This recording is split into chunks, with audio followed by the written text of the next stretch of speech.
her vakt tu dem weş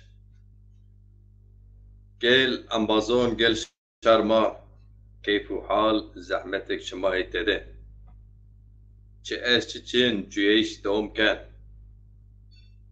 şema wişi eti hatun nahal hasebna senbna vengiyen ambazeniz veng rarayım ambazmon vengçin maybon veng az irşiyam vizirna şiya bilgisayar خوب برد bilgisayar mı sıfır ha neviye yani tesir yaman nevi kediyor ne kediyor yo problem için de yo ayarın herhalde problem belki be eşya bilgisayar civa ve ayarın tu için hoş virajı tabii ki ha kugret o sorun çi ama ve herhalde ce kablo mobile problem ez wala asıl zona ki şuma kom choice yerkense خير خو he benusen çi esnutchen veng marandiyen veng anlamanız için değerli arkadaşlar, izleyiciler, şu an benim sesim geliyor mu ekrana? Yani sesim net geliyor mu? Yoksa geçen haftaki gibi kesik mi ses geliyor? Nasıldır? Bana biriniz yazabilir misiniz ki kelimeyle, bir cümleyle? Ha bugün bir yere gitmiyoruz. Seçimi konuşacağız. Öyle davet ettiğim herhangi bir konuğum yok. Ama izleyiciler arasında konuk teklifi olursa alırım. Hatta öyle bir paylaşım yaptım. Dedim ki isterim ki Cumhur İttifakı'ndan, Millet İttifakı'ndan bir de Emek ve Özgürlük İttifakı'ndan birileri gelsin. Karşıt görüşler olarak tartışalım. Bakalım Cumhur İttifakı 21 yılda yapamadığını bundan sonra seçilirse ne yapabilir, neyi vaat ediyor? Ben öyle gördüğüm kadarıyla pek bir şey vaat etmiyor. Yıktıkları depremde 10 ili yeniden ayağa kaldıracaklar. O nedir? Yani beton inşaatçı olacaklar yeni dönemde. Ama isterdim böyle Cumhur İttifakı'nda Millet İttifakı gelirse ne yapabilir falan. İnsanlar ne kadar hakim? Daha doğrusu benim derdim o. İnsanlar politik mi değil mi? Hani sırf böyle lider mi beğeniyoruz, seçiyoruz yoksa parti programları mı, vaatleri mi, verilen vaatler falan onlar yerine getiriyor mu, takip ediyor mu kimse? Böyle bir şey yani. Bir yoklama gibi bir şey tabii ki aynı zamanda. Yani o yüzden böyle özel bir bir iki katılımcı falan kimseye davet etmedim. Aleykümselam Abdullah Gürbüz. Derza ses geliyor mu ses? Sesim net geliyor mu? Bu geçen iki programda benim sesim kesik geliyordu. Konuklarım benim sual ettiğim soruları alamıyorlardı.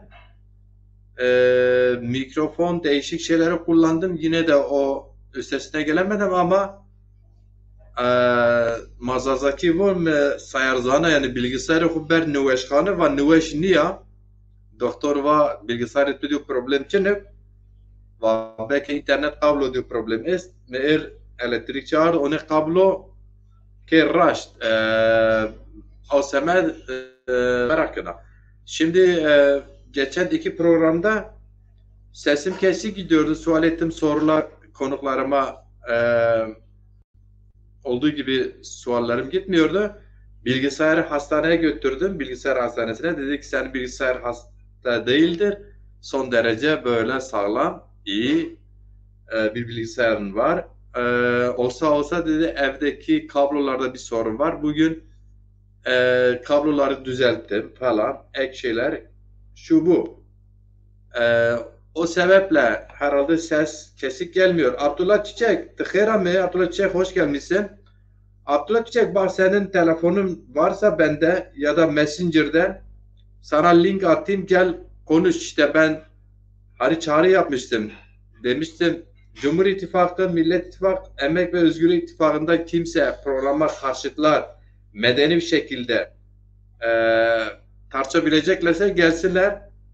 Biliyorum sen bu üç hiçbirisinden yer almıyorsun ama senin de bir partin var, siyasi görüşlerin var. Türkiye seçimle, Türkiye ile ilgili işte Zazaistan, Kürdistan, Türkiye, velhasır hepsinin alakalısın kendi çapında.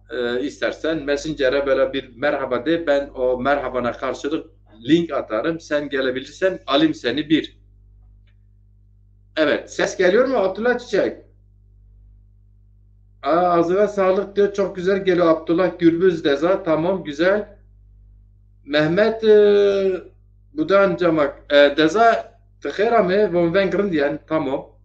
Hadi bakalım. Hadi seçim süreci gençler. Arkadaşlar. Ee, biraz seçim dönemlerinde bari biraz politik olun ya. Dünya siyasetle yönetiliyor. Biliyorsunuz. Politik kitleler doğru liderleri seçerler. Doğru programa sahip olan partilere üye olurlar. Partilerin sempatizanı olurlar.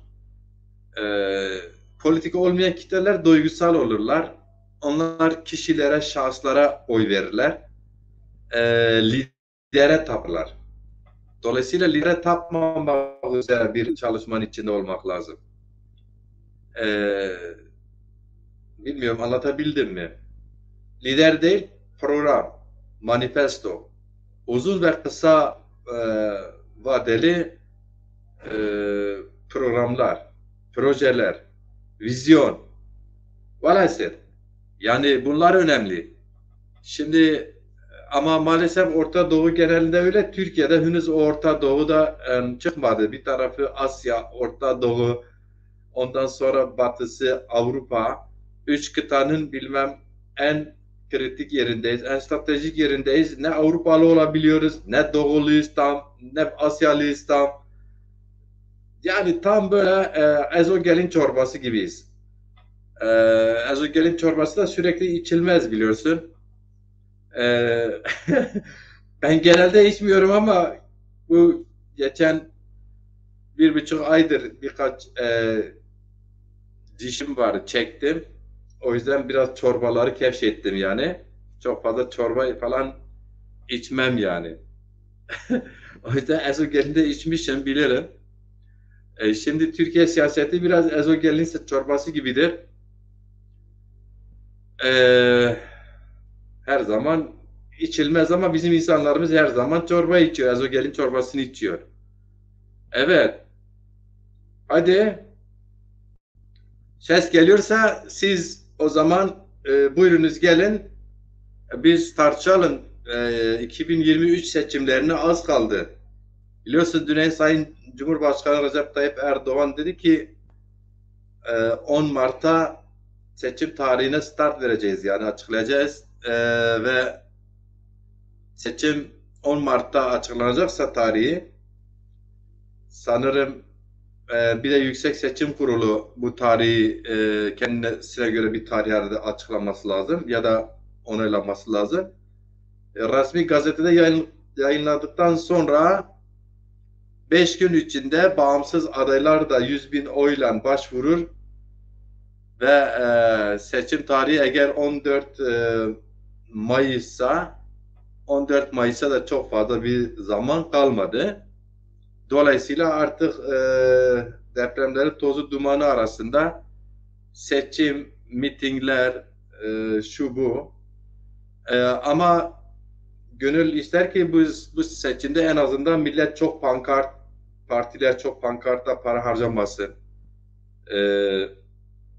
Bu deprem döneminde çok şarkılı, çok gürültülü bir seçim değil de yani medeni toplumlar gibi liderler gelsinler, televizyonlarda gazetecilerin sorularına cevap verseler, programlarını anlatsınlar. Halk da televizyonlarda milyonlarca insanı izlesin onlara, ona göre karar versin. Ama bizimkiler öyle yapmıyor. Çıkıyor mitinglerde birbirlerine saydırıyorlar. Bugün Devlet Bahçeli meclis kürsüsünde grup toplantısına Kürtlere saydığı gibi. Kürtlere sayıyor, hem arka ayak üzerinde durarak sayıyor, küfür ediyor aslında, hakaret ediyor.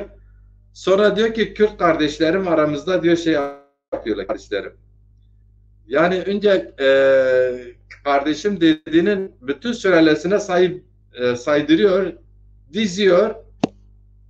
Sonra da diyor kardeşlerim. Nasıl oluyor da hangi yüzyılda yaşıyor? Bu Türkiye siyasileri sanırım 21. yüzyılda değil, halen 19. yüzyılda yaşıyorlar. Yani meclis kürsüsünde, grup toplantısında Kürtlere küfür ediyorsun, sonra Kürt kardeşim diyorsun. Ahmet diye bir yer yok, Ahmet Spor'da ne oluyor falan diyorsun, ondan sonra Kürt kardeşim diyorsun. Ya Rabbi yasta. Senin Kürt kardeşe sorunun yoksa niye Ahmet isminle sorunun oluyor? Ahmet, yani Ahmet'e Diyarbakır. İkisi de sonuçta kadim isimlerdir yani. Yeni isimler değil. Diyarbakır yeni isim değil ki. Diyarbakır. Kürtlerin çoğu da diyor Diyarbakır. Zazalar diyor ki Diyarbakır. Politik Kürtler kabul ettirdiler Ahmet.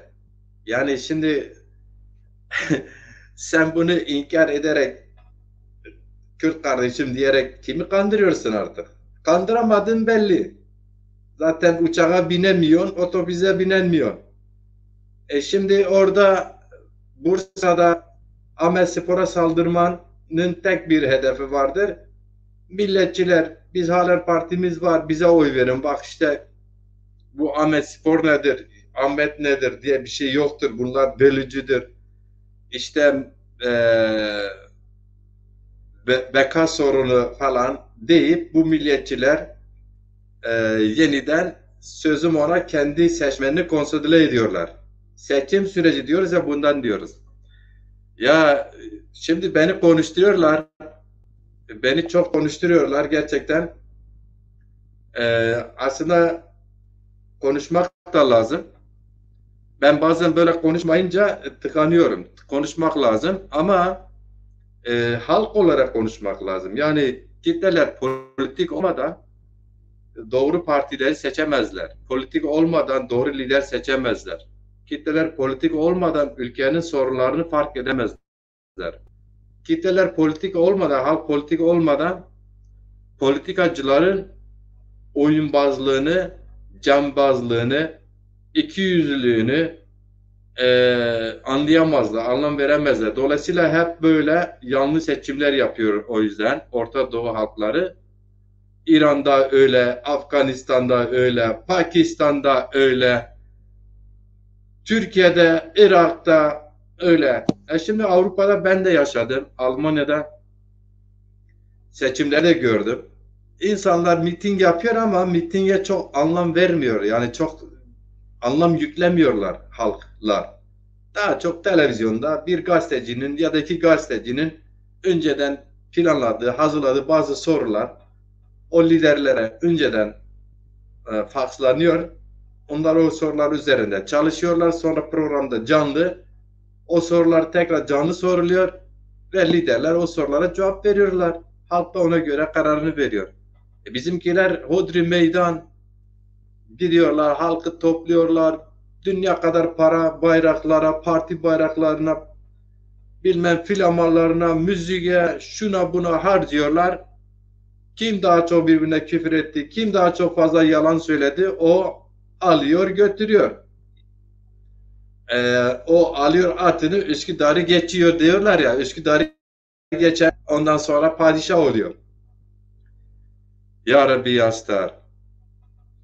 Arkadaşlar tabii ki çok gelişmeler var. Yani bazı arkadaşlar belki hani hep aynı arkadaşlar bizi takip ediyorlar diyebilirler. Ya bu Macit Ciran hep tekrar ediyor. Ya sorular varsa tekrar söyleriz. Ne yapalım? Şimdi yeni şeyler söylüyoruz. Yine de bu sefer sıkılanlar var. Yeni şeyler. Mesela benim beldemde birileri gitmiş bir ayet-i kerimeyi almış. Türkçe, Rusça, Almanca, İngilizce'ye çevirmiş mailini.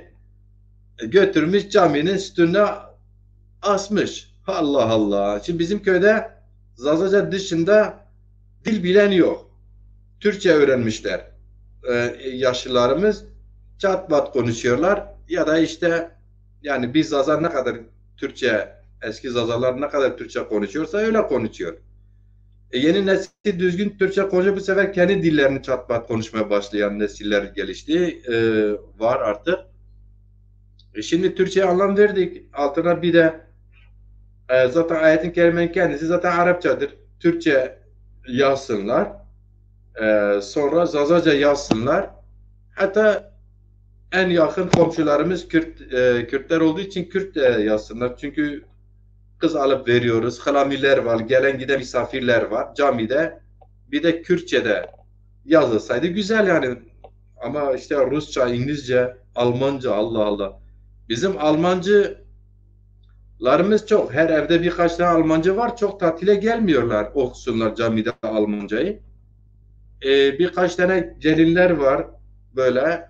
Onlar da camiye gitmiyor ki o ayet-i kerime Almancasını orada. Ya çok ilginç değil mi arkadaşlarım? Antalya'da 18-19 yıldır yaşıyorum. Ortalama 10-11 milyon turist geliyor bu şehre. Turizmin başkenti olan bu şehre havaalanından neredeyse Rusça, İngilizce, Almanca ayrıntılı e, hangi şil kim nereye gidiyor istikamet o bile neredeyse yazılmıyor. Ayet-i kerime zaten hiçbir havaalanın hiçbir yerinde yazmıyor. Ya da turizm bölgesinde hiçbir dükkan işleten yazmıyor öyle şeyleri. Asmıyor dükkanına. Ama Sarcan'da Yekköy, komşu köyümüz yarısı Kürt yarısı Zaza orada da asmışlar duydum. Şimdi bunlar yeni şeyler. Meral Akşener gitti geri geldi yeni şeyler. Kemal Kılıçdaroğlu resmen adaylığı ilan edildi yeni şeyler. Arkadaşım biz kendi gündemimizi konuşmuyorsak işte alın televizyonları ben biliyorum bizden iyi konuşan e, insanlar var. Zaten hepiniz de Türkçe biliyorsunuz. Oradan takip edin bakalım.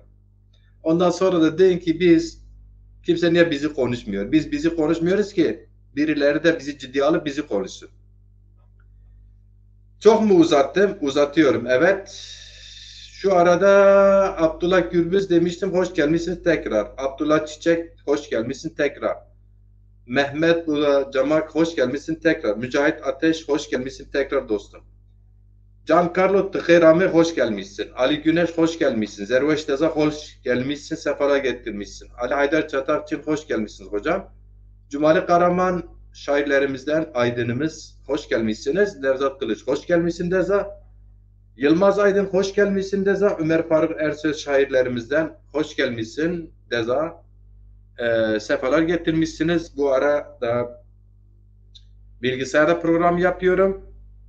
Cepten de sizin şeylerinizi takip ediyorsunuz. Şeye gelmiyor bilgisayara. O yüzden kameraya bakmıyorum. Kim var kim yok onu takip etmek için kim ne yazmış diye. Ekranda hep böyle sağ tarafa bakıyorum. Beni yandan görüyorsunuz o sebeple. Ama e, programa katılmak isteyene link atabilirim. Linkle gelebilirseniz buyurunuz. Messenger'den bana merhaba deyin. Kimin telefonu varsa WhatsApp'tan merhaba diyebilir. Günceli konuşabiliriz. Baki Aydın da zaten tıkırame. Şantız ve şev Ömer Faruk Ersöz şair maverciye. Eyvallah eyvallah. Peki madem ki okuda şımarıyor kılam diyar mahi keser o niyem keser?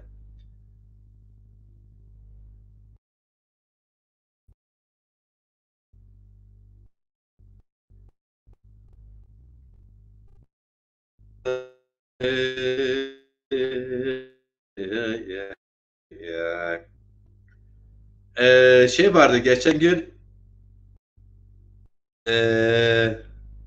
bir şey yüklemiştim buraya. Hangisiydi? Bakayım. Bu depremle ilgili diyor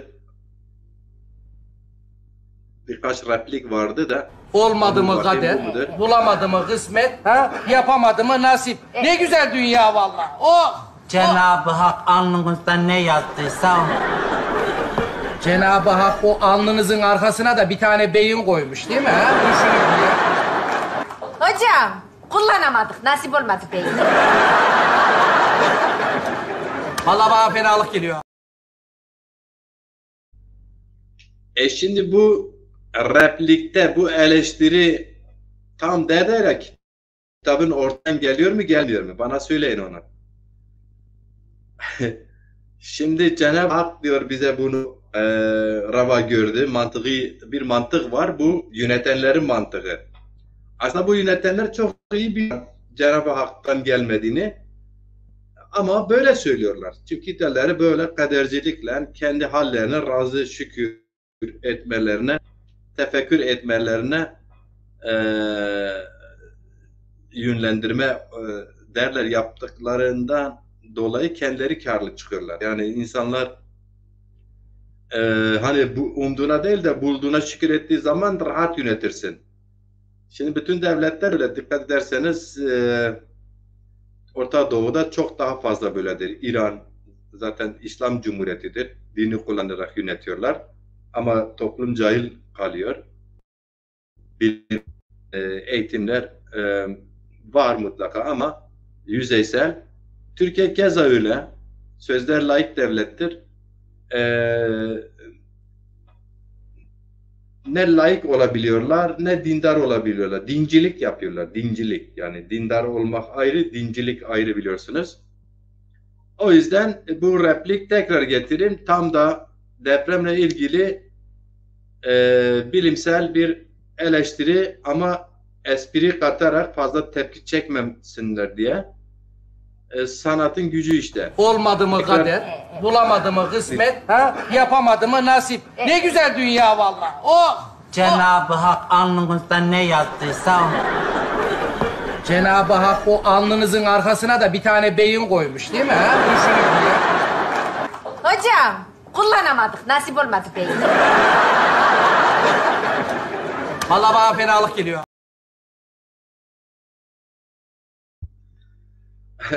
Şimdi sanatçı ne diyor? Cenab-ı Hak diyor o beyninizin arkasına bir de akıl koymuş değil mi diyor. Oradaki kadın hanımefendi diyor hocam diyor nasip olmadı kullanamadık. Yani çok ince esprili bir yanıt. Şimdi bir de bu hafta biliyorsunuz Ahmet Spor'a saldırılar oldu Bursa'da. Tekrar onu da getireyim.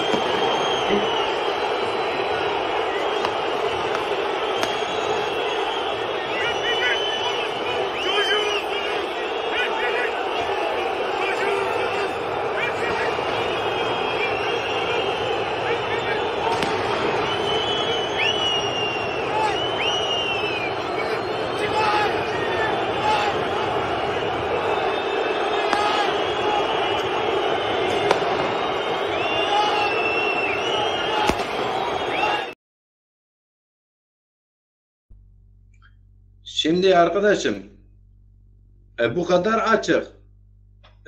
Bir tarafta 1990'larda JITEM elemanlarının işte bölgemizde estirdikleri terör, milletin kafasını arkadan sıkmalar, bir sürü aydının faili meçhul durumu, bizzat imza atanların posterlerini stadyumlara gösterebiliyorlar ve belli ki bir el provokasyon yaratmak istedi Kürt-Türk düşmanlığı üzerinde. Bu da bugün Devlet Bahçeli grup toplantısında onu gündemine aldığına göre kendilerinin yaptığını yani siyasete anlayan herkes bilir ki üstlenmiş oluyor yani. Aslında Ahmet Spor'a saldırılar MHP'nin organize ettiğin itirafı. Çünkü diyor Ahmet diye bir yer yok, Ahmet Spor diye bir şey yok diyor. Ne Ahmet'i, şu bu falan. Bir sürü küfür ediyor Kürtlere. Ondan sonra da Kürt kardeşlerimiz diyor falan. Velhasıl ne diyeceğini bilmiyor insan bazen var ya. Fettah Yalçın Hoca tıkhera meddeza, Khozan o Erciyesi, Haydar Doğan tıkhera mi Haydar Doğan şair ma Erciyesi, şairi Erzurgan'ı Dersim'i. To ki bu azı link bişo birin mer kelamı vacı. Fettah Yalçın Hocam, şimdi biraz tabii ki depremden dolayı çok fazla böyle hani şenlikli bir şeyler yapmıyoruz ama normal diziler, müzikler, televizyonlar her şey hayat devam ediyor. Normala döndü. İçinden geliyorsa telefonun var sende. Bir mesaj at sana link atarım gel bir şeyler belki söylersin. Bir şeyler söylerken de belki bir şarkı söylersin. Kapım açık sana Fettah Yalçın. Her arkadaşa açık. Kim istiyorsa. Haydar Doğan Hoca tekrar siz de öyle. Evet. Şimdi Cumhur İttifakı adayı bellidir. Sayın Cumhurbaşkanı, mevcut Cumhurbaşkanı Recep Tayyip Erdoğan Cumhur İttifakı'nın adayıdır. Şimdi Cumhur İttifakı taraftarları diyorlar ki işte bu Millet İttifakı'nın altılı masa yani 6 partiden oluşuyor anlamına söylüyorlar. Bunlar tekrar Türkiye'yi kazansalar Türkiye'yi koalisyonlar ülkesine götürecekler. Ama kendileri de AKP, MHP, Büyük Birlik Partisi, Vatan Partisi yani Doğu Perinçek ve yine biliyorsunuz Hüdapar'la görüşmeler var. Onlar da 6-7 parti ama kendileri sanki koalisyon değillermiş gibi. Siyaset böyle bir şey. Mesela depremdir. Depremzedelerin çektiği krediler var. Biliyorsun krediler verilirken sigortalı verilir. Buraya çok iyi not alın bakın. Banka onu kredisini sigortalıyor. Niye sigortalıyor? Kredi çeken kişi ölümü durumunda sigorta o kredi banka ödesin diye. Sigorta şirketleri biliyorsun var. Şimdi ölen insanımız Allah rahmet etsin zaten otomatikman ölen kişinin kredisi bankalar tarafından siliniyor çünkü sigorta o krediyi ödemek zorunda. Ama Cumhur İttifakı temsilcileri Sayın Cumhurbaşkanı Erdoğan deprem sürecinde dün Bakanlar Kurulu sonrası yaptığı açıklamada depremde hayatını kaybedenlerin kredisinin affedildiğini, silindiğini söyledi. Ya işte böyle siyaset yapıyor. Ondan sonra muhalefet bir çıkıp da demiyor. Ya arkadaşım sen kimsenin borcunu silmedin ki. Zaten vatandaş kredi alırken kredisi sigortalanıyor. Öldüğü zaman zaten sigorta onun kredisini ödediği için bankalar zaten siliyor bunu. Diyen yok. Diyen yok sonra diyorlar biz niye seçilemiyoruz? Muhalefet yapan yok. Keza şimdi Zaza hareketi de siyaseten henüz güçlü değil. İstenen noktada olmadığı için diğer kesimler, siyasi hareketler, ittifak grupları ciddiye almıyor. Muhatap almadığı için de görünür değil siyaseten Zaza hareketi. En azından seçimde de görünür değildir. Şimdi muhalefet yaparsan güçlü olursun. Açık siyaset yaparsan karşı ve taraftarların seni duyar. Ama bir şey yapmazsan, bir şey açıklamazsan, sürekli konuşmazsan, sürekli yazmazsan, sürekli paylaşım yapmazsan, Türkiye'nin ekonomik, halkın yaşadığı ekonomik sorunlarına yaklaşımını belli etmezsen, bu yönlü çözümlerini yazılı açıklamazsan, taraftarların seni ne amaçladığını nereden bilsin? Ya da nasıl taraftar olursun ki? Kimsenin senden haberi olmaktan sonra. Şimdi sen mevcut sistemi kapsamlı, sert ve sert olduğu kadar da uzlaşıcı bir sertlikte eleştiri yapmazsan senin muhatabın oluşmaz ki. Yani velhasıl kelam yani bir sürü sorunlar var. O sorunlar devam ediyor ve maalesef Bu nedenle Zazalar her üç ittifakın da oy potansiyeli olmuş. Partide var, kendine yok. Çünkü siyasi veri lideri yok. Bu da bir gerçek. Biz tabii ki seçim sürecinde boş durmadık. Epey çalışmalar oldu. Onlar yakın zamanda kamuoyuna açıklanır. Ama istediğimiz noktaya getirdik mi derseniz istenen gelmedi. Ama çok önemli çalışmalar oldu. Büyük bir heyecan, en azından Zaza aydınlar arasında büyük bir heyecan yaşandı. Bu geçen 35-40 gün içinde bir inisiyatif çalışması oldu. Çok yakında onun o çalışmaların neticesini kamuoyuna paylaşırız. Evet, şimdi bakalım size ne paylaşalım, ne var, ne yok. Şimdi deprem biliyorsunuz var. Halen enkaz altında ailesini arayanlar var.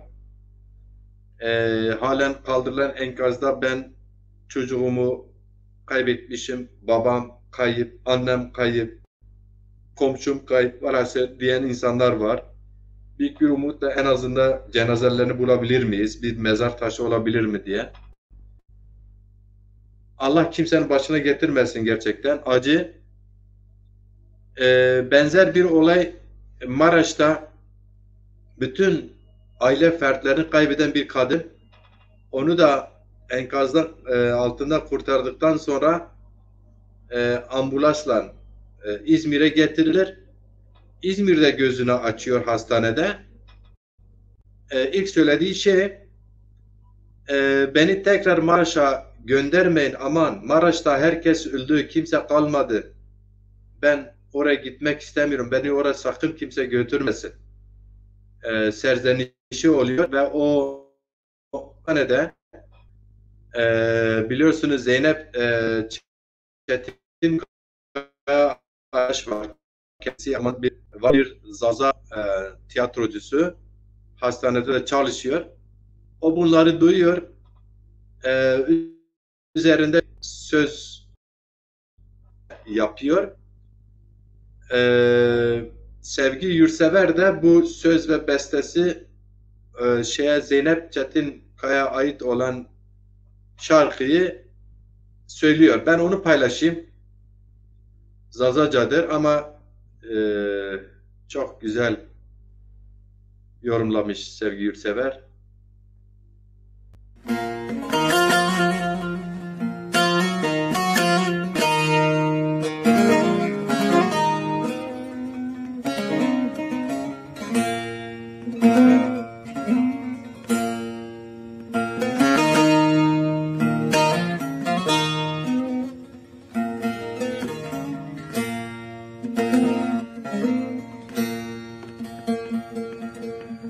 Mereş biyo tesrotem ya khatre to bu defnaninu kesim neme novelat khatre to bu defnaninu kesimnime novelat khatre to zefnaninu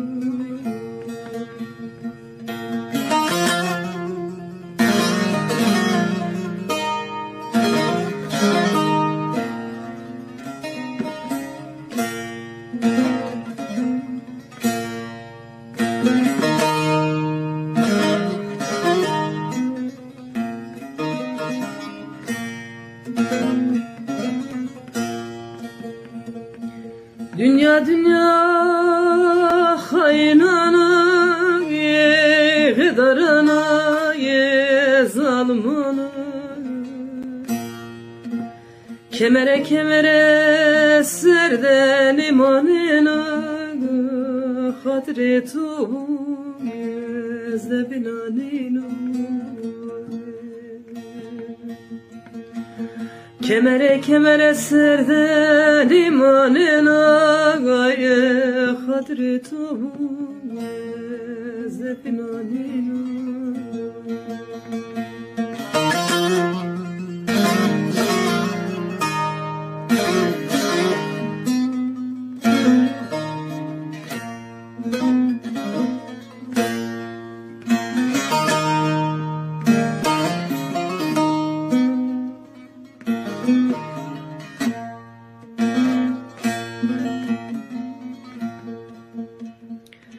Zavzecima zavsemendi dakle pima bedomana mendi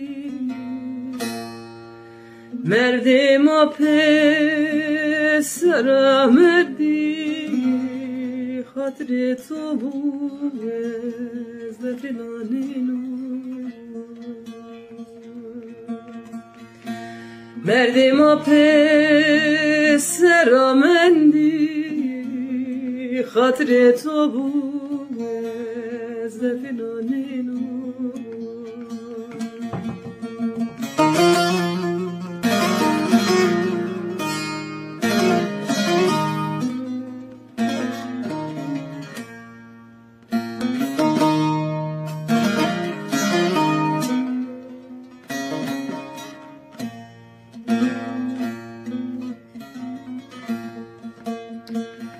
Adır verdac geranima esra mecaga ledama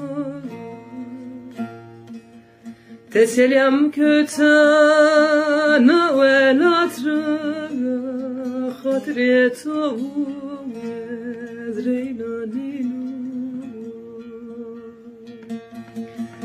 Teselyam köytana velatra hadretu ezreynanino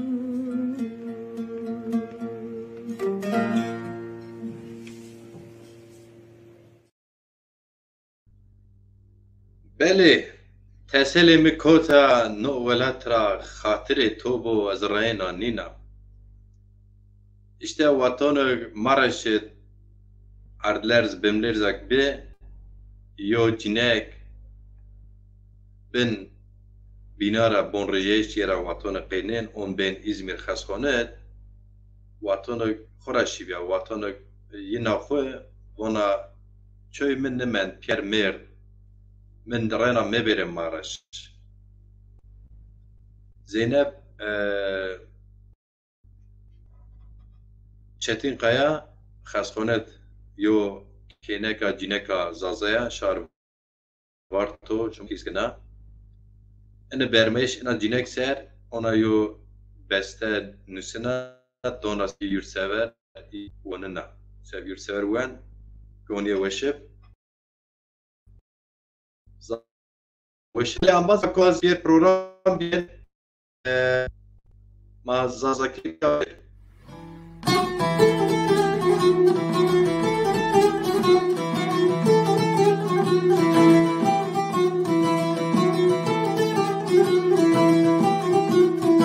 Nezmustan nevesar Kandeto ezbi yahar Muvatigane minat şarire bi yayar Muvatigane minat şarire bi yayar Şori şori zalime Keme perse halime Ez verda qedina ya be bakhte be amine Ez verda qedina ya be bakhte be amine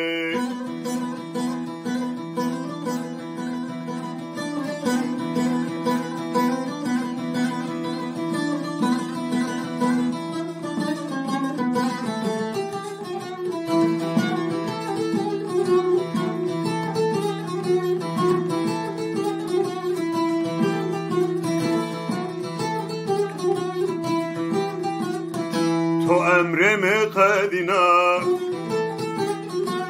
و بنو که منا متوران پاوتت بیازه بینا متوران پاوتت بیازه بینا شوری شوری ظالمه قمم پرس عالمه از وردا قدینا یا به بخت به آمینه از وردا قدینا یا به بخت به آمینه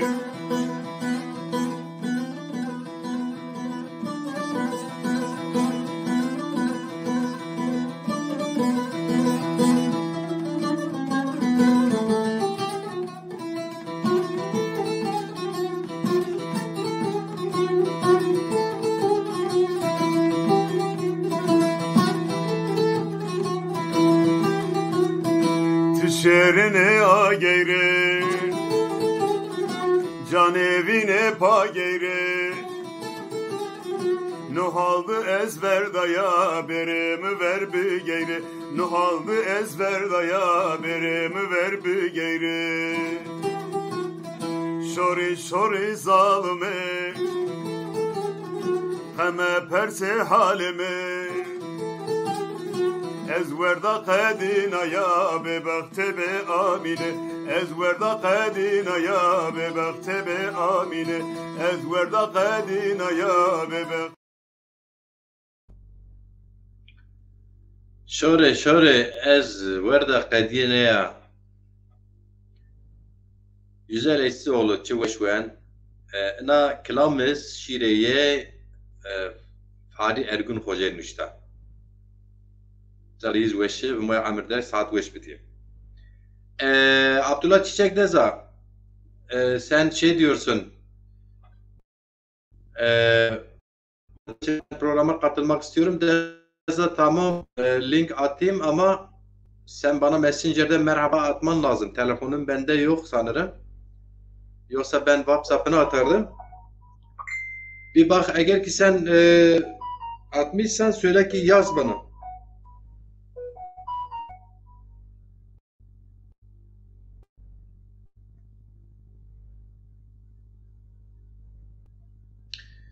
Biri bana mesaj mı atıyor? Bir bakayım hele kimdi?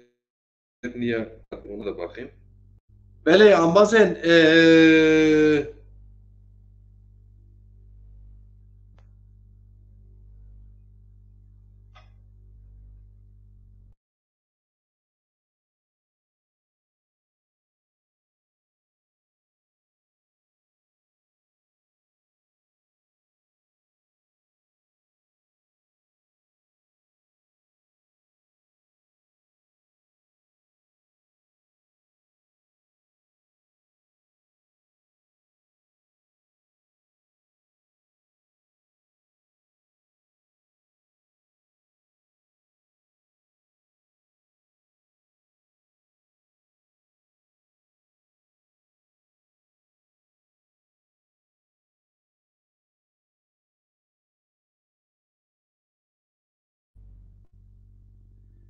از بون چیرا بازم میرد کم مساج شد او حتی او چه اشمار تیاترو شار چولیک بینگل یو رپورتاج از ایر نشر بکر ای سیر کر حتی از بون مساج کم واسه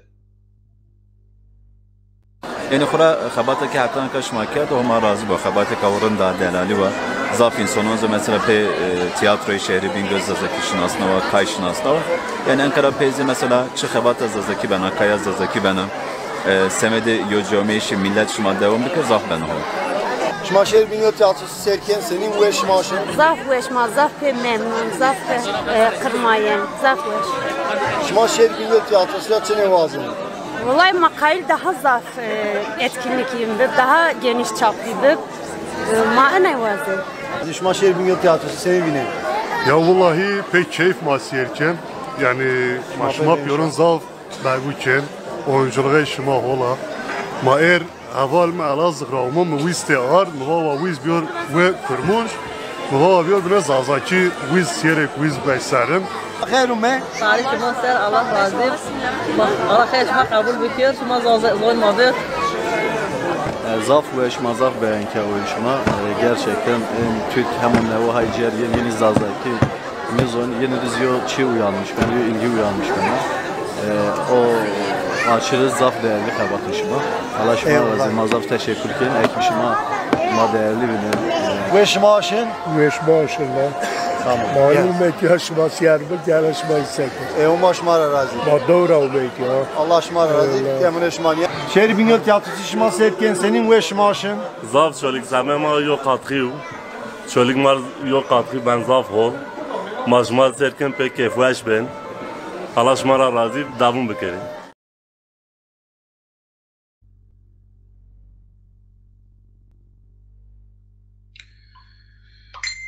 Abdullah Çiçek deza Messenger ez gira mehma mesaj tünidi mücebedi ama bilgisayar eza gira hatta uçak ezibon şamara çinin sovna çine şibekir hatta uçak servan ve çimemon ha semeyna şamazon çiğ ina bimlerzed hatta yo akademisyen mazazon Mehmet Dersim hoca ve erciyayı bin binadmen John Khuda yo kelam semedya nusiye honj kelam esmar biyar ser ekran hatta ezbon mesajı ambazon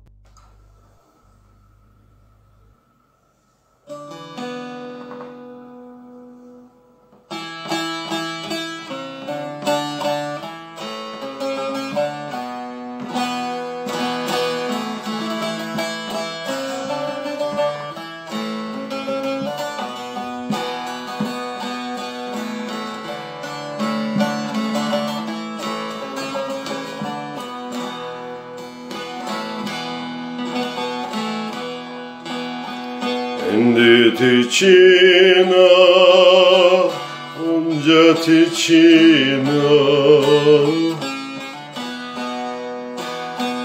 Kendi tiçina, onca tiçina. Tükeşiya neşiya, tichere vecina. Tükeşiya neşiya, dünya merciya. Heveçi her misero, ben o baro gira. Deste hofetelmene, zilato sera. Titedeniya dolu cerenura endit içine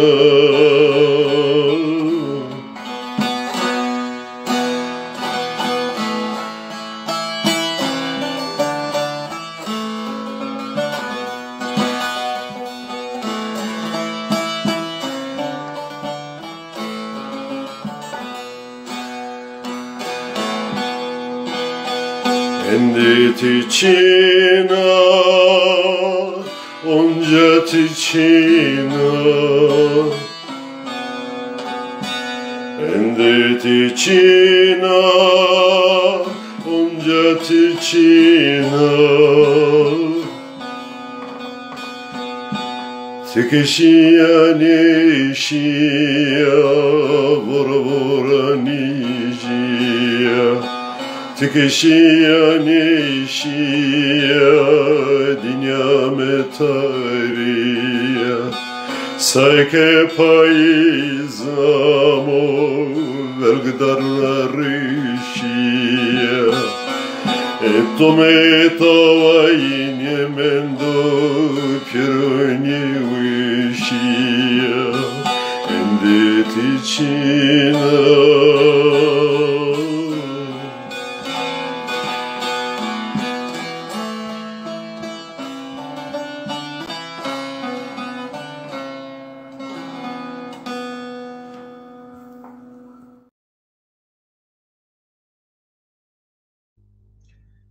Abdullah Çiçek bira ben kimseden şeyim yok, çekindiğim yok. Messenger'da sen mesajını bulamadım.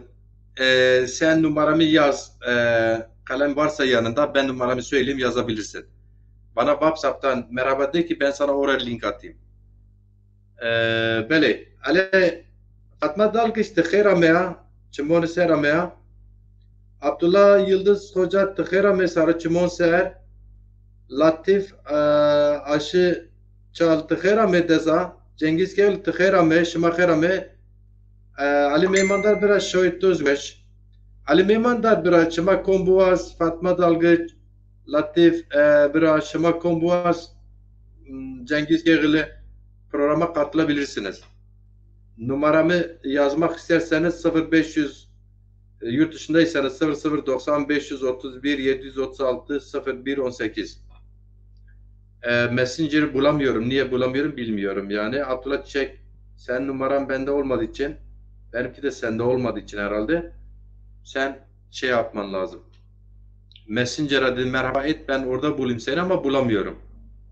O sebepten cep telefonuyla mümkün olabilir. Tizvarte khair bi Fatma Dalgıç. Fatma Dalgıç izlediğiniz gibi Türkiye baş döndürücü gelişmeler var. Hepsinden daha fazla baş döndürücü zaten bir deprem oldu. 15 milyon insanın yaşadığı bir coğrafyayı, bir ülkeyi etkilemiş. Ama bunun yanında seçimler olsun olmasın siyaset de bu ülkede yapılıyor. Sonuçta hayat da devam ediyor. Düney'in milletinin adayı zaten bana göre çoktandır belliydi ama son günlerde biraz sanki İyi Parti açısından belli değilmiş gibi rol oynuyoruz. 5-6 ay rol yapıyorlardı. Ekrem İmamoğlu ya da Ankara Büyükşehir Belediye Başkanı Mansur yavaş alıştırmaya çalışıyorlardı. Kemal Kılıçdaroğlu'nu kutluyorum. Biraz ısrarlıydı, kararlıydı. Amacına ulaştı. Hani ben hiçbir ittifaka oy vermem ama bir de Türkiye Kemal Kılıçdaroğlu'nu seçsin. Hem Alevi hem Zaza kimliğiyle de bilinir. Ama tabii ki CHP'nin genel başkanıdır. Yani sonuçta ne derler? Kemalist kurucu partinin de genel başkanıdır. Çok fazla bir şey beklemiyoruz ama ben bugün bir yorum yaptım bir yere. Aynı şeyi tekrarlayayım. İzmirli bir Kemalistle Dersimli bir Kemalist aynı olamaz. Birinin Dersim yanı var. Yani Dersim güzelliği var. Dersim'in mağduriyetleri vardır. Dolayısıyla Dersim tarihi vardır. O açıdan değerlendirdiğin zaman ne kadar Kemalist olsa bizim bölgenin insanıdır. Mutlaka istediğimiz gibi olmasa da bazı durumlara vakıf ve duyarlıdır. O açıdan ben yeni Cumhurbaşkanı kendisinin seçilmesinden yanayım. Ama ben Zazaları muhatap almayan hiçbir Zazaları direkt muhatap almayan hiçbir ittifaka oy vermeyeceğim. Önümüzdeki günlerde bakarsak işte geçmişte bize küfür edenler de dahil olsa yani MHP dahil olsa derse ki Zazalar müstakil bir millettir, müstakil bir dilleri var ki imkansız. Biz seçilirsek onların dillerine anayasal güvenceye hakkını tanırız falan deseler ona oy veririm yani. Bu kadar basit. Benim için yani önceliğim dilim, kültürüm ve kimliğimdir. Abdullah Çiçek'e ben gidiyorum. Sanırım sen bana Messenger'da şey yazmışsın. Ben cepte Messenger'e bakabilirim Deza. Sadece bilgisayardan giremedim. Telefonunu yazmışsın. Tamam. Ama bu telefon evet bu Almanya telefonudur. 0049'u unutmuşsun ama ben biliyorum onu. Bu arada sizi tutmayayım yine depremde yitirdiğimiz aydınımız Mehmet Dersim'in sesinden bir parça gelsin. Ben Abdullah Çiçek'in telefonu kaydedene kadar.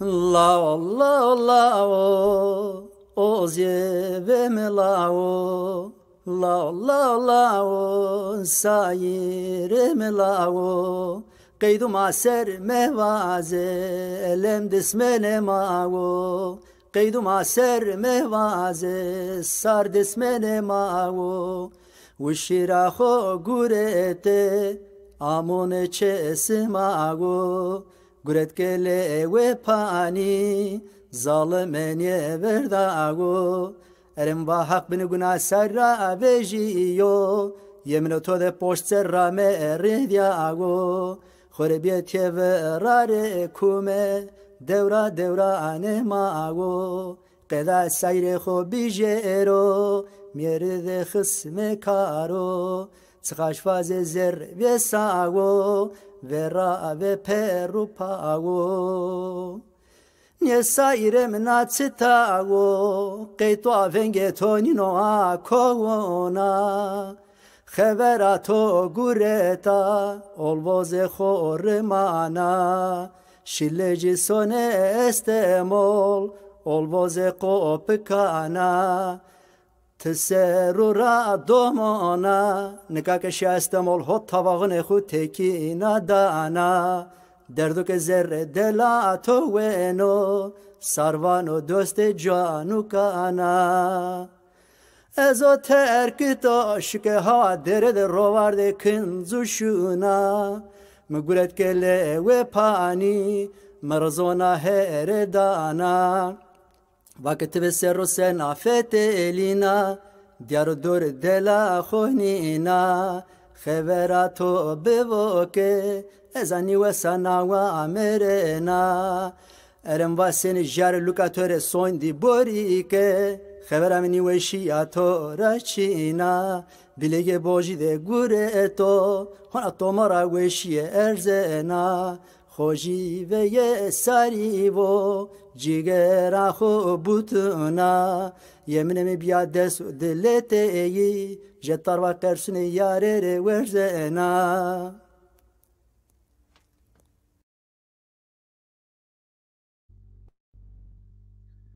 Cey tu wertê vilambo welat ma de welatê Dêrsim de koy Dêrsim balişnayê to be erdê Dêrsim doşekê to be Mehmetê Dêrsimane erlersê de kerdivîn cecê wertê vilambo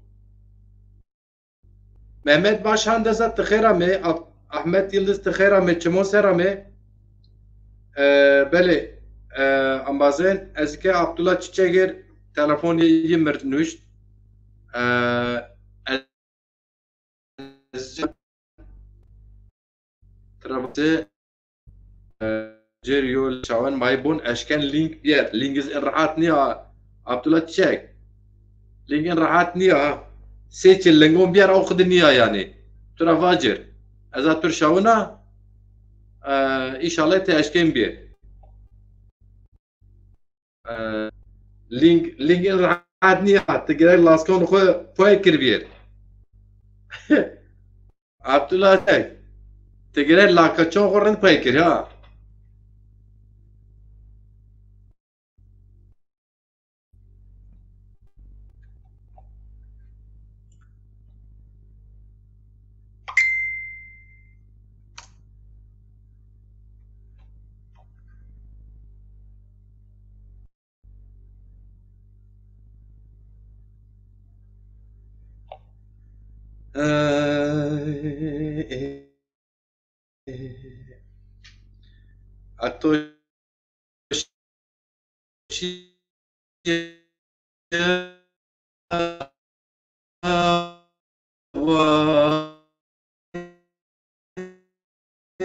لمني چطور از جا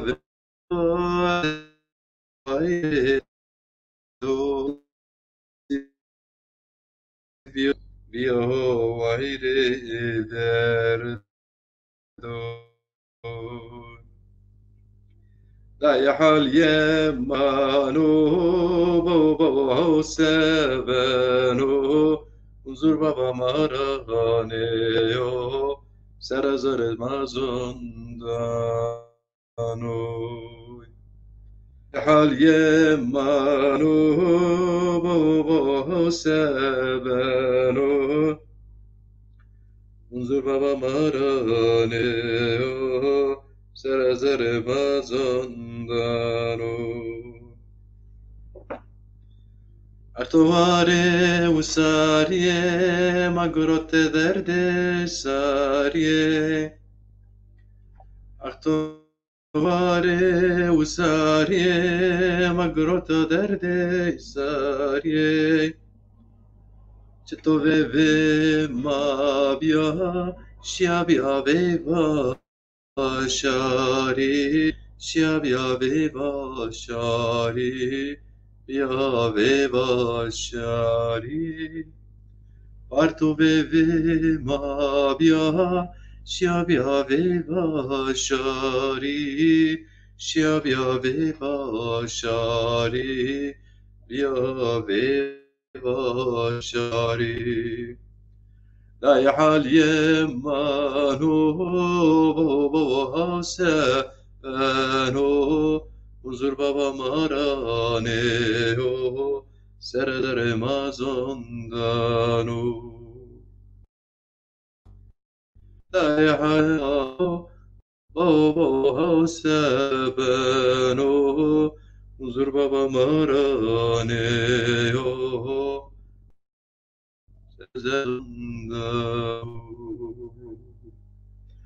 Abdullah Çek. برادران متوری لینک شود واتساپ.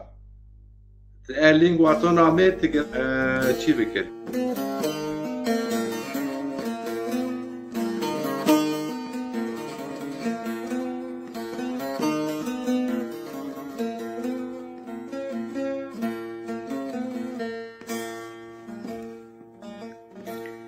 Tena dersin çumuri şahat avta ve sorira dina do tema çere dina tavta ve sorira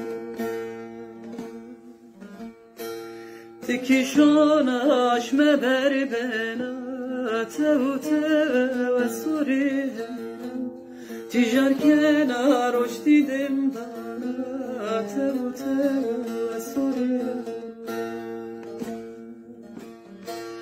تو کیشون آشم بر بنا توته سوری هیرم تیجار کنار اشتیدم دانا توته سوری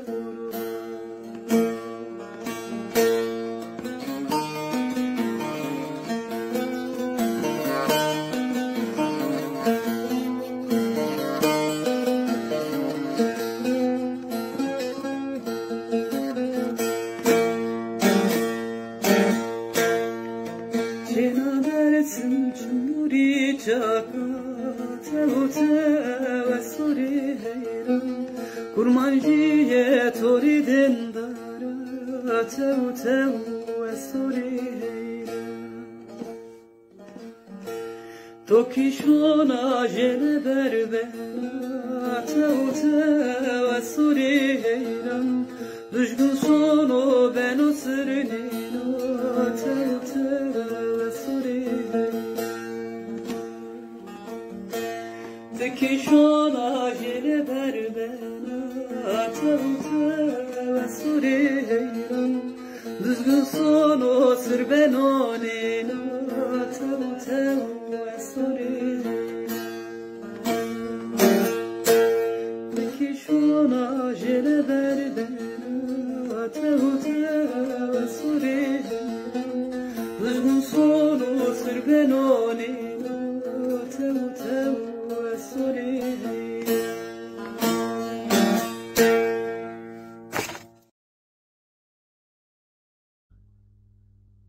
تاو تاو استوری حیران تاو تاو استوری قربان tekişina asmi bermina.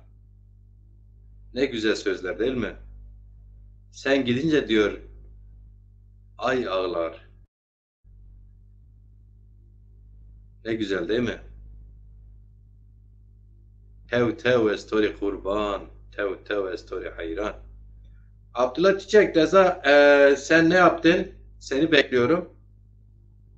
Hani link attım, en sonda onu başardık birlikte. Ama şimdi gelmen lazım. Link kolaydır aslında. Gönderdiğim linke parmak basıyorsun, açılıyor.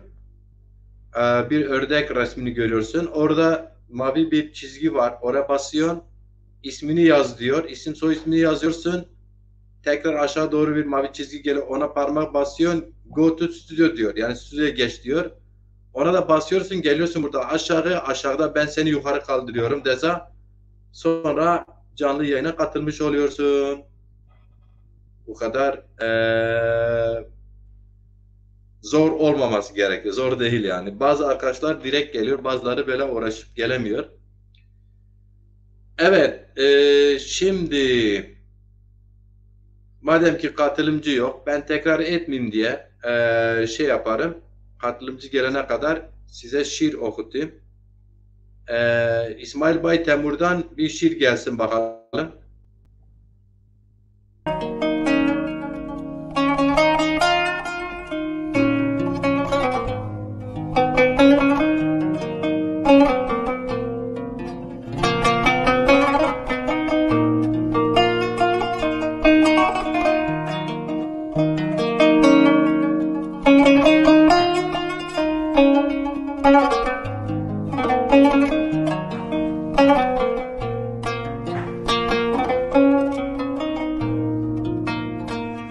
زرقناي غيالون منولات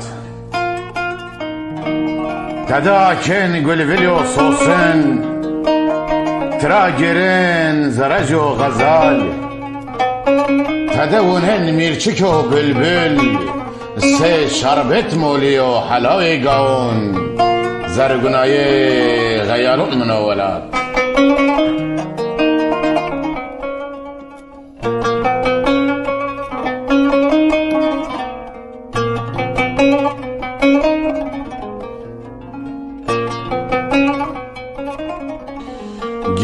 سر یو گجولیک کرد بلا هر یو هیتیک نیا بواره قط جیهک سی قریه هم خیل ای کاشونا علاقایی من خیال ماینیم جد زرگونای خیالون منولات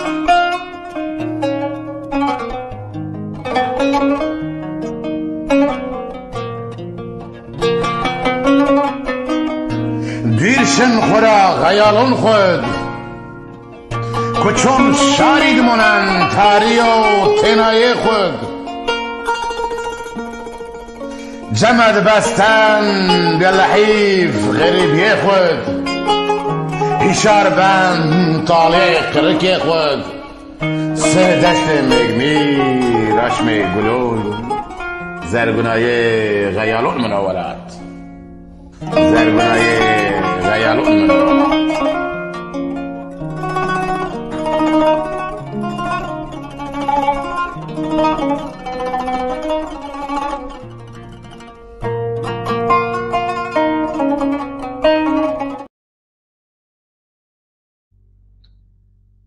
زرگونه خیالون منولات İsmail Bay Temur Se qirne ahm khayl ey kaşonda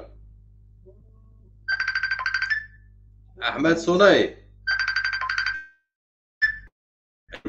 şarkı paylaşım bir fon var ki de önemli.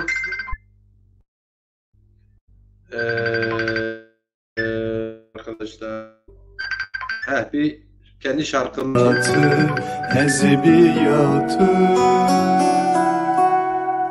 Ezbiyatı yerin ahmı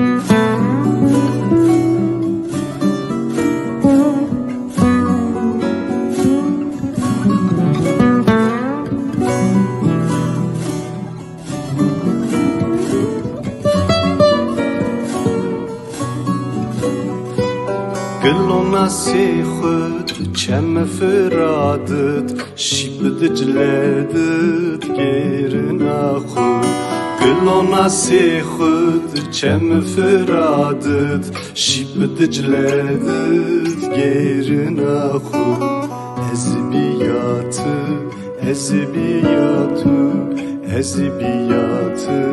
gerin axu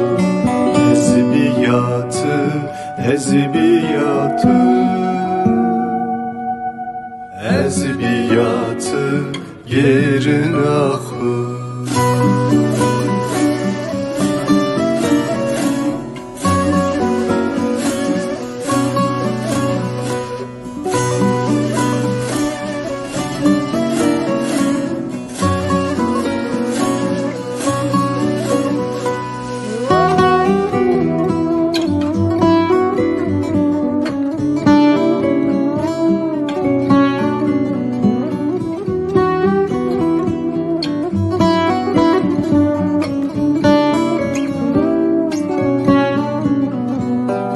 حتون مخدي اسكوتا اري اي وحدهن بي بسما جيري حتون مخدي اسكوتا اري اي وحدهن بي بسما جيري اي وحدهن بي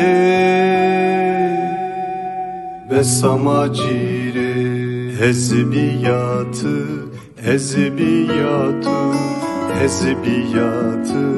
gerin axu ezbiyatı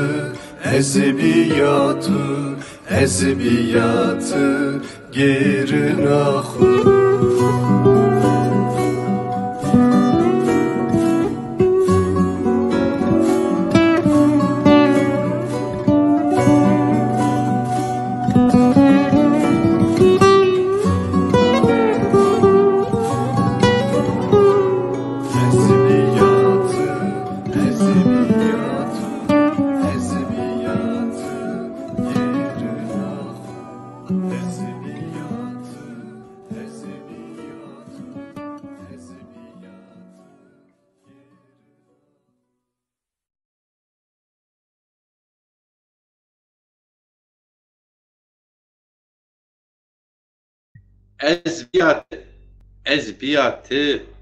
ezbiyatı gerin axu ar dersimir kuçon sarconir kuyon çoligir gerin axu ezbiyatı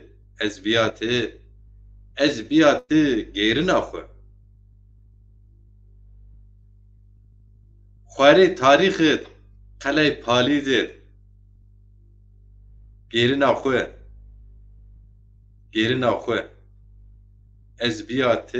ezbiyatı çem feratet şip dicledir gerin axu ezbiyatı hato mxudi eskota eri ey vaxt dihin bey besana macire dihin bey besana macire ena kelam min nuştib müzik yez ait mino me Atilla Yusufoğlu yo hozan okurd eyva bidme ez buanır medace ezwen ona weşwenda goni weşim İsmail Apan hoca tıkhera mit çimon miser dezat trona cenasen çimon serame bere Abdullah Çiçek deza sebet name evet şimdi mesajları ekrana verebilme şansım var. Macir Ciran Bunzemiz. Evet. Fatma Dalgıç şu var be, tizu var be. Buraya bazen gelmiyor sistem. Buraya mesaj vermiyordu. Şimdi bugün demek ki biraz bilgisayarı götürdüm hastahaneye. Bilgisayar hastahanesine götürdüm. Bilgisayar yani dümdüzdür ama bazı ayarları belki gözden geçirdik.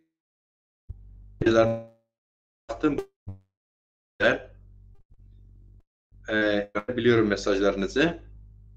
Şimdi şu varım. Ahmet Yıldız muhtarında kavanet ve şu var Ahmet Yıldız bra. Abdullah Çiçek neredesin? Nerede kaldın? Niye gelemedin?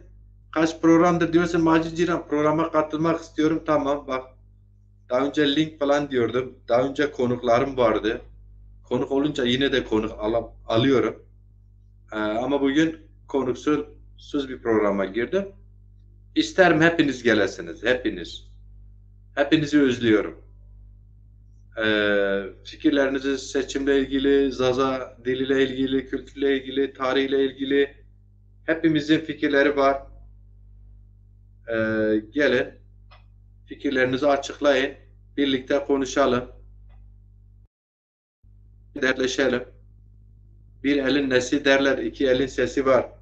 Mehmet Ali Çanal hocam, hoş gelmişsiniz. Şöyle toher bu, toher bame, selamet ame. شما کمک بوازه لینک شماره بروشه شما بیره پروگرام بله بله بله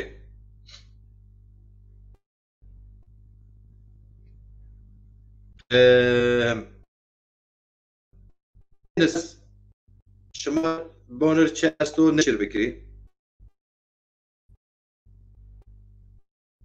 herhalde چی Yusuf Hoca markom şironen. Name şir nasen ama Yusuf Hoca. Yusuf.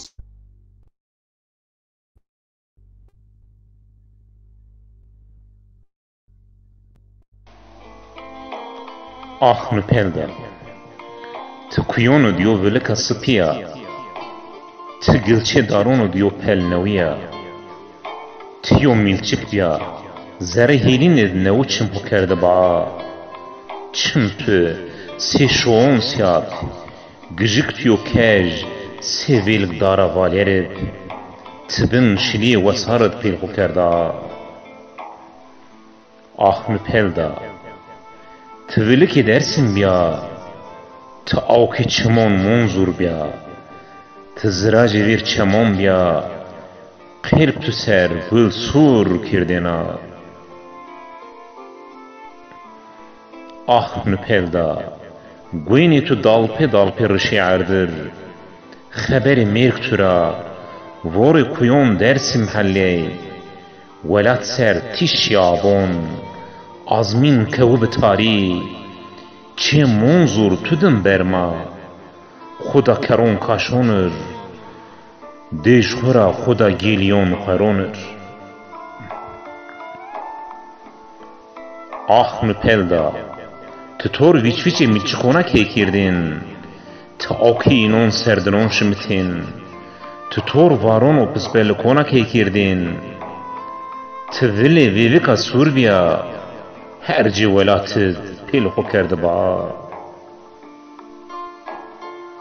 Ah nupelda. Tişiya perdeki tu beqıpat. Şokt rej tor çimon tuya şabon.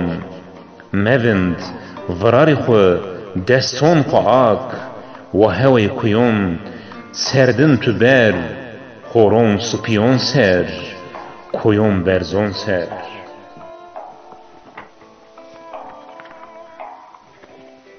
Ah nupelda.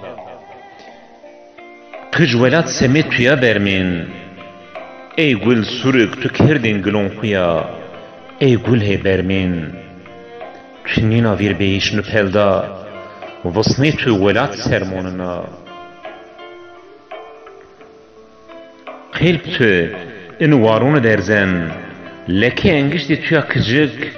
Velikon suron supiyon nefşinon serasen. Nupelda.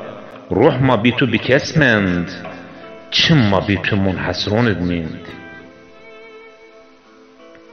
آخ نپلدا توشیا نامی تو کیون سرمند هنی دستیو کرون سرمند تیر ولات بنده تو دون گلچی دارون بنده تو دون نپلدا آخ نپلدا تشیا çimon madhon mend. Tişiya asri tüdün bermin. Tişiya vor ser gwen rişey. Tişiya kıcvelat tu ser vermey. Ah nupelda. Tıvıliki vesara.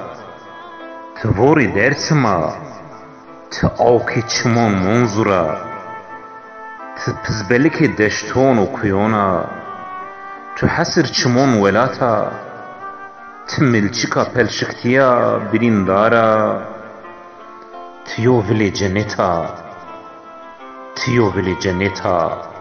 نپلدا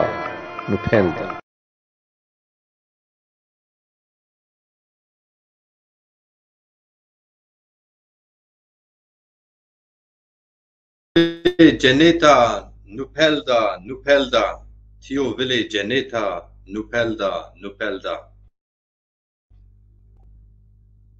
Yusuf Sarık Hoca şair ma Erciyeye hem mahlemu ve hem şiir Türkiye o zazaki nüsen kitabı zesti ve şuvarı saf veş yo şira ve şizwen Mehmet Ali Şenol Hocam şonetuz khair bud nazi khairat selam khairame selamet ilhami çarteki te khairame çmon serame bele kim ki İsterse Mehmet Ali Şenol Hocam bir ara telefonumuz vardı. Mesaj vermek isterseniz ben size telefonu olanlar şey yapabilirim.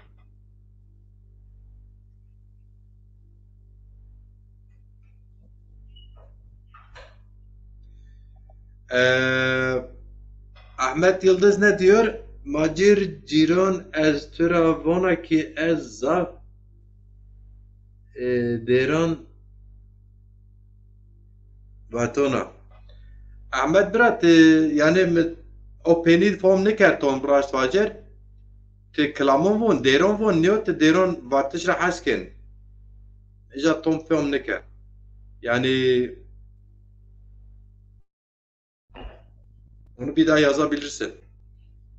Evet şimdi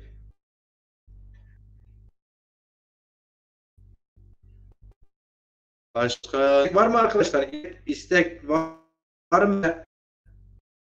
Nasıl istiyor? Yine Zazaca şiir, şarkı falan biliyorsunuz her şarkı sorunu bizim başımıza artıyor. Arkadaşlarımızın gönderdiklerini kendimize ait olanları paylaşıyoruz. Bu da bir gerçek. Bu neydi bakalım bu ne?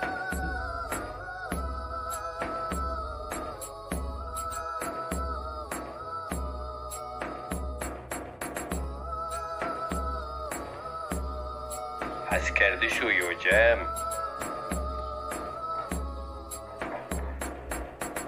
حس کردش توی یوجم قیم یمجد حس کنی تم ترش و گزون قال کنی خود بخواه لونی اونجه و واتی خود تم جاوینی Hey.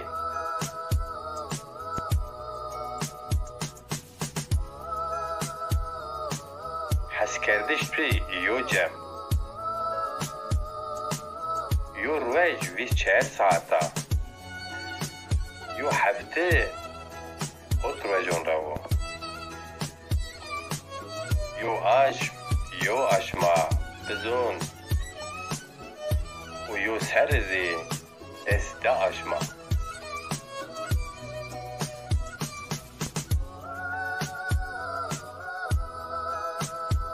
حس کردش توی یوجم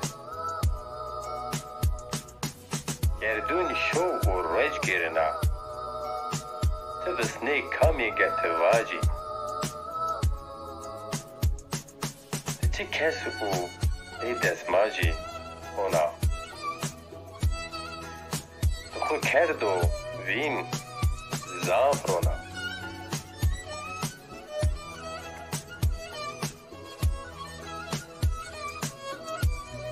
حس کردش توی یوجم ذره تو سی کراوشکا دیگر تو سی جگر آرویشو نون تو چاله اشارت پیشو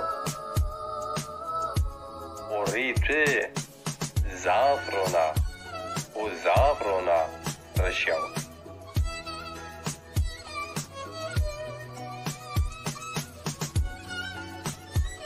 حس کردش توی یو جم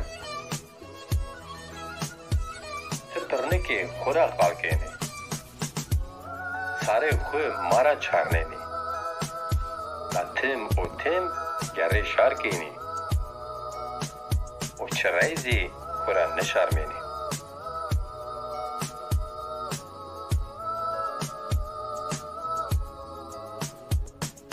حس کردش توی یو جم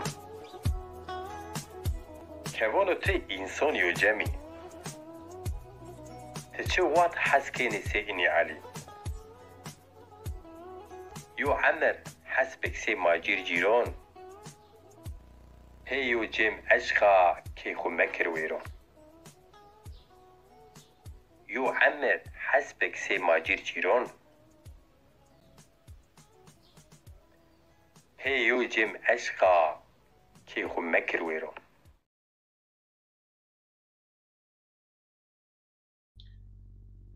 حس کردش و یو جم ona kadar حس کردش تو یو جم ise yani sevgin, aşkın bir öğün.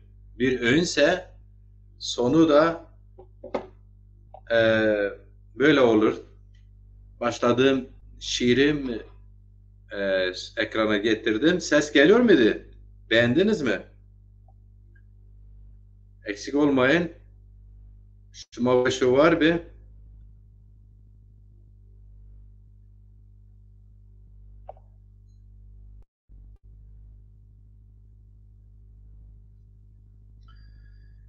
بله.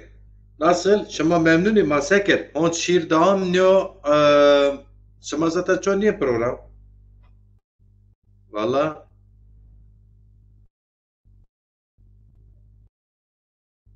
gelmiyorsunuz madem ki yorum belirtebilirsiniz. Şiir mi paylaşayım? Telif hakkı olmayan şarkılar, şiirler mi paylaşayım? Ya da gündemle ilgili sorularınız var mı? Yani hangi konuda neler düşünüyorsanız kendiniz de yorum yapın.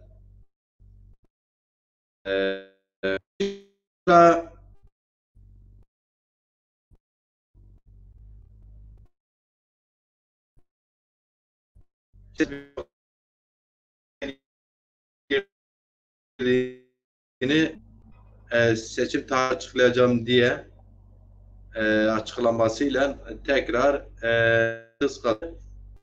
resmiyet kazanacak. Dün Millet İttifakı'nın Cumhurbaşkanı adayı Sayın Kemal Kılıçdaroğlu olarak açıklandı. Bu da doğru. Yine dün Kemal Kılıçdaroğlu'nun adaylığı belli olduktan sonra Emek ve Özgürlük Cephesi ya da bloku HDP başı çektiği HDP Genel Başkanı Mithat Sancar dedi ki biz Kemal Kılıçdaroğlu'nun adaylığını hayırlı uğurlu olmasını dileriz ve kendisini en kısa zamanda HDP Genel Merkezi'ne davet ederiz. Davetimize iştirak edip gelirse desteğimizi konuşuruz. Hangi ilkeler çerçevesinde destek vereceğimizi konuşuruz. Görüyorsunuz herkes siyaset yapıyor. Ama bir tek biz ağlar siyasette geri kaldık. Yeni başladığımız için belki, yeni başlandığı için belli bir noktaya doğru henüz gelmedi olabilir. Evet, şimdi bana sorarsanız AKP son ekonomik krizle birlikte ve en son da deprem enkazı altında kalmıştır. Ama halen şansı olan buna rağmen şansı olan bir iktidar bloku da var, ittifakı da var. Ama bana öyle geliyor bu defa Kemal Kılıçdaroğlu bu toplumun vicdanı da onu seçecektir. CHP'li olduğundan değil, aynı zamanda Dersimli ve Zaza olduğundan dolayı inadına insanlar sandığa gidip dedim ya benim için önemli olan Zaza dil ve kültür kimlik meselesi, kim buna nasıl yaklaşıyor ona göre ben yaklaşım belirlerim. Ama hani derler ya insanın gönlüne giden şeyi de söyleyeyim yani ezilince bir çoğunlukla seçilmesine yanayım. Onu da belirteyim yani. Çünkü 21 yıldır mevcut hükümet zaten yönetiyor. Yapabildiğini yaptı. Bundan sonra seçilse de bir şey yapamazlar. En fazla inşaat yaparlar. Onlar da bir sonraki depremde yarısı yıkılır. Dolayısıyla tekrar aynı şeye, aynı yere vurmanın bir anlamı yok. Tekrar denenmiş, bundan duyacaklarını belli olan bir iktidarı yeniden başa getirmenin de bir manası yok. O sebepten dolayı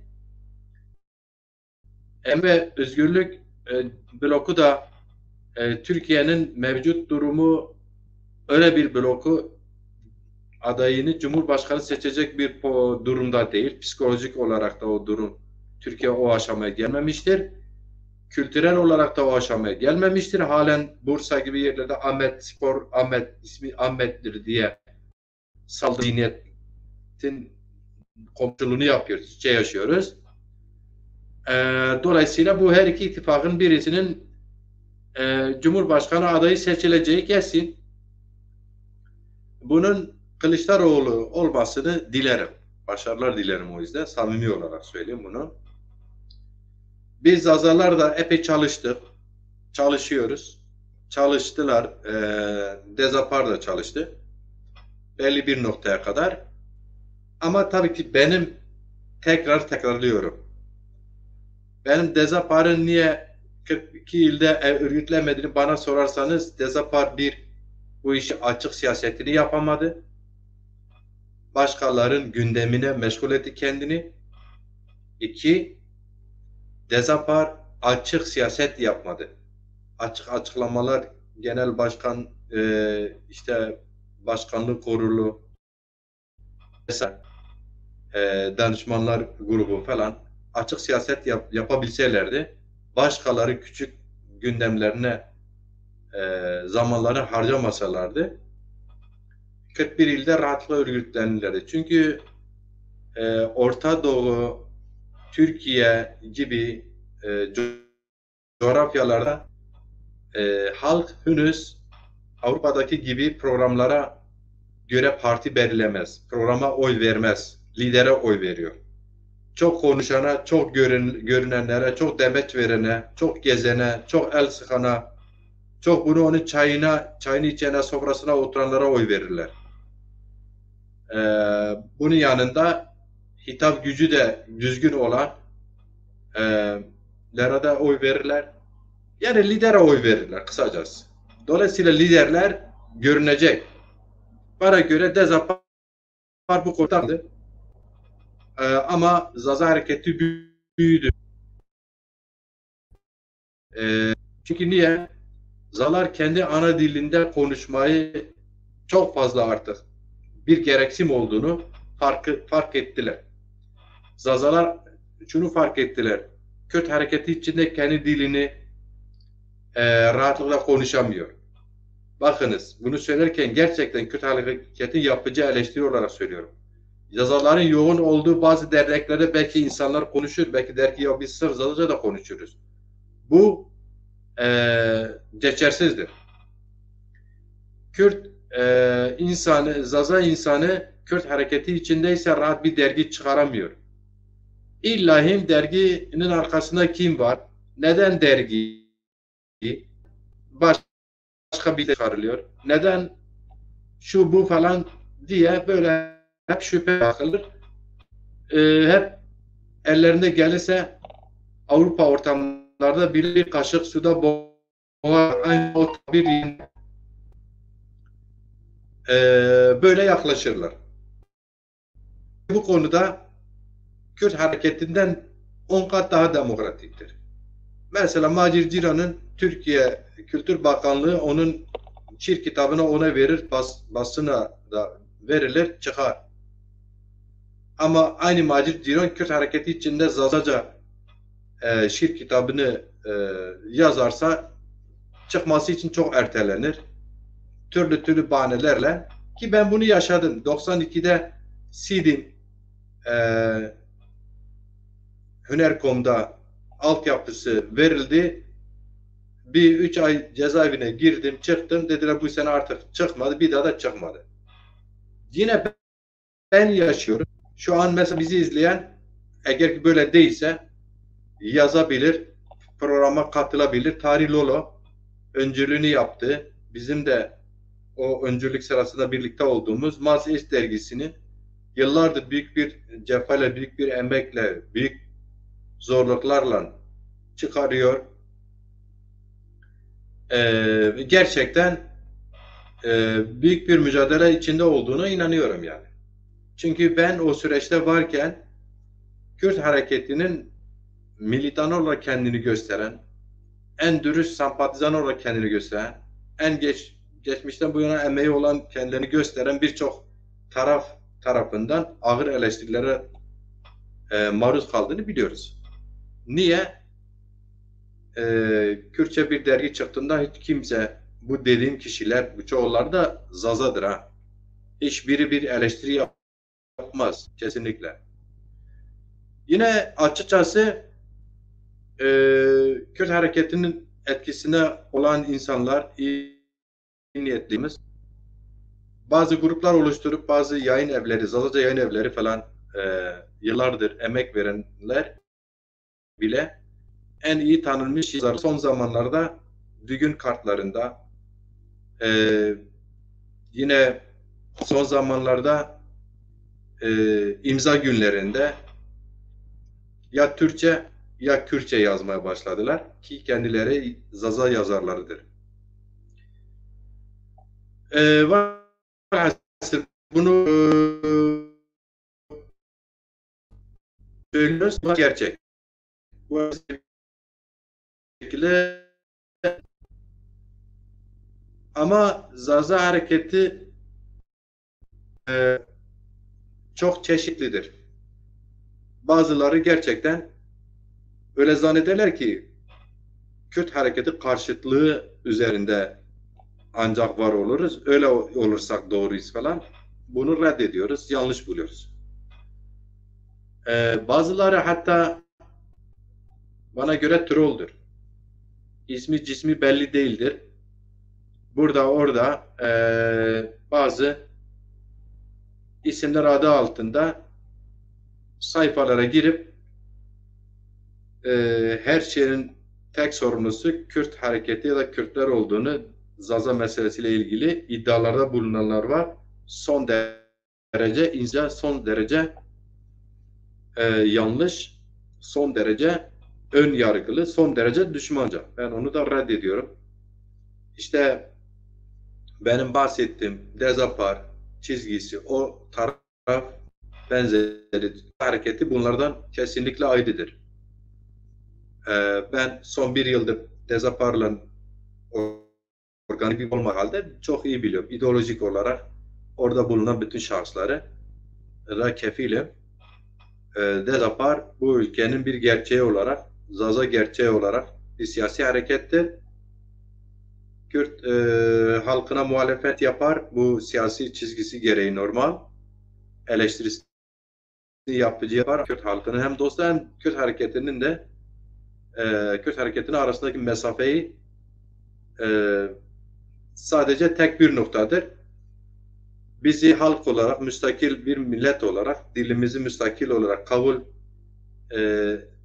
edene kadar biz muhalefetimizi yaparız. Normaldir bu da. O noktada ayrılıyor. Başka da dünya görüşü birçok yönüyle kader savunurlar. Mücadelesini savunurlar. Hak verirler. Kesinlikle ben böyle biliyorum ve öyledir de. Dezapar çizgisi, perspektifi Türkiye'de bütün halkların eşit anayasal güvencesini savunan bir parti. Umarım ve dilerim HDP gibi yasal partiler de, Kürt partileri de bunu gözden geçirir, o noktaya gelirler. Birlikte bu ülkede ötekiler olarak örgütlenip ancak demokratikleştirerek bazı haklarımıza kavuşabiliriz. Yani tabii ki kendi kaderini tayin etme hakkı vardır her milletin ama bir gerçek de vardır.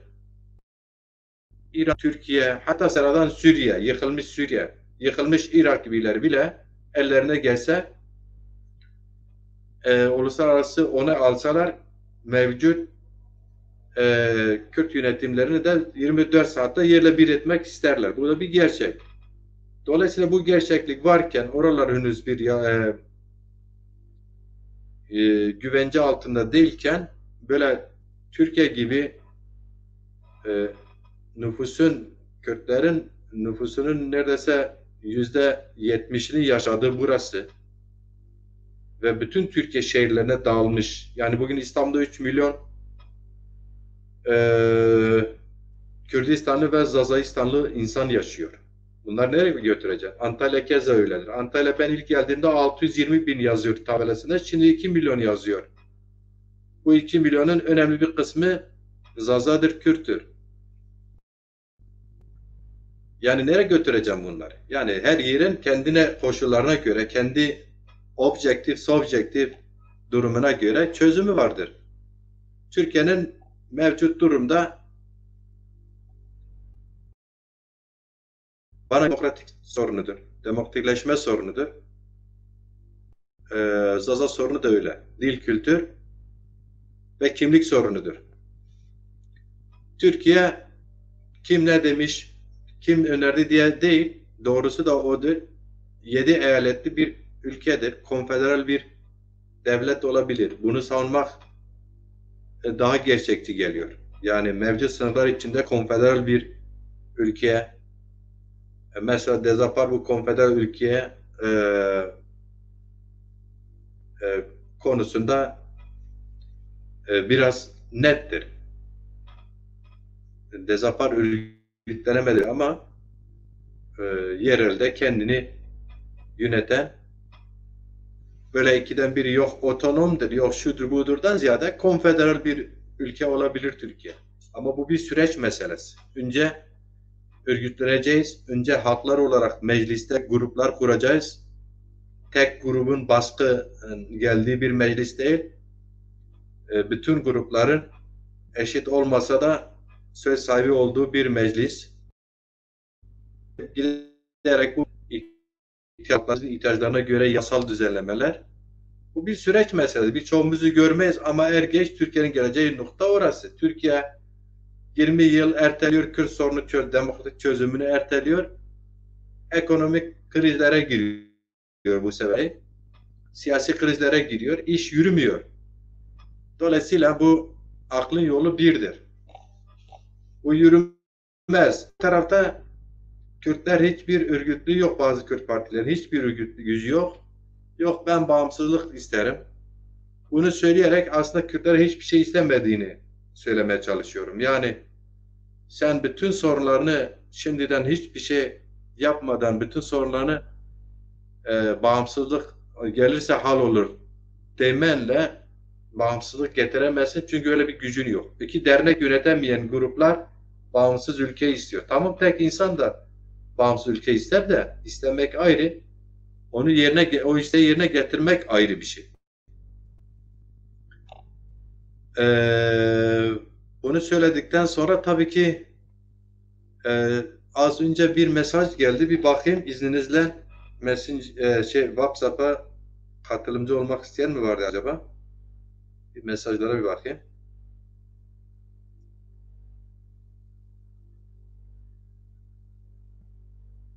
Evet. İlhami Çartekin sen mesaj atmışsın, silmişsin. Neydi ben anlayamadım ama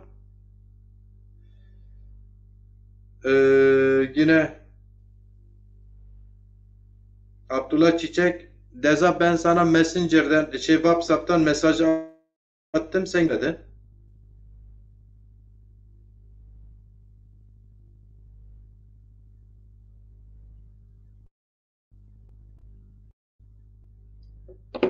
Şimdi siyasetin bir de şu yanı var.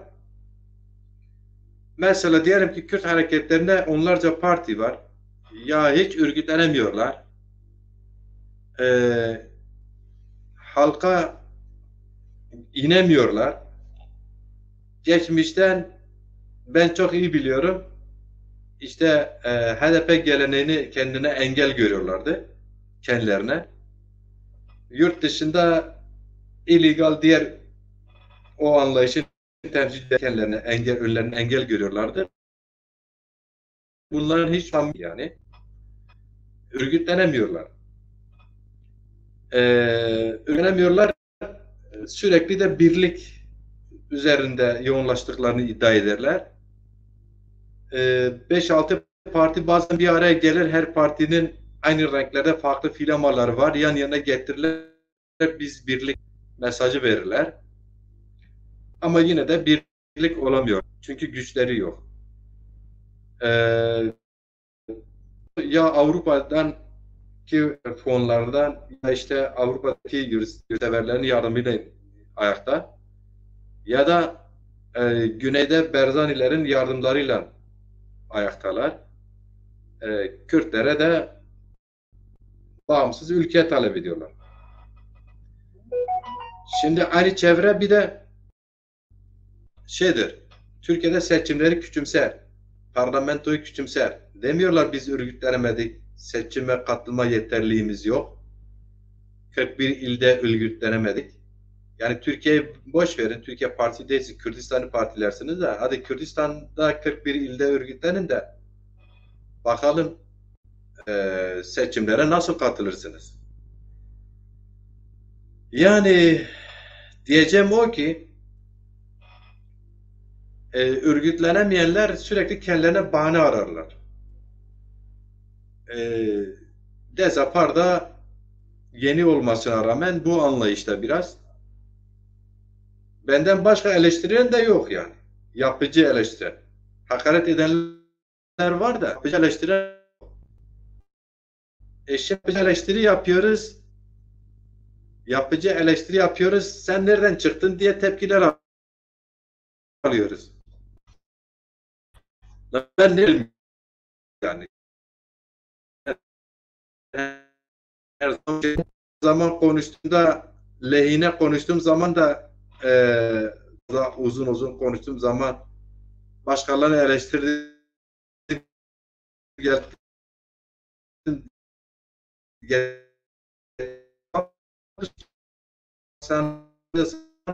ben nereden ben dokun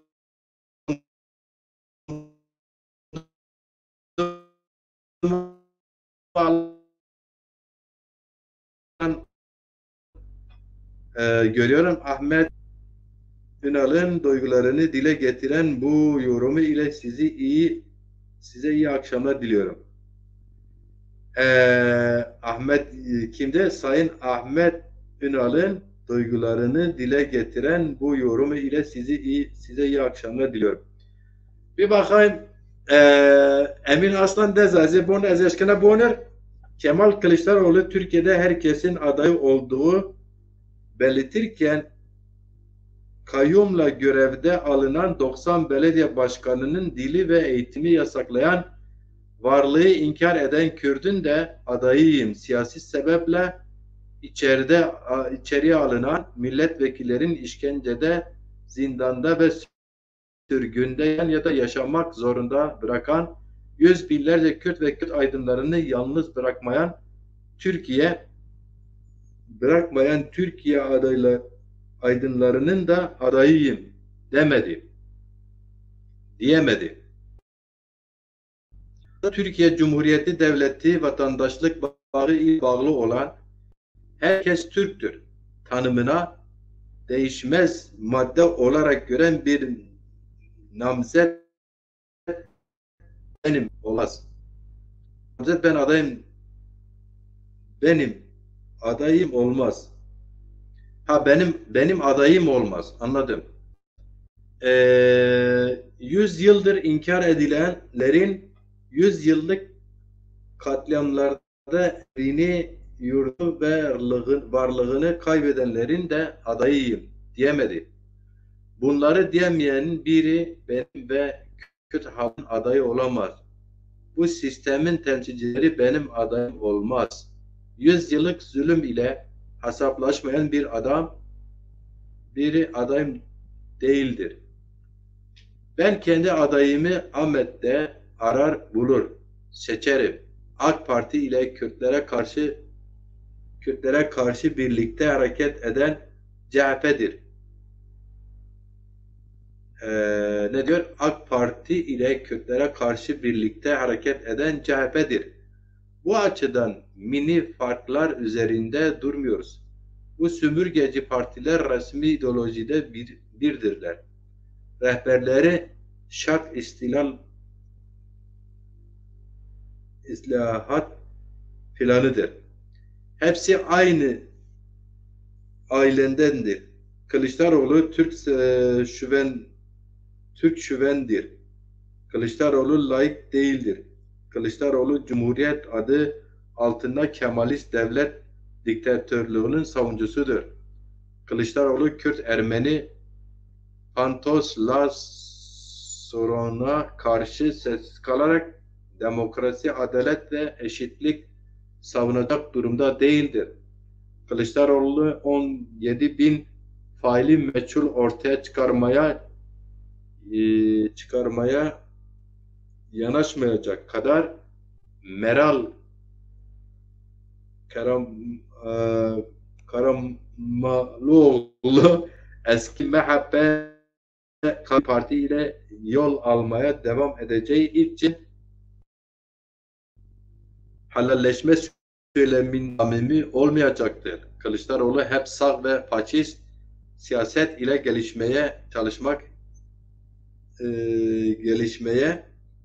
çalışmak ile Ergenekon ekibine yakayı kaptırmıştır. Umut beklemiyorum. Bilkağıt sistem içinde idi. Ona hizmet edecektir. Erdoğan 2002'de yola çıkarken AB projesi ile ortaya çıkmıştı. Bu tutumu ile Kılıçdaroğlu'ndan daha vaatkar idi. Ama geldiği noktada tüm vaatlerinin tersini yapıyor. 12 Eylül Anayasası ile sınırlı kaldı. Uygulamada ondan beter icraatlar yaptı. Kılıçdaroğlu işin başında bile genel bir vaat vermiyor. Lokal mesajlar ile propaganda yapıyor. Değiştireceği bir vizyon sunmuyor. Ahmet Ünal. Peki Emin Aslan, yani şöyle söyleyeyim, bu genel Türkiye'de son 40-50 yıl okula gitmemiş olanın da yazabileceği, belki böyle düzgün yazmaz ama yazamazsa da düşünebileceği eleştirilerdir. Görebildiği eleştirilerdir. Hep böyle mi kalınacak? Bu yaklaşım da doğru mudur? Yani şimdi Erdoğan vaat ettiklerini hangisi, Kılıçdaroğlu vaat edemeyeceklerini yapamayacağının garantisi ne? Şimdi şöyle, tabii ki özet olarak yazının kendisi eleştirileri sonuna kadar bana göre de haklı. Ama bu bir yerde aslında sırf eleştiriyorum, sırf görüyorum, sırf böyledir diye kendini geri çekme olarak da değerlendiriyorum. Evet, Kılıçdaroğlu 90 belediye kayyum atadığında valiler tarafında, halkın seçtiği değil de valilerin yönettiği, kaymakamların yönettiği belediyelere halen istendiği gibi bir ses çıkaramadı. Hatta hemen hiç ses çıkaramadı. Bu kesin doğru. Bunların hepsi doğru. Bu eleştirilerin hepsi doğru. Bu eleştiriler yerinde eleştiriler, ama bu eleştiriler, yani şimdi mesela Türkiye'de bu eleştiriyi yapmak yerine alternatif öğretmek, alternatifini oluşturmak, örgütlemek gerekmiyor muydu yani? Bu eleştiriler o açıdan ben samimi bulmuyorum. Bu eleştiri sahiplerini, eleştirileri doğrudur ama yapanları samimi bulmuyorum. Türkiye'de yaşıyorsan örgütleneceksin. Kemal Kılıçdaroğlu ile Recep Tayyip Erdoğan iki seçenek dışında seçenek sunamamışsa öz eleştirini vereceksin. Öz eleştirini vermiyorsan bu eleştirilerle sadece gününü kurtarırsın. Bu kimse ne iş yapıyor bilmiyorum. Ahmet Ünal beyefendi. O da bir gerçek. Eleştirileri yerinde ama bu eleştiri sahipleri artık eleştiri yapa yapa kabız olmuyorlar mı? Misal Emin Hasan desem, sen çok iyi biliyorsun. Özgürlük Yol'un liderlerinde Kemal Burkay hep barışçı, hep demokratik, hep demokrasi çizgisine ayrılmadı. O da eleştiriler yapar. Ama sonuç kimsenin haberi yok. Alternatifini oluşturamıyorsa eleştirisini de yaparsın ama bir gazeteci olarak, bir yurtsever olarak yaparsın. Ama bir yerlerde bir sandalye, bir kürsüyü işgal etmişsen onun gereklerini yerine getirmeden eleştiri yapmak çok da samimi görmüyorum ben yani. Ama benim için saatinde olsa uzun bir yazıydı, okudum yani. Bazen okuyamıyor insan ama okudum. Evet. Peki Abdullah Çiçek, sen yazmadın. Niye gelmedin kardeş? Sen niye gelemedin programa?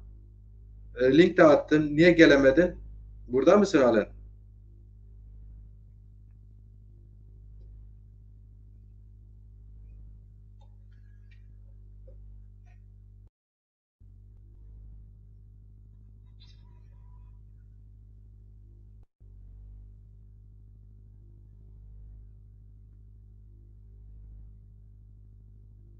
Evet. Beli.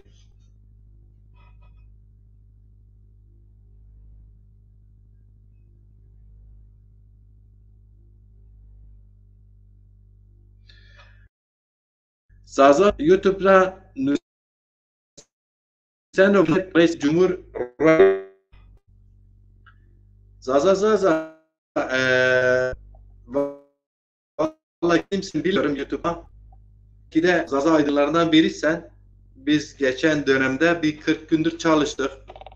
Bir inisiyatif geliştirdik. Yüzlerce aydınımızla görüştük. Büyük bir heyecan da vardı. Ama Zaza hareketi yenidir. Bir iki parçaya bölünmüş. Bazıları biraz mevcut sistemi mi savunuyor, Zazacalı mı savunuyor, kendileri de bilmiyorlar açıkçası. Çünkü ideolojik, politik yaklaşımları yok. Altyapıları yok. Mahallenin ağzıyla sırf ben işte şuyum demekle bir şey yaptıklarını zanneden bir kesim var. Diğer bir kesim var. Sadece sırf yazar, çizer, kültürel çalışmalarla meşgul. Bunlardan da bir kısım işte Zaza aydınların bir araya geldiği bir parti, siyasi parti var. O da işte diğer az önce eleştirisini yaptığım küçük Kürt grupları gibi örgütlenemedi yani seçime katılamadı. Tabii daha yenidir. Ekonomik bir sürü sorunlar var. Hani mesela sorarsan çoğular diyecek ekonomik nedenlerden dolayı örgütlenemiyoruz ama ben kendim bu yaşıma geldim. Biliyorum ki eskiden onların ekonomik sorunları çok fazlaydı. Aç kalıyorlardı, susuz kalıyorlardı. Yırtık elbiselerle halkın içine gidiyorlardı. Halkın sofrasına oturdu, kalktılar, mücadele ettiler. Ekonomik sıkıntılarını hallettiler yani. Dolayısıyla bence bir öncülük sorunu var. Yani öncünü oynarsa ekonomik sıkıntılarından milyonlarca Zaza'nın bir kısmını sırf örgütlerse bile o sorunları halledebilir. O gereklerin arkasına sığınmak doğru değil. Ben yapıcı yerinde eleştiri yapıyorum. Bunun içinde bazılarına ne diyorlar ona? Bazılarına göre iyi değilim ya. Ben kimseye yalakalık yapamam ya. Ben kimseye hak etmediği övgüyü saygı gösteririm. Başkansa başkan derim. Genel başkansa genel başkan derim. Büyüğümse büyüğüm derim. Aydınsa aydınım derim. Hocamsa hocam derim. Ama hep kendisine, yüzüne de ne olması gerekir eleştirilerimi de söylerim. Bunun mücadelesini veririm. Uzun uzun da veririm. Ama sonra bakarsam bir kulaktan girer, diğer kulaktan çıkıyorsa tavrımı böyle açık, kamuoyuna açık da belirlerim. Benim o yüzden hani bir söz var, Erdoğan söylüyor ama kim söylesin, doğruysa söylenir. Yani bizim hani diyor ya, bizim abdestimizde şüphemiz yok ki namazında şüphemiz olsun. Benim yaptıklarımda şüphem yok. Kim nasıl değerlendiriyorsa değerlendirsin. Ben açığım. Kim hangi iddialarda bulunursa bulunsun, birçok noktada benim zayıfımı göremez. O yüzden de birileri geçen gün işte ilkokul mezunu bile değildir diye yazı yazdı. Tamam da kardeşim, sormazlar mı adama ya ilkokul mezunu değildir ama sen 100 tane program demek işte, aydın, gazete, siyasetçi, tarih, bu arkadaşın bin bir emekle çabaladığı, program yaptığı, tamam profesyonel olmasa da ama büyük bir emekle bir araya getirdiği programlarda insanlar kendi düşüncelerini ifade ediyorlar. Bu Albaylı'nın söylediği gibi 3-4 diploma gezdirenler ne yapabildi? Ne yapabiliyor? Ne yaptılar? Şimdi arkadaşım biri çıkmış diyor ki Macir Ciran 7 sene medrese okumuştur. Medreseyi okul görmüyorlar bunlar. Mantığa bakar mısınız? Çünkü medrese, bizim okuduğumuz medrese sertifikası yoktu. Herhangi bir şeyhe, bir aşirete bağlı değildi. Normal köy ortamında, köy imkanlarıyla bir medreseydi yani. Öyle dinayet tarafında ya da milli eğitime bağlı bir medrese değildi. Birincisi bu. İkincisi 52 yaşındayım.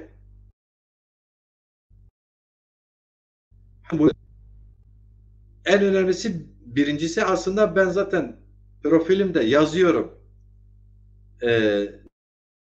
Ne mezunu yazıyorum zaten. Sen bunu bildiğin halde bütün programlarıma katıldın, yazdıklarımı paylaşıyorsun, beğeniyorsun. Ne oldu da 2 tane yapıcı eleştiri yaptığımız zaman ilkokulu mezunu oluyoruz? Yani güler misin, ağlar mısın? Şimdi birini översen, yani övmedim ben kimseyi de, birine yani diyelim ki eleştirini açık yapmadığın zaman seni dost görüyor. Halbuki eksiğini söyleyen dostundur. Eleştirisini yapan dostundur. Yapmayan dostun değildir. Ama bizimkiler böyle değerlendirmiyor. Ne yapalım? Büyümüyorlar işte. Kendileri mühendis, düzenli okullarını okumuşlar, mühendis olmuşlar. Ne bileyim yani diplomaları var, üniversite okumuşlar. Lan Macir Ciran da devrimci ortamın onlarca akademik çalışmalı okullarından oldu. Aylarca eğitim görmüş.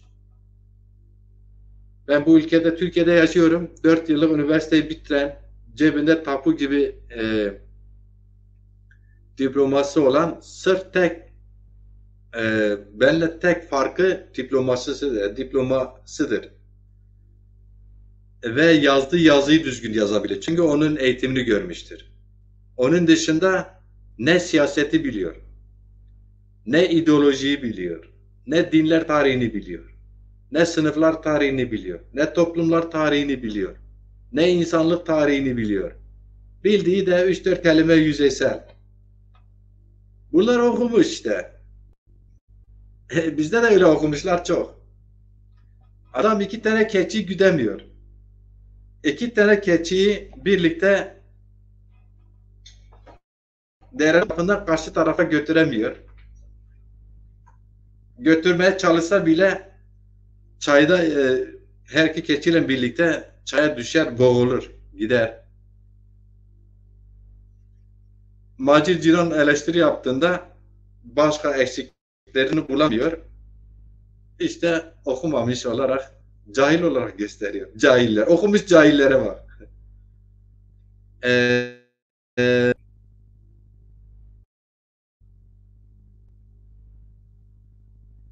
Allah tura razı, zaza YouTube ravon Allah tura razı zafiyeti, Allah tura razı.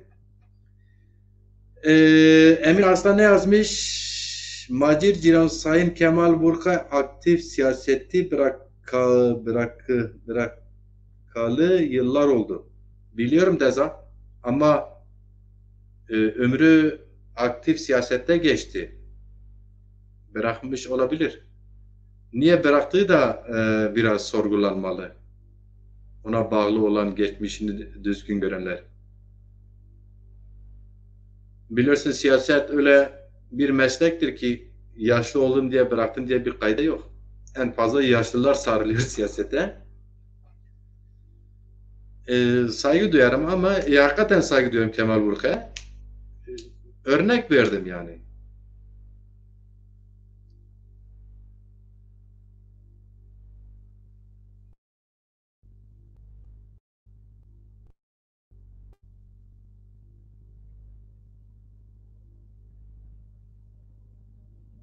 Ahmet Ünal da öyle yine diyor. Öyle benim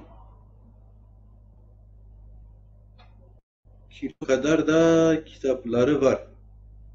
Ahmet Ünal'ın sizin kilonuz kadar kitap.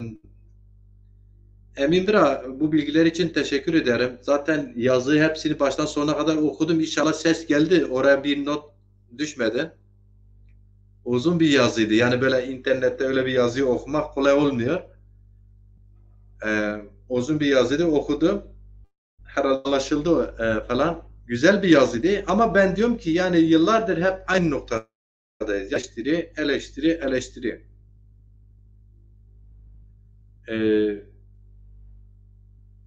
Eleştiriler tabii ki hep yapılır.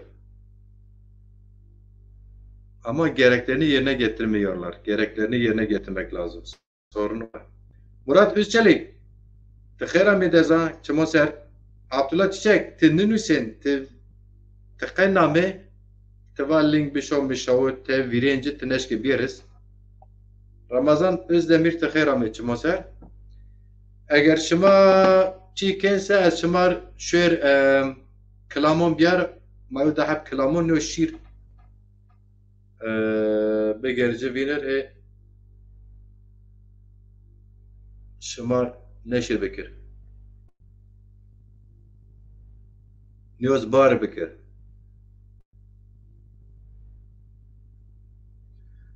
even enaçiya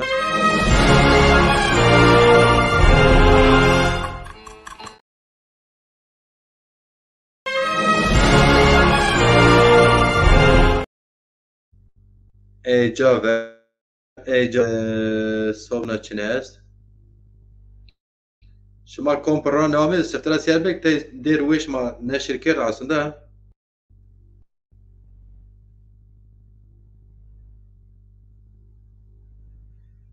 neyse bu programa bir depremle ilgili bir sanatsal eleştiri yine getireyim.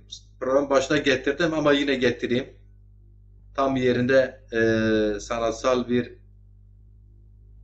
espriyle yapılan bana göre bilimsel bir eleştiridir, Türkçedir. Olmadı mı kader, bulamadı mı kısmet, yapamadı mı nasip. Ne güzel dünya vallahi. Oh! Cenab-ı Hak alnınızda ne yazdıysa o.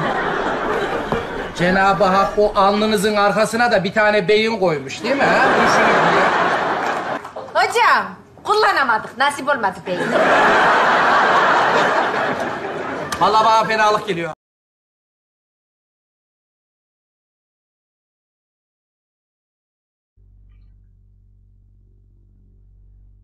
Bu depremle ilgili biliyorsunuz deprem, Türkiye bir deprem ülkesidir. Milyonlarca yıl bu coğrafyada deprem var ve daha milyarlarca yıl da olacak. Çünkü yer altında fay hatları var. Yani öyle bazı idealistlerin iddia ettiği gibi Allah Teala ile bir alakası olan bir iş değil bunlar. Allah Teala durup dururken Müslüman coğrafyasında depremler yapmaz. Müslümanların sumahaşa düşmanı yapıyorlar. Yine illa her şeyin doğrusunu biz söyleyeceğiz ama olsun, cezamız neyse kesin razıyız.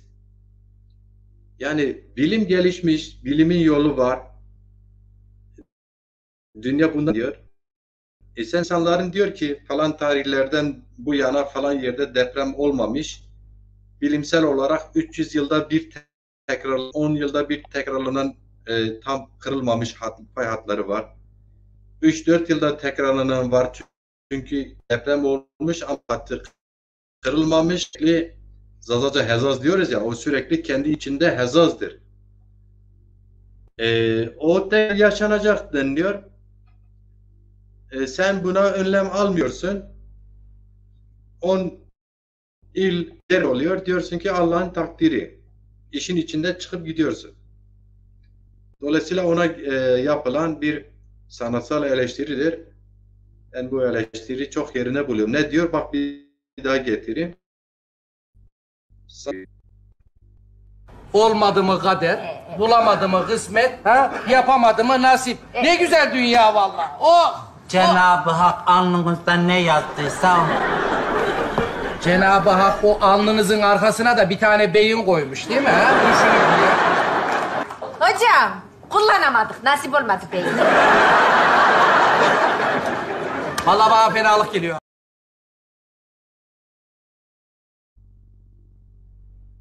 Hocam kullanamadık, nasip olmadı. Yani beynimizi kullanamadık, nasip olmadığı için kullanamadık demek istiyor. Diyor ya, ne güzel eleştiri. Şimdi bunlara önlemini almıyorsun. Yer etütleri yapıp da nerede binalar yapılabilir, nerede yapılmaz, deprem bölgelerinde depreme uygun yönetmenlik var. Onun gereklerini yerine getirilmiyor, denetim yok. Adam denetim yapmaya gidiyor. İşi alan İnşaatçı diyor ki abi bir çay mı içmeye gel, her şey dört gidip denetleyeceğine hiçbir şeye bakmadan çayını içip gidiyor, zıkkımlıyor gidiyor. Bir de maaş alıyorlar bunlar. Bir de yani Avrupa'nın geneli 25.000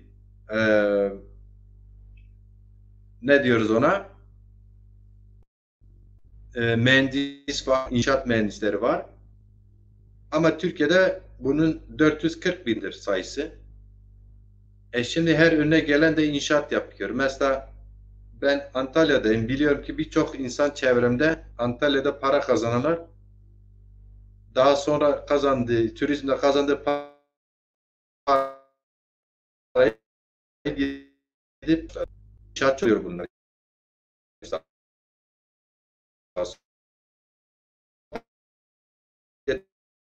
Kazanırlar. Daha sonra Karakuçan'da inşaatçı olmaya başladılar. Yaptıkları daireleri de önce Sarıcanlara, sonra diğer çevre köylerine satıyorlar.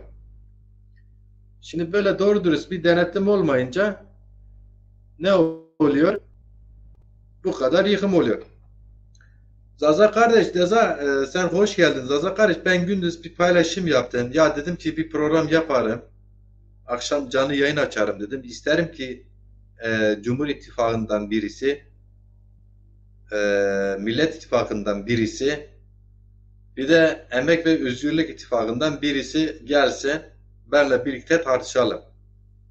Tabii ki birilerdeyken ben bunu Cumhur İttifakı'na, Millet İttifakı'na, Emek ve Özgürlük İttifakı'nın temsilcilerini kastetmedim. Ben onlara program yapmak istesem ararım, davet ederim, gelirler gelmezler, onların bileceği iş. Onu yol yöntemini bilirim. Benim kastım böyle zaza olup da bu ittifaklara çalışan ya da sempati duyan, bu ittifakların liderlerini kendine rol model, gelecek olarak gören kesimleri gelip de burada medeni bir şekilde kendilerin oy vereceği ittifakının Türkiye için ne vaat ettiğini anlatsınlar.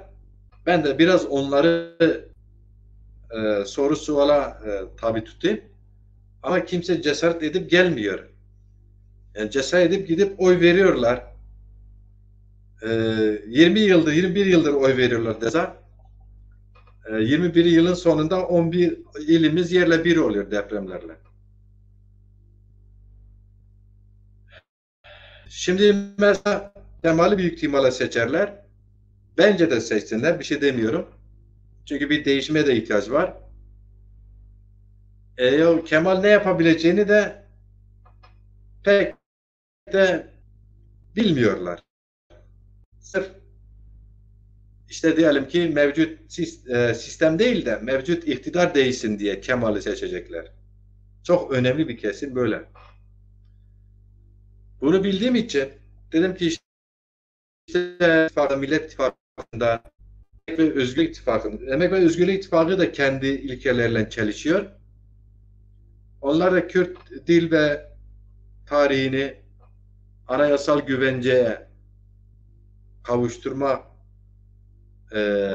iddiasıyla yola çıktılar. Aslında ondan daha ziyade Kürt dili, kültürü ve coğrafyasını bağımsızlığı için hatta diyelim öyle yola çıktılar. Geldiler ortak vatana Demokratik Cumhuriyet'e kadar geldiler. Son yıllarda da kendilerini CHP'ye mahkum bırakıyorlar. CHP'ye çalışıyorlar. Erdoğan karşıtlığı CHP'ye çalışıyorlar. Şimdi bu ittifakın da istedim bir taraftarı gelse, bu üç ittifakın taraftarlarıyla program yapayım. Üçünü de sorgularım. İnanın ki. Çünkü ilkelerine bana göre vazgeçti. Şu an bırakın işte bağımsız ülke şu kadar yazar, çizer,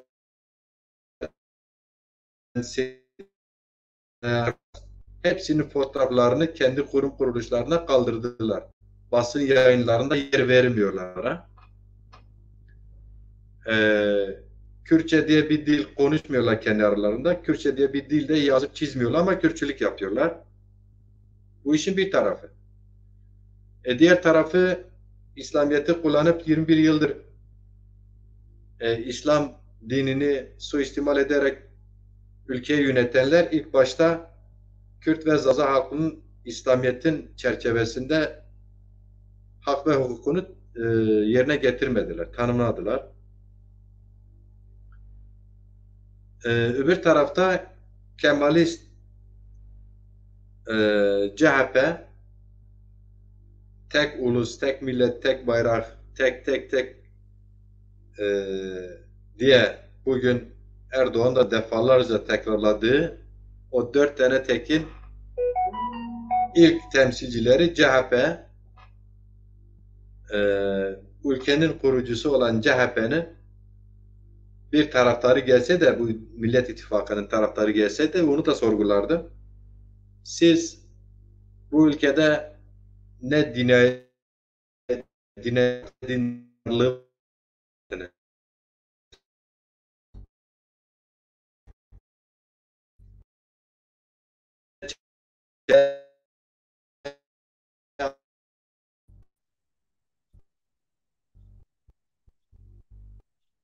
Allah Çiçek geldi. Abdullah Çiçek. Maşallah bizim. Merhaba. Dezat خير abi. Ya خير ميادي bu kayseke keyif halkı كويشف سلامت خير بهول از هولا تسيني سلامت ولا شكر هول ما هول ما يونا بيالي اللي كتاز اريا Teşekkür والله Hey yedirayın, hey çarayın. يا ولاي اللي كتامز فيا حاليا النبي ودمرة مز فيا هنا حاليا بي ما كتري Kodere tıkır amide mi bat hey yedirayın, hey çarayın, tıkan kodere. يا ولاي هامبورغ كراينا هذا هامبورغ كراينا Hamburg dur evet. راشتو هامبورغ تورو كيف تهول تسلامت ان شاء الله تزا ولا هول الشكر ومرة تسلامت وش الله كيف شما انا ملات من يتلقى عننا سانكي هم اعتراض razı كيف ما saat maz hol mase Türkiye yani Türkiye كيف sinisa maz okedi komok reer خو gurad bar خو کرده حق به خو کر پر اش مل كيف يهول komok سما مسئله ملت مسئله شارع كيف ايز گره ایدئولوژی اگر ایدئولوژی خباتی هول سبنه هول اگر هول نیست کن خو ver okudum اقرا قيدات شي عماد خان إن يوم إسرائيل خدي وانو پره نکوت ما دست وانو دین زیشه و وانو ما آخر خو آکرد آخر خو صفر سر دعا کرد دعای ما قبول بی اینه زواری سخنتیز وانی مار کود یعنی ما سکن و وانو این جفاز ما قبول کرد ما yani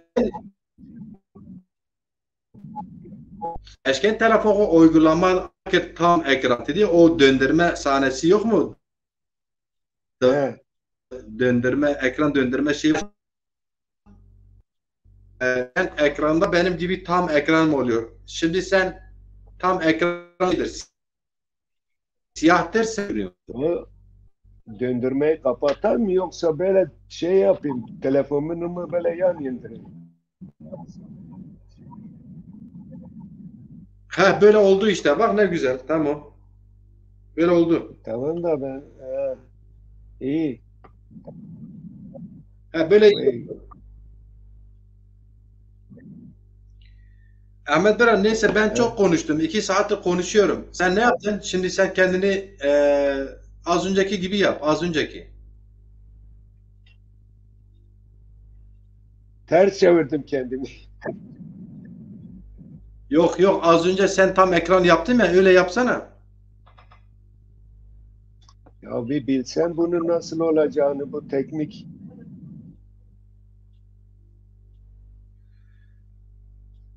Abdullah dostum az önce sen tam ekran yaptın dedim tamamdır. Sen niye çevirdin ki?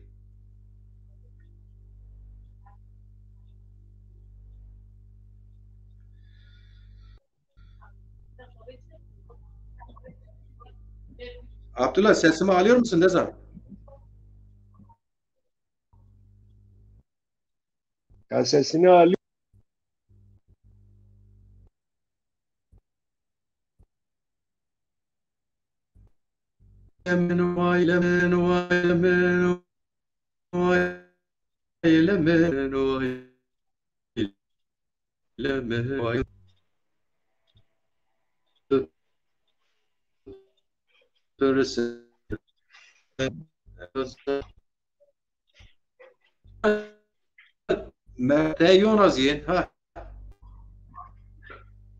Abdullah sen şimdi de şeyi kapattın Dezan.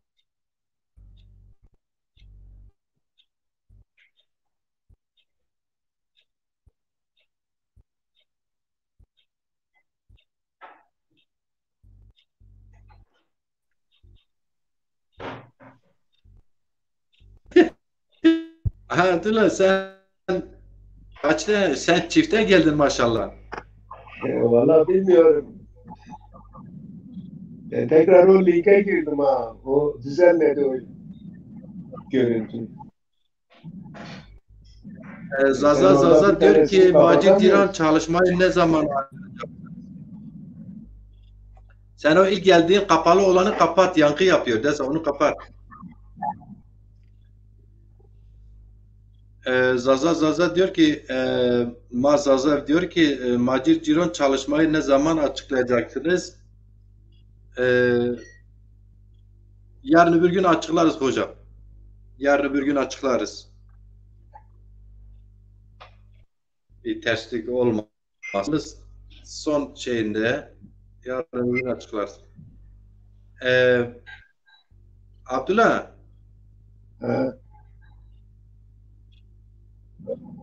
Ya Deza bunu bir düzelt. Sen niye iki kere geldin ki? Sen nereden geldin iki kere?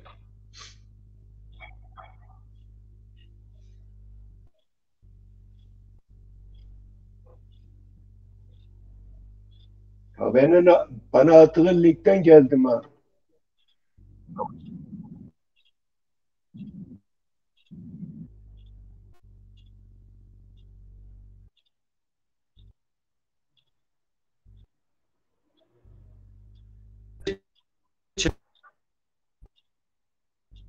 Niye bu böyle niye şey oldu, bozuldu ki? Çevir. Bir çevir. Abdullah telefonu sesim gelirse telefonu değiştir desem. Millet gitti bak şimdi kimse kalmadı ha.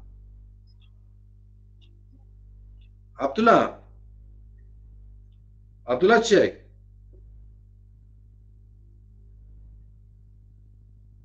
Deza sen sesimi alıyorsan bu telefonu değiştir, ekranı görmüyor musun Deza?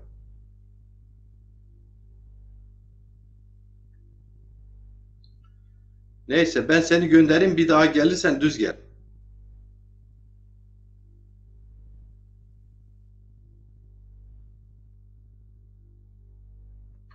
Abdullah yapacak bir şey yok. Sen iki kişi geldin. Konuşunca iki kişi birden sen konuşuyorsun. Ondan sonra yankı yapıyor. Bu birincisi. İkincisi ben tam ekran yap dedim. Sen tam ekran yaptın. Ne güzel devam ediyorduk. Sen telefonunu çevirdin. Tersten ekrana geldin. Bir de sesleniyorum düzelt diyorum falan. Cevap vermiyorsun Deza. Buradaysan yeniden gel, düz gel. Gelemiyorsan bana yorumda at. Programı kapatalım yavaş yavaş. Bir bakalım ne paylaşabiliriz.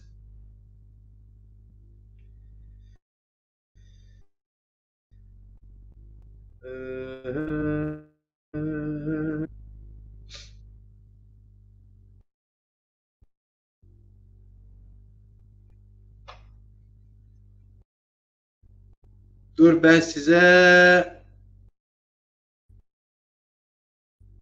şey getireyim. Yeni bir video getireyim. Önce bir yüklemem lazım. Getirmem lazım bulursam. Abdullah biraz bekle canım. Sen geldin. İnşallah bu sefer düz geldin. Az bir şey sesim gelirse sana az bir şey bekle beni.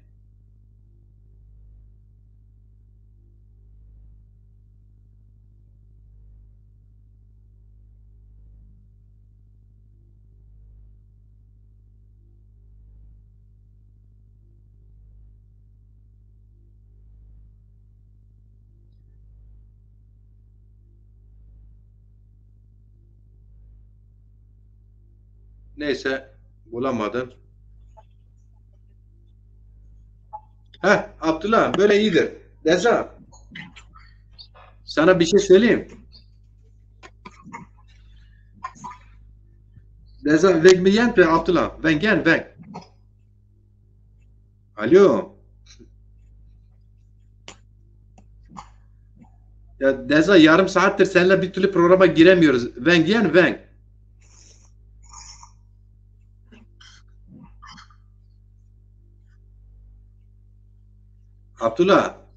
Abdullah Çiçek ben yeno.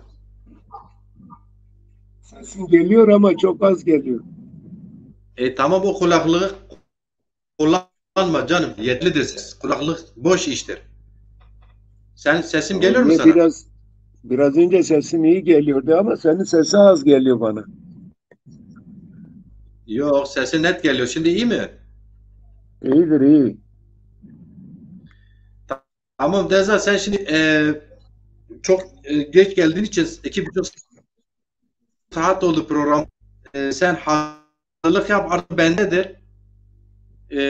Sen neyi öneriyorsan onun üzerine seninle bir program yapalım. Biz bir program yapalım. Aslında senin geçen gün yapmış olduğun program zannedersem tam bana göreydi. Hani o rol model, işte Zazaların kültür, edebiyat o konusunda konuşuyordunuz arkadaşlarla. Aslında orada katılmak istedim. Bir şeyler söylemek istedim. Çünkü o söylenen, anlatılan hiçbir şeyin böyle tamam yerli yerinde anlatılmadığı için bayağı mesela birçok geçmiş tarihte anlattığın insanlar vardı o konuda. Diyelim geçmişte işte bizim halkın, Kürt halkın, Zaza halkının önderleri falan bu Kürt davası uğruna vermiş oldukları mücadele ile ilgili konuşmak isterdim bazı şeyleri. Çünkü orada yorumlarda da görüyorum. Bayağı bilgi kirliliğini gördüm ben şahsen. Keşke sen daha önce mesela böyle biz seninle Facebook'ta arkadaşız. Önceden Messenger'den yazsaydın. Çünkü sen biliyorsun ben bu programı WhatsApp üzerine yapıyorum. Yani WhatsApp üzerine yapmıyorum. YouTube üzerine yapıyorum da WhatsApp linkle geliyor insanlar. Ya da Messenger'le geliyor. Messenger zordur. WhatsApp şimdi bilgi kirliliği değil. Mesela insanlar bir konuda bilgi sahibi olduğunu zanneder, bir konuda da hiç bilgi sahibi değil zanneder. Bildikleri tek doğrudur, diğerleri bilgi kirlidir. Yani o ya elbette değil. Mesela mesela örnek vereyim Abdullah. Bak mesela şimdi ben kendim üzerinde bildiğim için söylüyorum. Biz mesela hani yaparken Şeyh Said Sedraza'yı Kürt hareketi olarak bildirdik. Misal yani. Mesela ikisi de Kürt hareketi dini bir harekettir. Diğeri kendi aşiretini Dersim'de biraz söz hakkını kaybettiğini azaldığını fark etti ve aşiretinin elde tutmak için Ruslarla da savaştı. Devletin yanında yer aldı. Hatta Mustafa Kemal tarafından Elazığ tren garında sorgulandığında diyor ki biz Ruslara karşı verdiğimiz mücadele Erzurum'da devletten madde almışız. Bizim şimdiye kadar devletimizin yanında olmuşuz. Bir isyanımız olmamış. Bu neyin nesidir? Ben sizin diyor hani yalanlarınızdan baş edemedim. Şimdi aslında bakıyorsun ki bir Kürt hareketi falan orada da yok. Sadece deşmek istiyor. Bir çoban lazım. Onu da Sedraza'ya kurban ediyorlar. Halk onu seviyor. Belki isyana kalkar. Girer hakimiyet için. Bir oyundur yani. Şimdi bunu Kürt hareketi kampanya olan insanlar tarafında böyle değil, diğer türlü olarak bilinir. Şimdi hangisi bilgi kirliliği olur? Evet. Mesela Şeyh Said'in çıktı, ifadeleri çıktı. Yani arşivde ifadeleri çıktı. İfade verirken diyor benim torunlarım, Kürt torunları bunun şeyini alırlar. Öyle bir şey yok. Dini bir kalkışmadı. Bu kalkışmayı Türk diyor. Ve en çok da ne Şeyh Said ne Sedraza'yı Kürtler desteklemiyor mesela. Bak Cibran aşiretinin içinden çıkan Cibran aşireti Said'in kayınlarıdır. O yüzden bir şekilde Şeyh Said'le ilişkileri var. Muş tarafından Bingöl tarafına geliyorlar, isyana katılıyorlar ama onun dışında iki kere hareketi asasında Kürtler püskürtüyor. Devlet değil. Devlet yok ki orada. Yani hiçbir yerde Kürt katılmamış Kürt hareketi olsun. Yani bu isyanlar 29 isyanın birçoğu Mesela sadece aşiretlerin isyanı. Aşiretlerin kendi çıkarların doğrultusunda o bölgede aşiret isyanlarıdır. Şey değil yani, Kürtlükle alakası yok. Kürt isyanı şeydir, Ağrı isyanıdır. Küçüktür. Ondan sonra Kadisa Bezani'dir. Başka bir isyan yok. Diğerleri hepsi böyle tırmadır. Hangisi bunlar eksik bilgilerdir. Aslında gerçekten yani yazılı kaynaklara baktığımız zaman o Şeyh Said Efendi'nin kayınbiraderi Halit Cibran, onun konumu ve İstanbul'da Miralay konumunda olan Osmanlı Devleti Harbiye Okulu'nda okuyup o yetkiye ulaşmış olması ve Hamide alaylarının kurulması ve onun içinde general olarak görev alması, o zaman Osmanlı Devleti'nin çöküşe geçme dönemindeki İttihat ve Terakki'nin hareketi ve Halit-i Cibran'ın orada hazırlanması, yani Devlet-i Osmaniye dağılıyor diye biz kendi halkımız olarak nasıl bir tertip alıp örgütleniriz diye bir azadi hareketi kuruluyor orada. Şimdi mesela bir arkadaş da, yani yine o da Facebook'ta arkadaşım, anlatıyor, diyor azadi hareketi diye bir şey yok.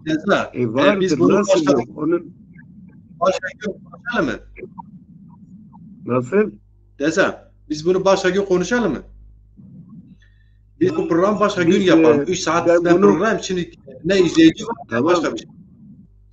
Problem değil, biz bir gün konuşabiliriz. Fakat bunlar öyle konulardır ki yani hepsini birden anlatmak şey değil.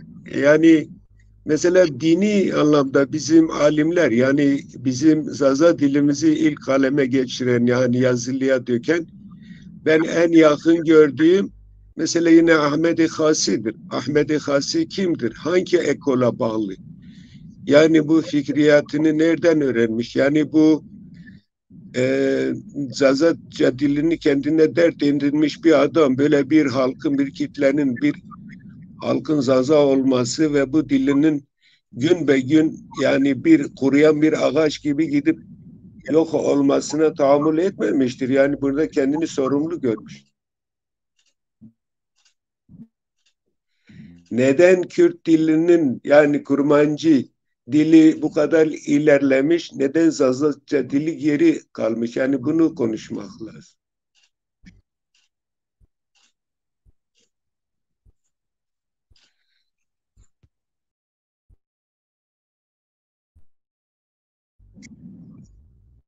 Abdullah.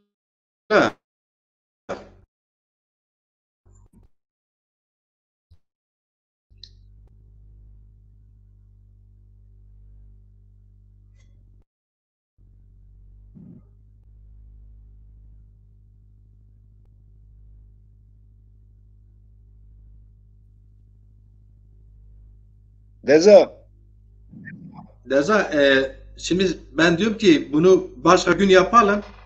Biz başka gün yapalım, erken başlayıp ve geniş konuşalım bu konularda. Yani bu Kürtçe dilinin neden bu kadar erken ilerlenmiş ve Zazaca dili neden bu kadar geri kalmış? Sence neden mesela? Bunun tarihsel meseleleri, şeyleri vardır. Mesela Kürtler geçmiş tarihte 2 tane devlet kurmuşlar. Bu devletlerin bir tanesi Mervani Kürt Devleti'dir. İkincisi Eyyubi Kürt Devleti'dir.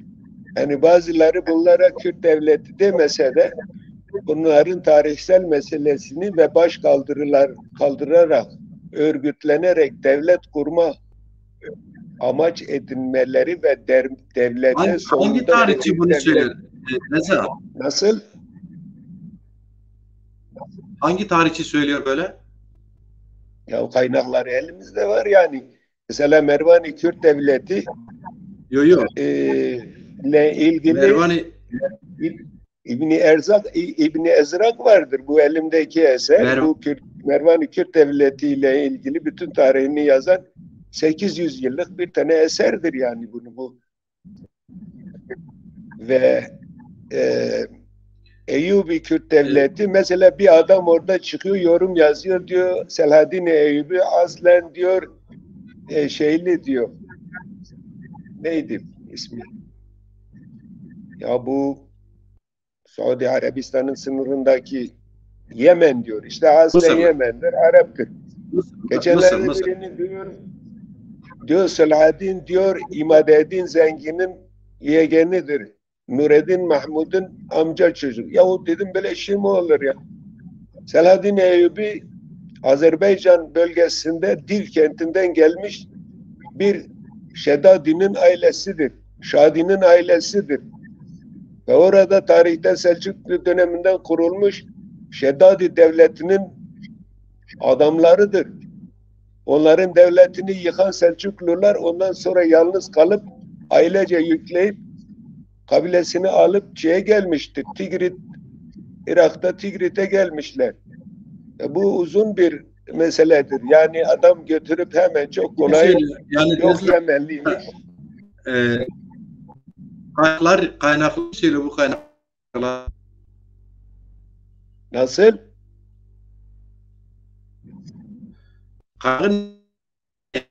Yani bu bilgilerin hangi tarih? Sesini tam alamıyorum. Bakın. Mervan-ı Kürt Devleti diyor. Yok. Kürt Devleti'nin sesin çok düşük. Ses alamıyorum. Bir kere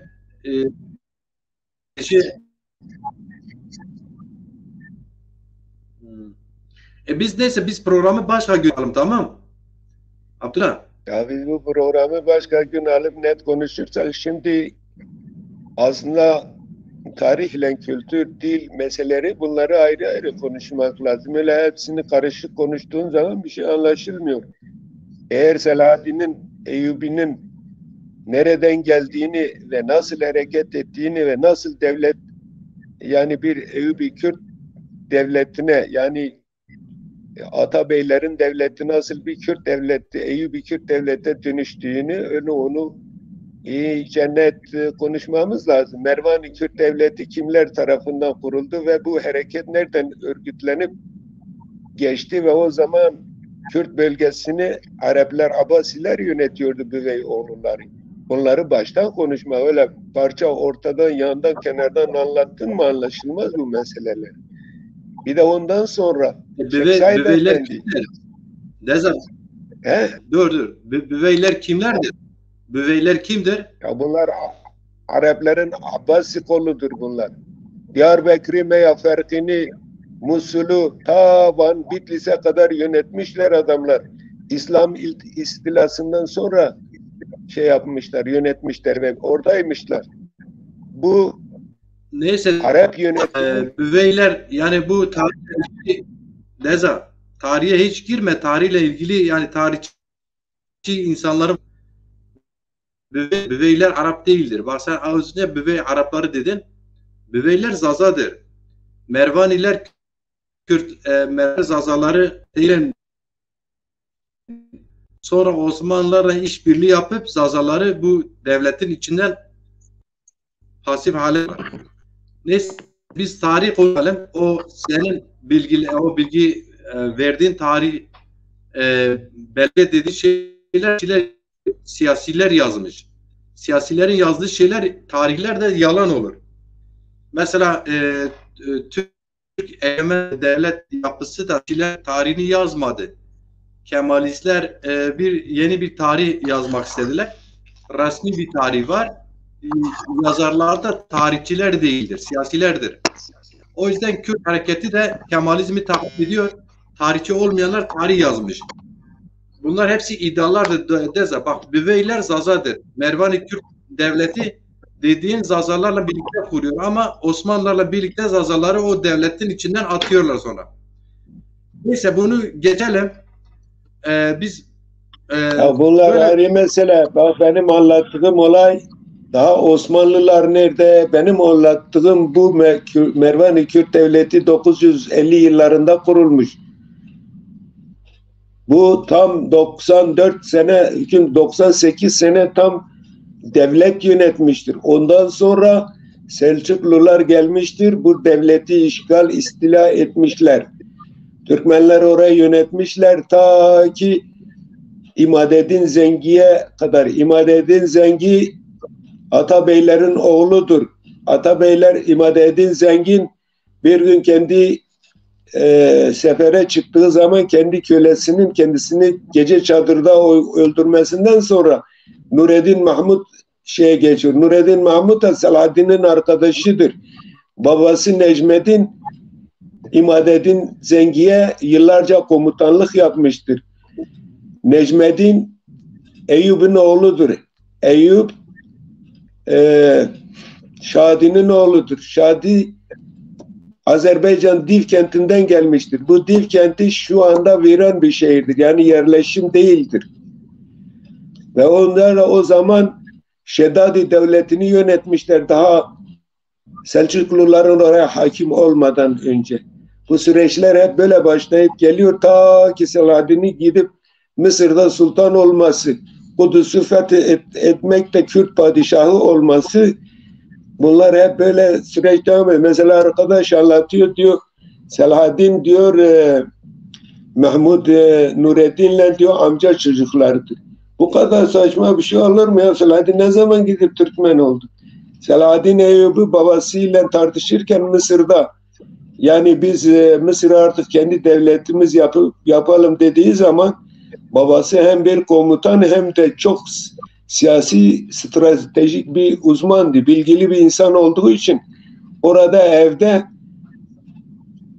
Selahaddin'e hatta kızıyor, onu sövüyor. Kürtçe sövüyor. Adam kendi ailesi evinde Kürtçe konuşuyor.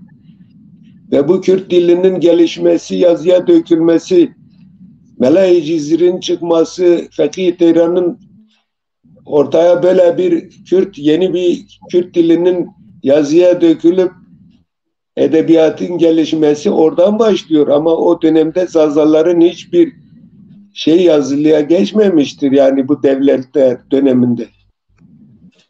Yani Zazalar ta Ahmed-i Halsi'ye kadar herhangi bir eser oluşturmamışlar.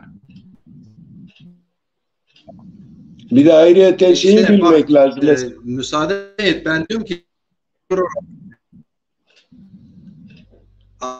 sen beni duyuyor musun? Duyuyorum. He. Şimdi daha iyi konuşmak istiyorsan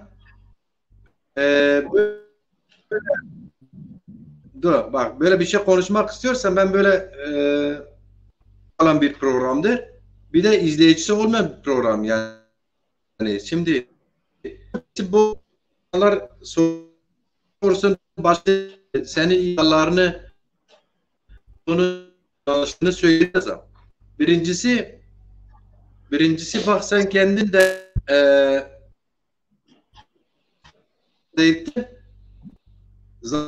Zazalar yazmışlarsa Sasani'den bu yana Zazalar Osmanlı ve Selçuklu Kürt işbirliği içerisinde ötekileştirildiği, hep dağlara sürüldüğü içindir. Mesela Zazalar Kürt olsaydı da Osmanlı sürecinde, Osmanlı dönemi ilişkileri içinde Ahmed-i Khani, Ahmed-i Malay Cizire, Fakih Tehran gibi birkaç tane Ahmed-i Khasi çıkardı. Biliyorsun Deza. Zazalar Kürt olmadığı için, Kürtlerle Selçuklular daha sonra Osmanlılarla birlikte yönetilmeye çalışıldığı için, ötekileştirildiği için, daha sonra da dönemin ne padişahıydı? Neyse, dönemin padişahıyla yaptıkları 12 maddelik anlaşmadan sonra Zazalar bu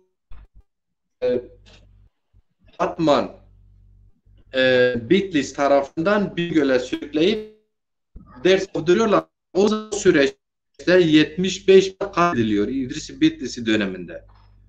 Şimdi o bir de bu yanı var. Şimdi dolayısıyla Zazalar sadece Kürtlerle işbirliği yaptıkları Mervani devletidir. Mervani bu da Selçuklularla işbirliği içerisinde Zazalar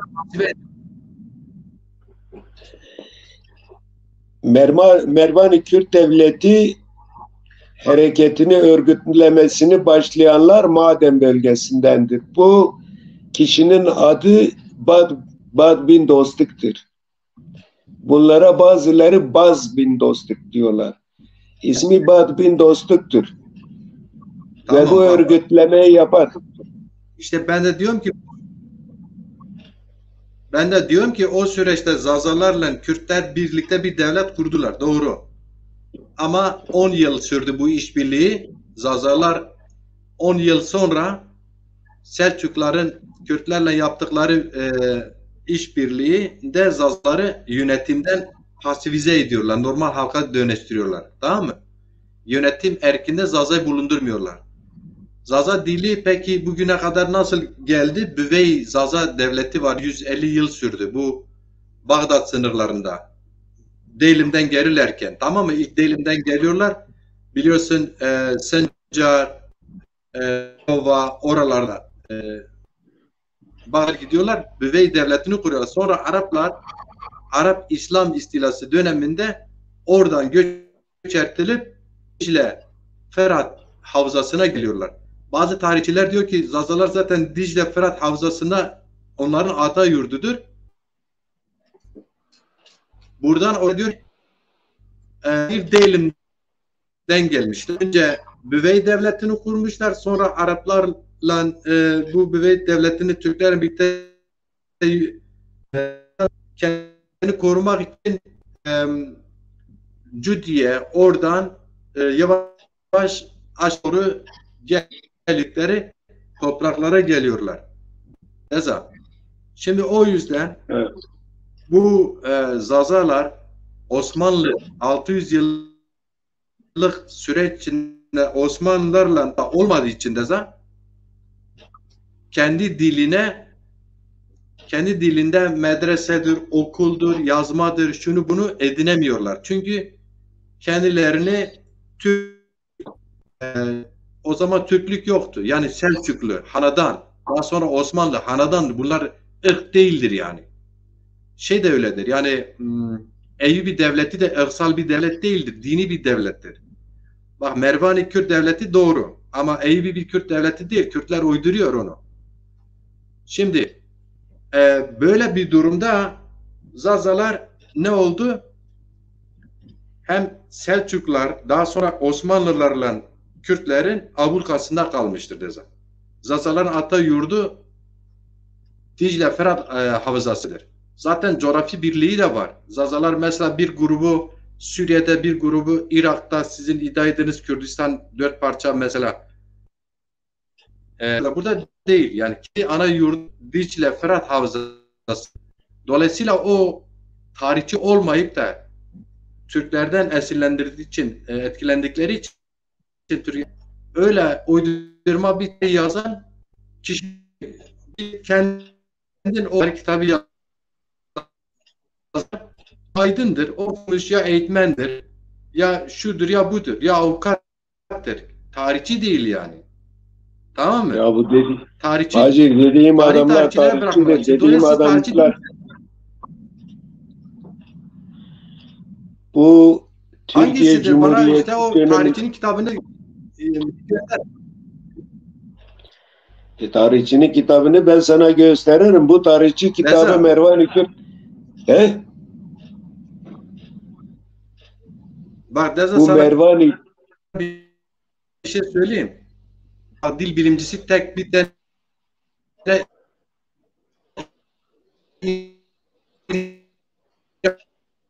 Kürdistan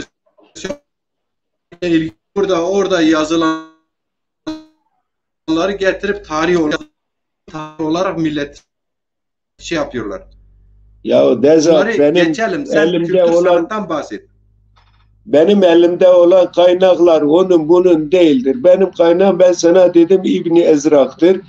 Ve bu İbni Ezrak'ın Mervani hakkında yazmış olduğu eser bir belgedir. Yani bunun şeyi değil.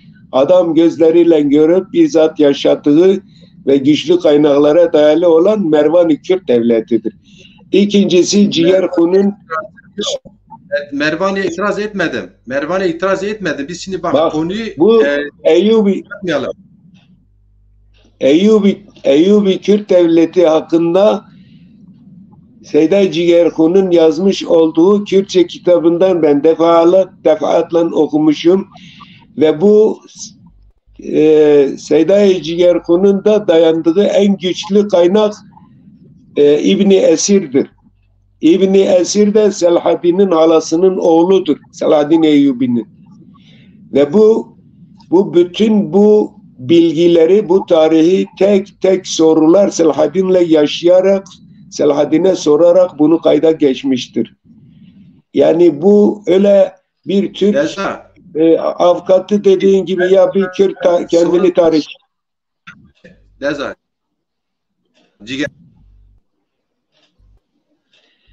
Cimiş evet, tarihçi değil ki. Kim? Ya ne demek tarihçi değil? Adam bir melleydi. Sonra yahu Selahaddin'i Seyda Ciğerkun bir melleydi. Medrese alimiydi ve ağırlığını tarih yani o Orta Doğu tarih şeyine kendini vermişti yani. İlla bir adam gidip dese ki ben illa tarihçiyim burada gezip demekle tarihçi olunmaz. Seyda lütfen kendinizi küçük düşürmeyin. Bak bir tarihçi önce tarihçi bak adı var tarihçi olarak tarihi okur ve bir tarihçi olabilmek için en azından 5-6 tane yabancı dili bilmesi şart. Bir kere bunu bil. Seyda Ciğerkun bir köy imamıdır, bir melledir ve melleler genelde hitaplarda güçlü olduğu için kendi diline, kültürüne düşkün biri olduğu için şair bir insandır, yurtsever bir insandır. Ya Seyda Melle, Seyda cami mellesi falan değildir. Deza sen niye öyle ona diyorsun? O adam mella falan değil. O mella şeyhlere karşı nice eserler ve şiirler yazmıştır. Bu demiş ki yani biz özgürlüğümüzü ele atmadan siz böyle dine ona buna bürünüp gitmekle diyor bir yere varamazsın. Önce özgür olmadan siz hiçbir şey olamaz. Sizden Müslüman da bile olamaz. Seyda Ciğerkun'un düşüncesi böyledir. Önce özgür olacaksın diyor. Seyda Ciğerkun olduktan sonra bu ama bir melledir yani. Bir din adamıdır. O melledir. Melleliği bırakmış. Buna isyan etmiş. Hatta dinden çıkmış. Şimdi bunun lakabı bak Seyda Ciğerkun'un adı Şeyh Mus'tur. Gerçek adı Ciğerkun değildir. Ve kendisi de Seyda değil. Medrese ilmi gördüğü için insanlar ona Seyda demiştir. Yani gerçek adı Şeyh Mus'tur. Tamam işte medrese ilmini gören Seyda. Ve kendisi Mardin'in bir köyüne bağlı. Yani şimdi köyün adı aklımda değildir. Mardin Hasankeyf arasında bir köylüdür. Seyda Ciğerkun daha küçük yaştayken anne babası ölüyor, amcası yanında büyüyor. 18 yaşına kadar amcasının koyunlarına bakıp ondan sonra terk edip gidiyor, medreseye yöneliyor. Beza, bak buna bir şey dediğim yok. Sonuçta bak, hemfikiriz. Seyda adı üzerine Seyda Ciğerkun bir Seyda'dır. Dini ibadetleri... Seyda gerçek o dediğin Seyda'da değil. İbadet etmiyorduk. Bak Seyda'nın 5. divanını açıp bunu bakabilirsin.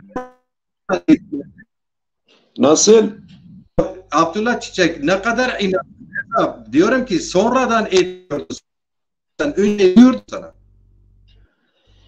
Ya adam belli bir aşamaya geldiği zaman bu dindarlığın bu İslam adı altında Kürt halkına verilen zarar ve edilen asimilasyona isyan etmiştir adam. Net açık ortadadır. Bütün şiirlerinde, bütün yazı eserlerinde odur, ortadadır. Sadece onun adı Seyyid Ceyerkun'dur. Eğer ben sana böyle şeyde gösterirsem, onun bende olan divanını gösterirsem, o başlığını okursan anlarsın Seyyid Ceyerkun kim olduğunu. Ben Seyyid Ceyerkun'larca kitaplarını okumuştum. Bak bir konuda hemfikir. Seyyid Ceyerkun tarihçi. Ben söylüyorum, sen illa hemsede böyle demiş diyorsun. O tarih ama değil. İsviçre'de 83'te Zazalar Kürt değildir. Onu niye söylemiyorsunuz? Kim nasıl Zazalar Kürt değil? Ya benim için bak, senin için Zazalarla ilgili. Ya o bunu Zazalar isteyecek ki adam gündeme getirecek. Mesela Yaşar Kemal kendisi Kürt değil miydi? Yaşar Kemal diyor ki sonra o İnce Mehmet'i yazarken, Ağrı Efsanesini yazarken, birçok eser yazdıktan sonra, ondan sonra devlet kendisine sorar, hani o dönem kendisi diyor ki ben Kürdüm dediği için 6 sene yargılanıyor. Yani 6 seneyle hapisle yargılanan Yaşar Kemal o zaman dönüp diyor, keşke ben Kürtçe yazmayı bilseydim. Benim Kürtçe yazamamam çok benim zoruma gidiyor diyor.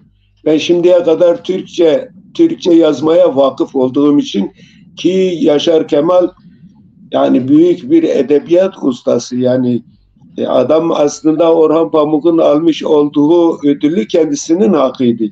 Ama o zamana yetişmediği için maalesef o ödül ona düşmedi. Nasıl ki ödülü mesela Türk sinemasında Cüneyt Arkın'a verirken Cüneyt Arkın dedi aslında bu ödül benim değil, Yılmaz Güney'indir dedi. Onun hakkıydı dediği için Yılmaz Güney öyle bir usta adamdı, öyle bir edebiyatçı, öyle bir aydındı yani. Bazen böyle oluyor yani, kaderin cilvesi mi desek, buna ne desek bilmem. Deza. Macir. Şimdi beni yanlış anlama, herkes vakıf bildiği konuları konuşması lazım. Şimdi bir oradan vurduğun zaman her şey karma karışık çorba olur. Ben de onu diyorum. Bak mesela biz tartışalım. Şeyh Said Efendi meselesi, hani bizde diyor ya mesela Şeyhan, biliyorsun. Bu biz mesele-i şeyhani biz nereden harekete geçtiğini ve Halit-i Cibiran kimdir, onun rolü neydi ve nereye ulaştı, kurulan Azadi Hareketi'nin amacı neydi? Eğer biz oradan başlamasak yoksa Şeyh Said'in örgütlenmesi için Piran'a geldi. Diyelim kendi etrafındaki şeyhler, arkadaşları, muhafızları, yani onu koruyucuları birlikte oraya geçti. Orada devlete karşı devlet isyan çıkarttı ve böylece kalktılar, din için savundular. Bunlar doğru şeyler değildir. Yani hareketi başından anlamak lazım. Başından anlamadığın zaman, meselenin ortasından başladığın zaman mesele anlaşılmıyor öyle. Deza, yani sen de buna inanıyorsun yani. Azadi bir efsanedir. Azadi hareket diye bir hareket Şeyh Said'le alakası yok. Bu bir efsanedir işte. Yalan tarih budur işte. Niye kabul etmiyorsun? Şeyh Said bir kereden destek almadı yani. Hangi Kürt Şeyh'in isyanına destek verdi? Ya Macir, sen böyle diyorsun. Senin bu dediğin, bunu Amerikalı da böyle yazmış, Avrupalı da böyle yazmış, Orta Doğu'da da böyle yazılmış. Şeyh Said Efendi'nin tarihi sadece orada, Türkiye'de, orada birkaç Kürt'ün arasında yazılmış bir tarih değildir. Yani ben sana o kaynağı getireceğim. Bu Orta Doğu uzmanı, araştırmacısı Amerika Wilson bilmem nedir ismi. Yani orada bunlar hepsi kayıtlara geçmiş meselelerdir. Böyle ondan bundan anlatılmış olaylar değildir. Ben sana gelip Sarıcan'da yığda biz o zaman daha henüz gençken dışarıya çıkmadan orada sorarlardı, konuşurlardı böyle cemaatler diyordu mesela Şeyhan bizim alimler, hocalarımız 2 tane mesele laf. Halbuki bu olay kendi bölgelerinde yaşandığı için bu meseleye vakıf olmaları lazım. Yani bilmeleri lazımdı. Ama 2 tane kelime bir araya getirip o meseleyi net anlatamadılar bize. Düşünebiliyor musun? Biz o bölgeden geldik. Ben dedem anlatıyor. Abdullah, benim dedem anlatıyordu. İsmail Aydın anlatıyordu. Çünkü hacda oldu. Benim dedem anlatıyordu, katılmışlardı. Hiç kimse biz Kürt hareketine katıldık demediler. Öyle bir şey yoktu. Şeyh mesela, şeyhlerin meselesi diyordu. Şeyh isyanı diyorlardı. Dini isyandır. Ama dini daha sonraki yıllar 68'den dinidir tabii. Hayır. Yalnız dini değil. Onlar halifeliğin devamını istediler. Bu yeni gelen Kemalist rejimini hoşlanmazdı. Mesela Erzurum Kongresi'nde Kemal Atatürk bir kere gizlice Şeyh Said Efendi ile görüşmüştür orada. Şeyh Said Efendi ile görüşürken mesela şimdi ben diyorum Şeyh Said Efendi bir kere bir Kürt hareketinin önderi değildir. Kürt hareketi bu konuda tarihçi olmayanların yazdıkları yalanlarla zorla yapıştırıyorlar. Bak Hitler'in bırakın kendini Alman görmesin, onlar bizden değildir, siz Almanlığınızla gurur duyun kelimesini tercüme etmişler. Şeyh Said'e mal ediyorlar. Şeyh Said demiş bırakın kendi Kürt kabul etmesin, siz Kürtlüğünüze gurur duyun. Şeyh Said Kürtlükle ufaktan, yakından, siyasi olarak bir alakası olmayan bir şeyhtir. Dini alimdir. Ya bunu söyleyen, bunu propagandasını yapan Türk devletidir. Çünkü dindar gerici deme Türk devletinin işine geliyor. Eğer Türk devleti de dese ki Şeyh Said Efendi bir Kürt lideriydi, bir Kürt hareketinin başıydı, bu devletin işine gelmez. Devlet onu Kürt hareketin başı olarak hiçbir zaman göstermez. O sade Şeyh Said Efendi dindardı, gericiydi. Bu gericileri biz hallettik, yok ettik. Bütün o eski arşivlerde var olan gazeteleri, o dönemin gazeteleri zaten yazıyor. Peki Deza sakin ol. Devlet lideri kabul ediyor. Kimi ediyor? Nasıl? Devlet hangi Kürt lideri olarak gördü? Ya devlet yaklaşık 100 seneye yakın Kürtlerin varlığını hep inkar etmiştir. Ben sana yazdım orada. Mesela senin elinde bir Kürt islahat planı ile ilgili bir şey var mıdır? Bravo, Kürt ben de onu islahat planı. Devlet zaten bir saniye. Devlet zaten Mustafa yapmıyor resmi olarak. Sen devleti geç. Ben sana diyorum ki Şeyh Said, Seyyid Reza, bak ben kimim ki yani ben bunları o kadar Kürdü Zaza'yı karşıma alıp söylüyorum. Ben demek ki bir şeyler biliyoruz, bir şeyler araştırmışız, söylüyoruz. Rahatlıkla söyleyebiliyoruz. Bu iki isyan Kürt isyanı değil, Zaza isyanı da değil ama Zaza coğrafyasında olmuş. Bu iki kişi de birisi isyan yapmamış bile. Bak mesela Kürt halka adına siyaset yapan o kadar yalan uydurmalar yapıyorlar. Seyyid Reza okur yazar bile değil. Seyyid Reza sözlü İngilizce mektup yazmış. Anladın? Yani okur yazar değil ha Seyyid Reza. Şeyh Said kime mektup yazmış? Şeyh Said alimler için kime mektup yazdırmış İngilizce Şeyh Said? Mektup yazmış Seyyid Reza. Seyd Rıza. Şeyh Said alimdir, okumuştur ama Seyd Rıza okumamış. Onu sana söylüyorum. Seyd Okumamış Rıza bir insan döneminde İngilizce mektup yaptı. bunu biliyorsun kimin yazma ihtimali büyüktür. Bakın burada bir tane hatırlamadığımız Zaza Doktor Nuri vardır bu işin içinde. Koçgiri isyanından saf kurtulan. Nuri de işte doktor. Ya Doktor Nuri sağ kurtulmamış. Doktor Nuri devletin Zaza coğrafyasında devletin görevlendirilmişti. Doktor Nuri kaçmayana kadar devlet her yerde arsalar veriyordu, villalar veriyordu kendisine. Ya onun Nuri Dersim'in gidip de Seyd Rıza'nın yanında uzun dönem kalmıştır. Deza. Ona bak. Şimdi ya Deza zaten ben de bak bir şey söylüyorum. Ama ne için kaldı? Oradaki Zazaları bak devlet bak bir şey gözünün önünde canlandırıyorum. Devlet coğrafyası çetin olan yerlere karakolunu, okulunu yerleştirmek için ne yapıyor? Adamlarını sokuyor oralara, kışkırtıyor kendine karşı. Sonra da müdahale ediyor, yerleşiyor. Devlet, bak bir saniye, burayı iyi anla. Devlet Nuri Dersim'i, Doktor Nuri Dersim'i mit olarak kullanıyordu. Zaten bağlı çalışıyordu.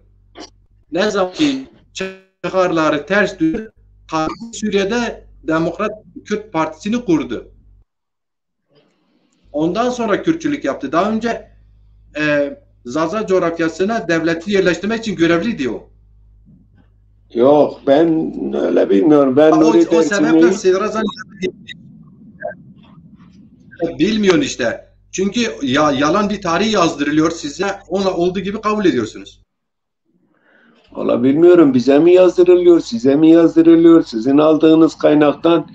Bak ben şimdi Nuri Dersim'i 1921'de mesela sana bir kaynak söyleyeyim.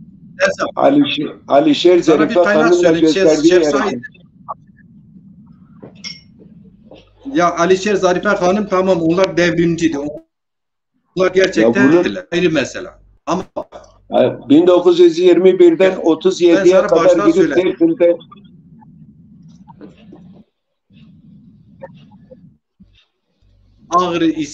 Ağrı isyanı küçük bir Kürt isyanıdır. Şu an Berzanilerin kullandığı Kürdistan bayrağı da orada çizilmiştir. Onun dışında diğer isyanların hiçbir Kürt isyanı değildir. Aşiret isyanlarıdır. Şeyh Said'inki de dini bir isyandır. Seyd Rıza'nınki isyan bile değildir. Katliamdır. Devlet sadece oralara yerleşmek için katliam yapmış girmiştir. ya Şeyh Said Efendi Macir orada direnmiştir. Şeyh Said Efendi Elazığ'a hakim olmuştur. Şeyh Said Efendi Genç, Bingöl, Diyarbakır'ın sınırlarına, şehire girmek üzereymiş. Nasıl bu katliamdır? Direnmiştir, mücadele vermiştir. Bunu Şeyh Said Efendi diyorum. Beni dinlemiyorsun. Seyd Rıza'nınki isyan bile değildir. Devlet yerleşmek için bahane aramıştır. Sana diyorum. Doktor Nuri Dersim de orada kışkırtma yapmış eskiden. Seyd Rıza okur yazar bile değildir. İngilizce mektup yazmış İngilizlere. Bunlar yalan uydurmalardır. Şeyh Said de birinci olmamış Şeyh Said. Bu da doğrudur. Artı sana bir şey daha söyleyeyim. Bu yalanlar zaten yazanlar, tarihçiler bunları tek çürütüyor. Bu Kürt bütün partilerin en çok güvendiği tarihçi bu yazıyor. Ben yazmıyorum. Biz onlardan o Kürt tarihi yazan tarihçilerden okuyoruz. Bilmiyorum. Bak Şeyh Said siyasi tarihçi. Kürt Şeyh Said'in Diyarbakır'da verdiği ifadeler hak ettiği Kürt halkı Kürt'ten ya da bu şu talebi yok zaten. Bir itirazı vardır. Devlet sadece onu bahane ederek, takip ederek kaçırdığı bir kişiyi Şeyh Said'in oturduğu, misafir olduğu köye doğru şey yapıyor. Sonra Şeyh Said diyor ki bunu bize ver diyor. Şeyh Said diyor ki bizim geleneklerimizde, bizim denetimimizde bize sığınmış birini vermeyiz. Orada bahaneyle isyan çıkartıyor bir asker tarafında. Mesela hepsi bu.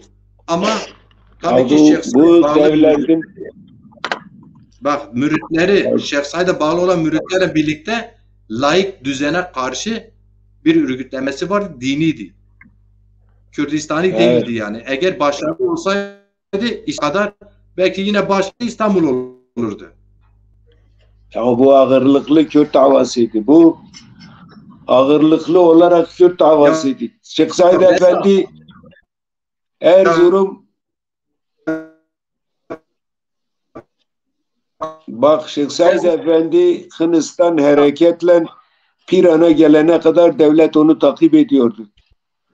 Devlet onu bir yerde kışkırtıp orada onu bastırıp ele geçirmek için devlet bu projeyi o Hindistan örgütlenerek Piran'a gidene kadar devlet onu takip ediyordu. Onun için o Piran'a gittiği zaman Piran'da akrabaların düğünü var.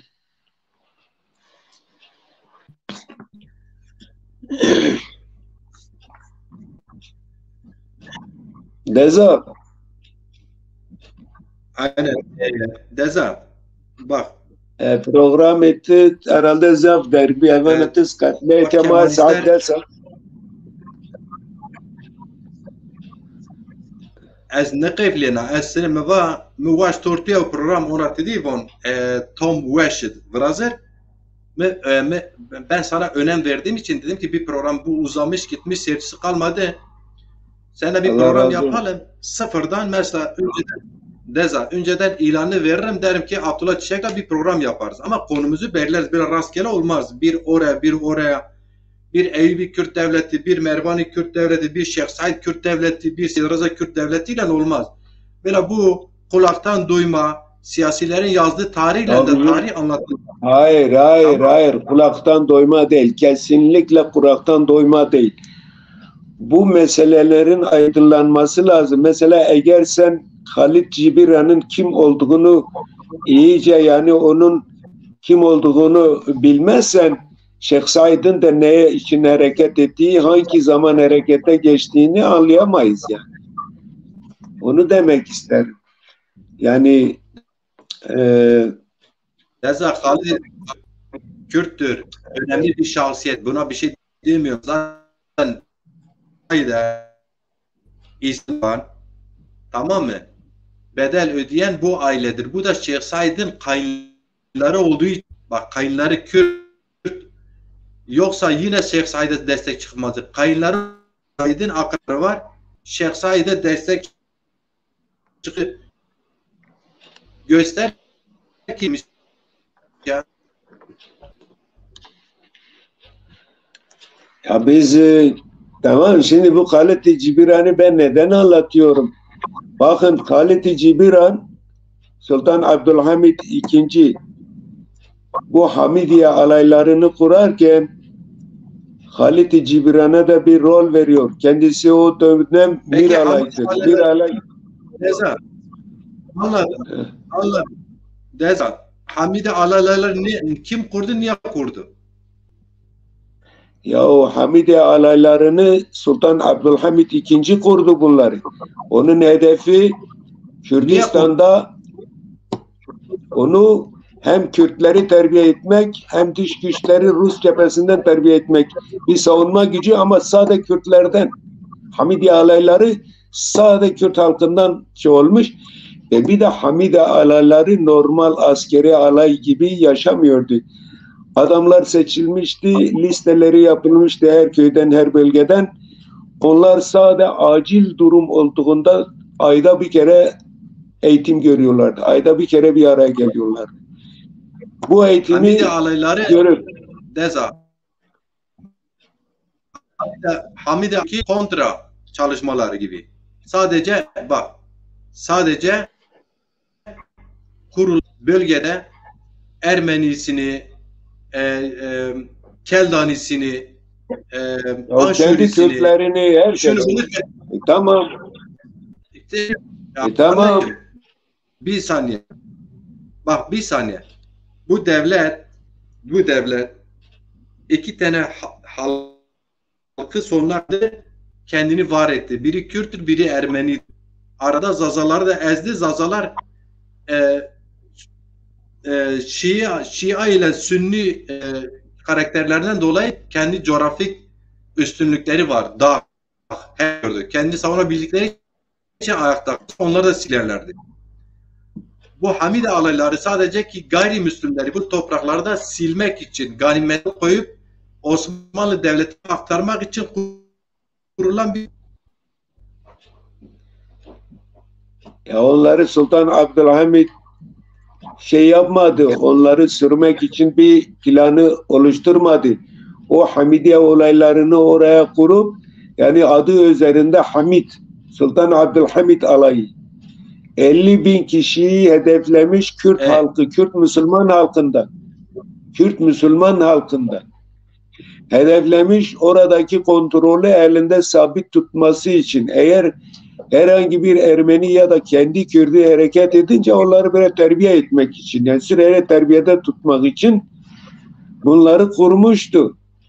Fakat sonra gelen Abdülhamit tahttan indirildikten sonra Osmanlı Devleti kendi topraklarını kaybettikten sonra o dönemde mesela Balkan savaşlarını kaybettiler, Mısır'da kaybettiler, geri çekildikten sonra İttihat Terakki şeye geçti. Enver Paşalar falan, bir de bu Berlin'de öldürülen onların koruyucusu.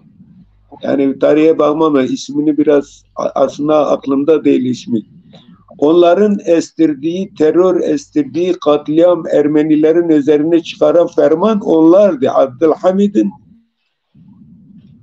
yani Ermenileri kovmuşlardı. Ermenilerden sonra da sıra Kürtlere gelmişti. Kürtleri ezdikten sonra mesela Kemal Atatürk İttihat Terakki'nin şeyinden ortaya çıkmış bir figürdür yani.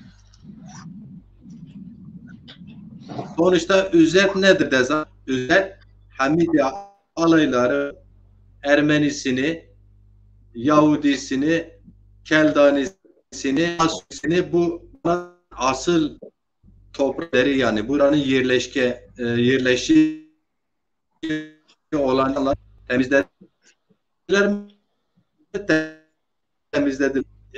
1914'te geldi. Onlar da temizlediler mi? Kürtlerin eliyle temizlediler. Şimdi bak, Selçuklu'dan Mervani döneminden son Osmanlı'dan devam eden Kürt-Türk ilişkisi bu toprağı bırakmadı. Kesti, biçti. Boşuna kimse bugün ağlamasın. Vay biz böyle, biz şöyle. Siz geçmişte yaptığınız günahların şu an cezasını çekiyorsunuz. Şimdiki torunları hak etmiyor tabii ki. Kürt halkı hak etmiyor bunu ama bu da bir gerçek. İkincisi Hamide alayının tek bir zaza yok bak. Dikkatini çekiyorum. Tek bir zaza yok. Alınmamış. Vallahi bilmiyorum. Yani, orada Müslümanlar vardı. Orada zaza maza diye bilmiyorum. Ben zaza da vardı, kurmancı da vardı ama hepsi Müslümandı.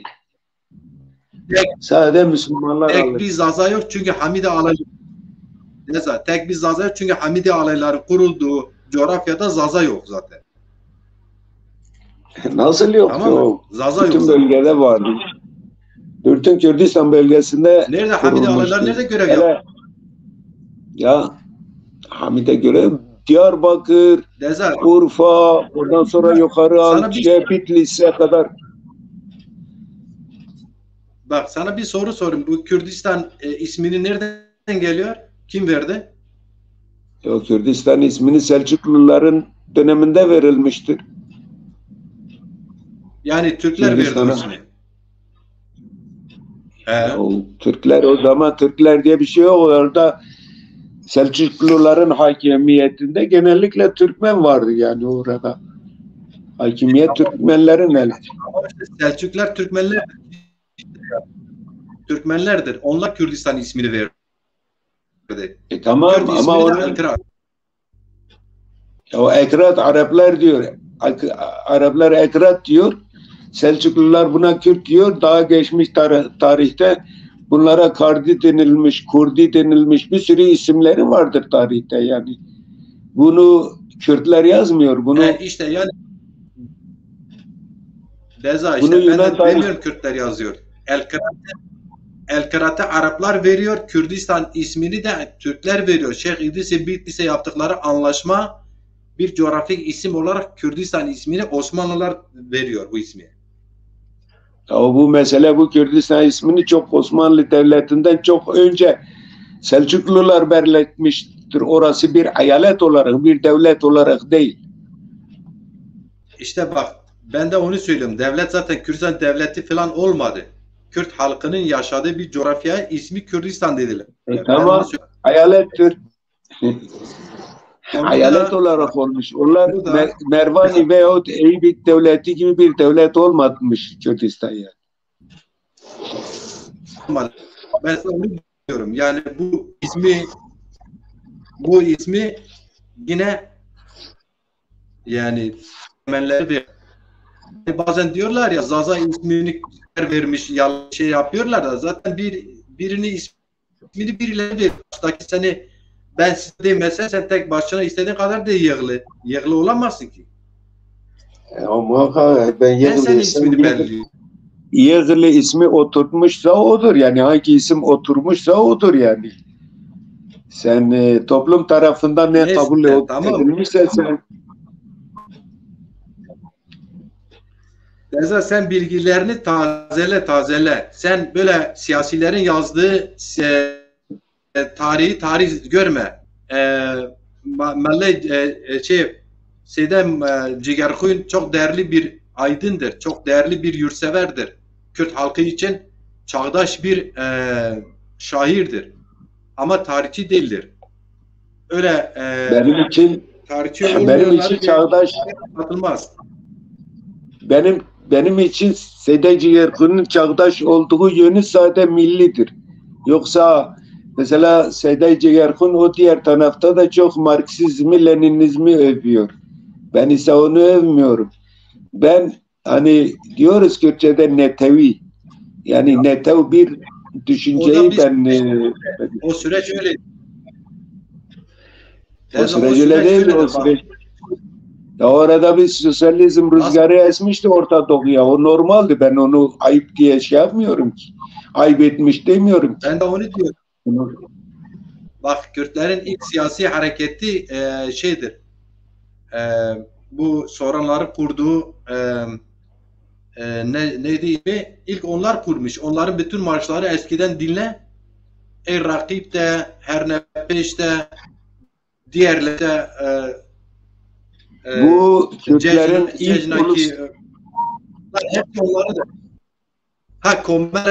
ilk hareketi sonralar başlatmış Komella'dır. Abi ilk hareketi başlatan Şeyh Ubeydullah Neyri'dir.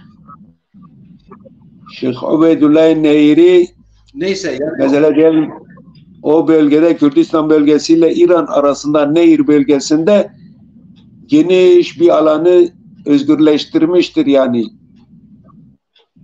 Orada Osmanlı Devleti çekilmiştir. Daha sonra Osmanlı Devleti birçok hile ve desiselerle Şeyh Ubeydullah ile görüşmek istemiş ve onu o zaman tutuklayıp İstanbul'a götürmüşler. Ondan sonra Musul'a. Musul'dan sonra Hac'a göndermiş de adam bir daha geri dönmüş.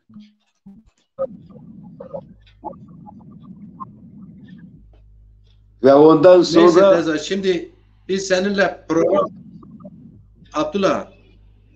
program yapalım da sen bize şiir oku. Sen bize Zazaca'dan bahset biraz. Kürtler zaten 50-60 tane parti var bahsediyorlar. Bir sürü doğru bir sürü de yalanın yanında söylüyorlar. Birlikte karıştırıyorlar zaten. Onu geç sen. Sen bize valla biraz senin inancın olsun da hiç böyle ondan bundan duymayla konuşmuyorum. Benim elimde hepsinin kaynakları var da ismi üzerindedir. Yazılış tarihleri ve raviler. Raviler biliyorsun. Alınan kaynaklar nereden alınmış. Ben şimdi biraz önce dedim ki birileri diyor Macir sen ilkokulu bitirdin yok orayı bitirdin. Biz çok üniversite okuyanları da gördük. Biz hayatı medresede geçirenleri de gördük. Ama işte dediğin gibi bunlar eğer çok medreseye gitmiş, çok medresede kalmış ya da adam üniversiteye gitmişse bir şeyler biliyor. Yoksa başka şeyler bilmiyor. Mesela Ahmet Hani topu topuna 3-5 sene medrese okumuş ama diğer yönden hep kendisini geliştirmiştir. Sen kendini geliştirmedikten sonra istediğin okulu okudum de. Bu bir yere götürmez. Okul yine her şeye rağmen önemli. Benim o eleştirim şeyedir. Okul Yani mesela- önemlidir ama kendini geliştirmedim olmuyor. Sen sade ben okulu okuyayım, bir diploma cebime aptayım, o diplomayla geçimimi sağlayayım diyen yüzlerce, binlerce insan var. Evet, evet. Mesela bir yazılar çoktur da bir yazıyı okuyayım müsaadenle. Ayhan Akın yazmış. Etmoloji Kürt isminin kaynağı tarihsel olarak çok eskilere dayanmaktadır. Yani iyi dinle. Etmoloji Kürt isminin kaynağı tarihsel olarak da çok eskilere dayanmaktadır. Bazı araştırmalara göre Kürt tarihinin temelinde kur kelimesi yatmakta olup Sümer kökenlidir. Yani bu kelime kur, Sümer kökenlidir diyor. Sümerce'de kur dağ demektir. Yani Sümerce'de kur dağ demektir. Adı ile ifade eder. Böylelikle kureti kelimesi dağın halkı, yani dağın halkı anlamına gelmektedir. İsmin geçmişi milletten önce 3000'lere kadar dayanmaktadır. Yani bu ismin geçmişi milattan önce, bildiğimiz şu an yazılı tarihten önce 3000 yıla dayanmaktadır. Yani 5023 yıl önce ortalama düşün, dayanmaktadır. Bu ismin geçmişi milattan önce 3000'lere kadar dayanmaktadır.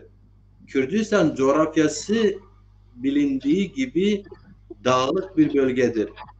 O çağlarda insanlara dağlık bir bölgedir. O çağlarda insanlara coğrafyasıyla veya yaşam tarzlarıyla bağlanarak verilirdi isimlerini de. Evet, Zaza ne diyor? Zazaca sen dinledin değil mi Dezam? Dinliyorum ben. He. Zazaca'da da Kurt dağın tepesi demektir. Kurtekli mavede kurtekli duvar Kurt yani. Tabii mazmum Kur hani mavun ser Kur ihtiyacı. Mesela Araplar bu dönemlerde Orta Doğu'da İslamiyet'i yayarak biraz hakimler. Onlar zaten el-Kirat diyor. Yani dağlı adamlar. Kürdistan'ı da dağlı ülke anlamı söyleniyor ama Kürdistan kelimesi daha çok Türklerin verdiği bir isim. Evet, dağ halkı. Neyse Dezam. Şimdi bak, sen Kürtsen, ben seni Kürt olarak biz Zaza'yı sevdiğim kadar severim. Ama biz bunu gerçekleri tartışmayacağız anlamına gelmez. Bak, bu konuda kesinlikle birbirimizi yanlış anlamayız.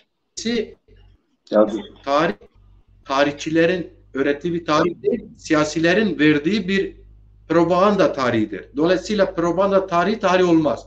Türk dil tarih gibi yazılan tarihler sadece Türk tarih tezini taklit etme tarihidir.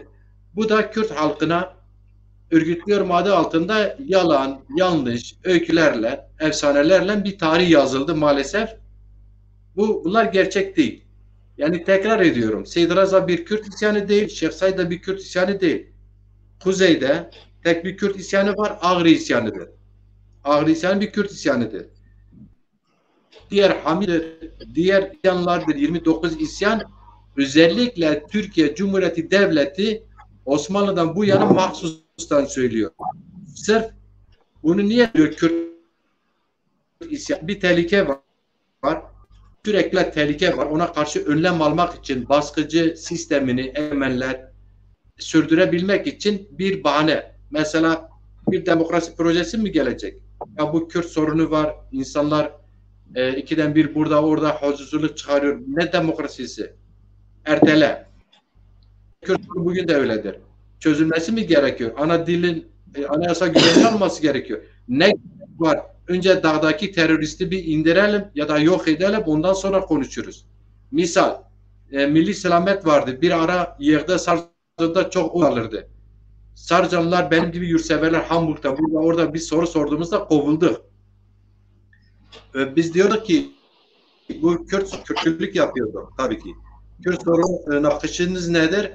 Bize derlerdi ki biz milli selamet demek milli şey demektir. Yani ümmet. Cennet. Ümmet Ya cennetin demek. üyeleri. Ya biz cennetin üyeleri olmuşuz diyordu. Yani cennetin üyeleri yok. Cennette üyeler kabul etmez. Şimdi Ya biz diyorduk ki milli selamet iktidar olursa Kürtsüz erteliyorlardı. Doğru mu?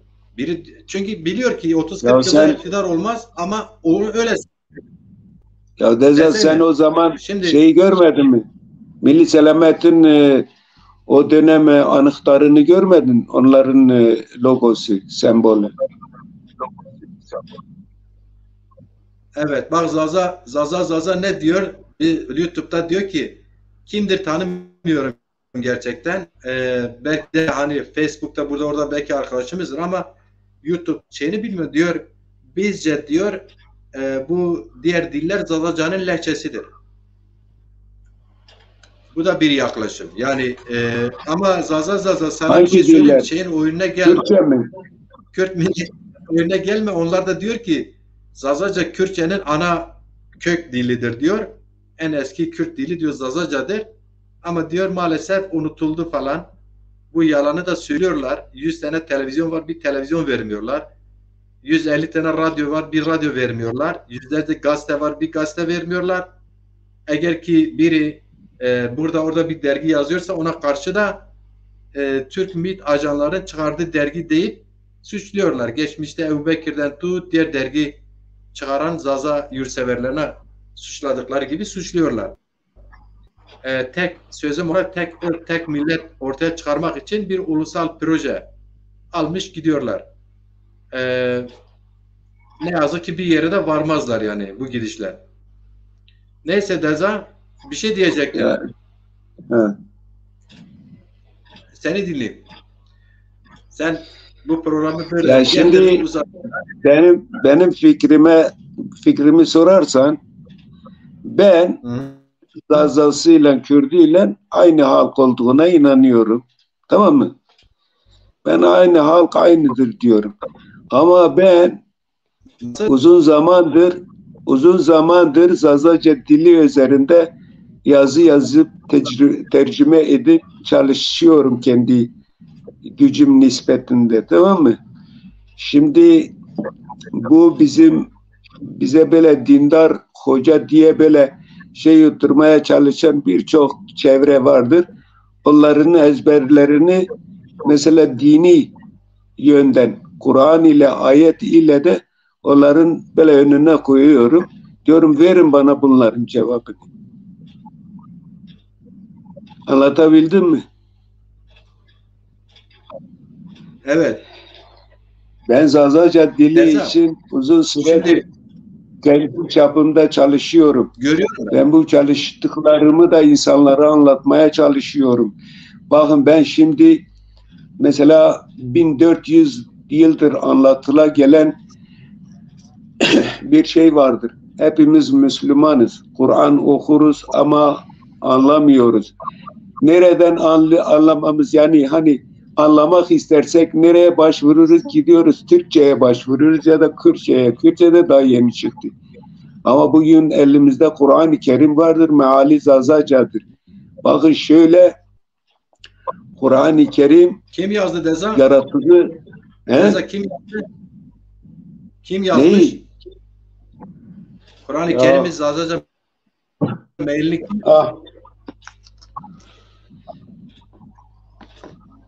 Ya ne güzel, ben bir şey demiyorum. Kim yazarı kimdir diyorum. Soru sordum sadece. Yazarı bizim Bingöllü bir tane hocadır. İsmi neydir? Burada yazılıdır ismi. Burhanettin Dağ mı? Yok Burhanettin Dağ burada arkadaşımızdır. Hep birlikte konuşuyoruz. Yani o değil yani. Tam kimdir? Fethi Çoyluk. Güzel. Ne güzel. Fethi Çoyluk yazar. Bak bunu mesela kayıtsız kalınan hep böyle namaz kılma, tamam Müslüman bir halktır. Kendi dini vecibelerini yaşayacak, kendi Müslümanlığını yaşayacak. Ama 1400 yıldır göz ardı edilmiş, kenara itilmemiş Allah'ın ayetleri vardır burada. Biliyorsun biz ayrı halk, ayrı kabileler, ayrı renkler, ayrı diller konusunda ve üstelik 100 yıldır bu dil yasaklanmıştır.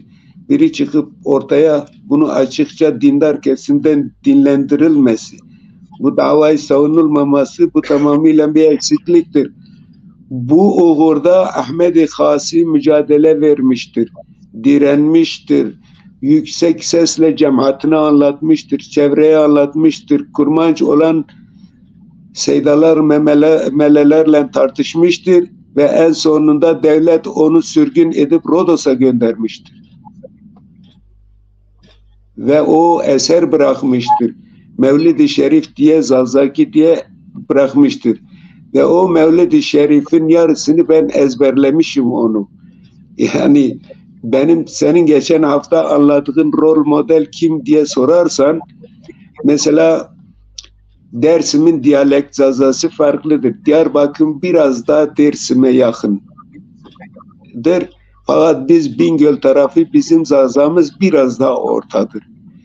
Ama eğer sen bana rol model hangi zaza dili tarzını biz konuşalım, yani toplumumuzda oturalım, yer bulsun derseniz ben Ahmed-i Hasi'nin zazasını diyorum. Biliyorsun zazacasını. Mesela burada Avrupa'da yıllardır faaliyet gösterip yani her 4 ayda bir dergi basan Vate vardır. Vate'yi sen duymuşsun. Vate'nin bende en az 20 tane baskısı vardır. Bunun çoğu yoğunlukla yazarları Dersimli olduğu için şimdi ben çıkarıp o Vate'yi zazaca okuyorum. Bütün o işlenmiş yani kültürel, tarih, şiir, edebiyatla karışık bir dergidir. Ben onun hepsini anlıyorum. Hiçbir sıkıntı çekmiyorum anlamada. Ama elbette ki onu bir Türkçe yazısını okuduğum kadar rahat okumasam da anlamada hiçbir sıkıntım yok. Ve bunlar da çalışmalardır. Ama biz halen zazalar olarak hala bir ortak diyalekt yakalamadık yani. Mesela Sarıcanlı arkadaşları görüyorum. Elbette ki işleri yanıyor, heves ediyorlar ki biz azaca bir yorum yazsınlar. Biliyorsun. Ama sonunda bir kelimenin arkasında bek diyor, ker diyor, bu diyor. Tabi bunlar hepsi normaldir. Ama ben yine kendilerini takdir ederim. Zaza çalışmak istedikleri için. Anlıyorsun?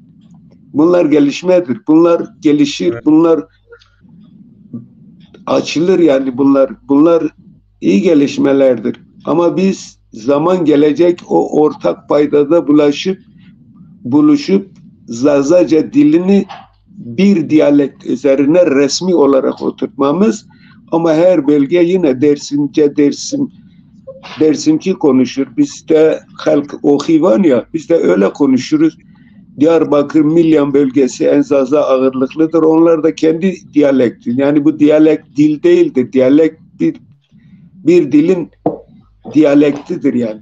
Mesela biz Yığılılar olarak 4 kilometre Sarıcan arasında biz komşuyuz ama Sarıcan'ın diyalekti de bizim diyalektimiz tam aynı değildir. Mesela siz kilo diyorsunuz, bizde hiç kimse kilo demiyor. Mesela birçok şey diyorsunuz, biz onları hiç demiyoruz. Düşünebiliyorsun. Deza bu sorun şeydir yani onda sıkıntı yok. Mücadelesi yok bir şey demiyor. Ben seni tamamlamak için diyorum. Zaza ulusal meselesi, milli meselesi olmadı. O yüzden siz bizden 4 kilometre uzaklıktaysanız siz kilo demiyorsunuz. Ama Gazik bizde yapışık köydür. Farklı bir şey diyor. Kıyılık yine yapışık köydür. Farklı bir şey söylüyor. Bu anlaşılır. Ama Zazaca'da lehçe, dil bilimsel olarak lehçe diyebiliriz. 3 tane lehçesi var. Kuzey, merkez, güney. Merkez Bingöl, Elazığ, Palu'dur. Kuzey zaten Dersim, Erzincan, Sivas'tır. Güneyde Urfa'nın Siverek'ten tut Bingöl'ün güneyi Diyarbakır'a kadardır. Şimdi bunlar biraz aksan. Ama mesela siz onlara lehçe diyorsunuz, biz onlara diyalekt diyoruz. Diyalektik dil. Neyse, şunu demek istiyoruz. Bak bunlar birbirini %80 anlıyor. Bunlar lehçe ama Dezemir, benim annem Hakkari'deki Kürt annenin dilini anlamıyor. Yani anlamıyorsa lehçeci değildir ya. O yüzden başta bu lehçeci siyaset illahi Kürt'ü Zaza'yı Türk gördü. İllahi Kürtler de Zaza vermesi kadar yanlış bir şey yok yani. Hakikaten hem yanlış hem aynı anlamaması doğaldır. Arada uzun bir mesafe vardır. Komşu olsaydı, köylü yakın olsaydı daha rahat kolay anlayabilirdi o dili. Mesela ben Yığılıyım, ben Kürtçeyi belki ana dilimden daha iyi konuşurum bazen.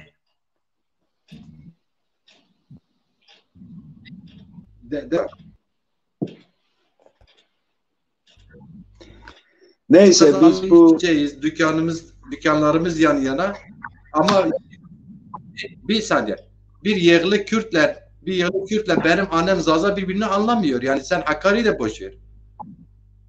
Ya bizim yerli Kürt anlıyor. Senin anneni de anlıyor, benim annemi de anlıyor. Hepimiz anlıyoruz. Yani bak niye ama anlıyor? önemli olan Zaza'nın Kürtçe Bingöl onlar anlamıyor. Mesela Yığılı anlıyor. Yığılı karışık olduğu için müsaade et izleyici bilmediği için söyleyeyim.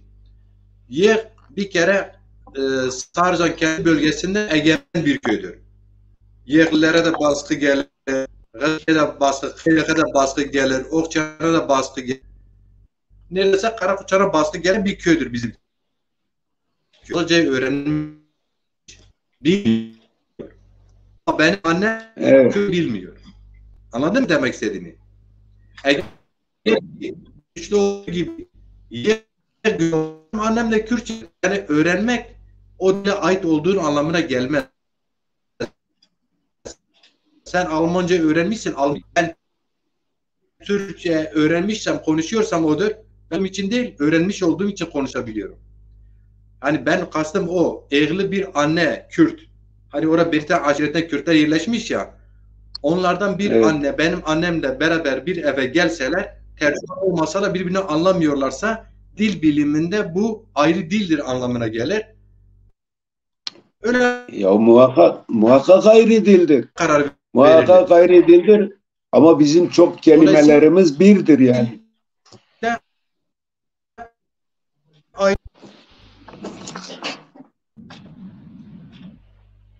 Hangi kelimen bir?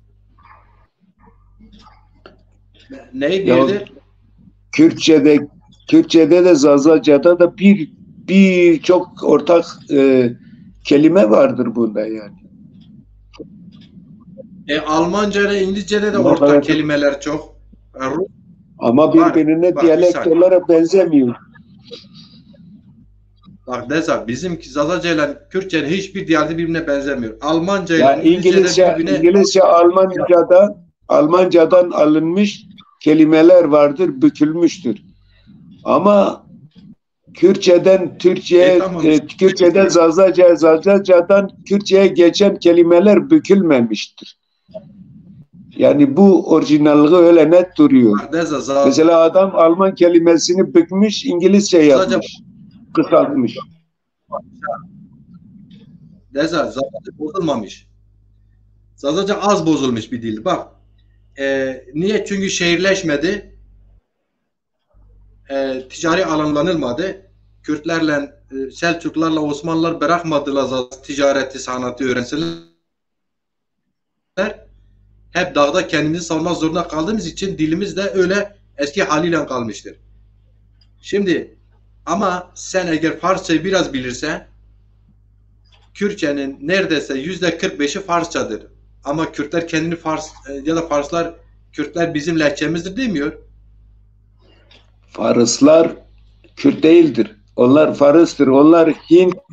Onlar Hindistan'dan gelip Kürtlere yıllarca komşu olarak bazen de devlet sahibi olmuşlar.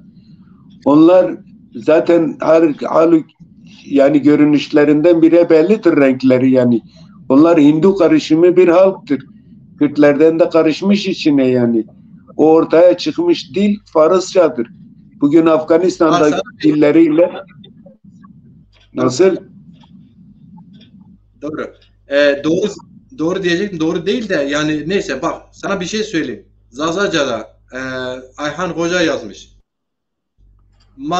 Zazaca'da şıma ne demiş? Ekrana da getireyim gör. Şıma inan Zazaca. Bir de Kürtçesini getirmeyece gerek yok. Kürtçesini getirip Hun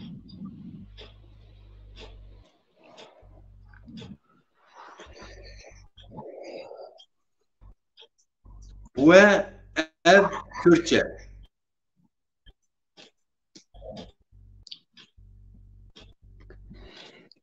Hun u edin. Öyle mi diyor? O yer Kürtçesidir de getir. Bu da Kürtçe, Persçedir herhalde.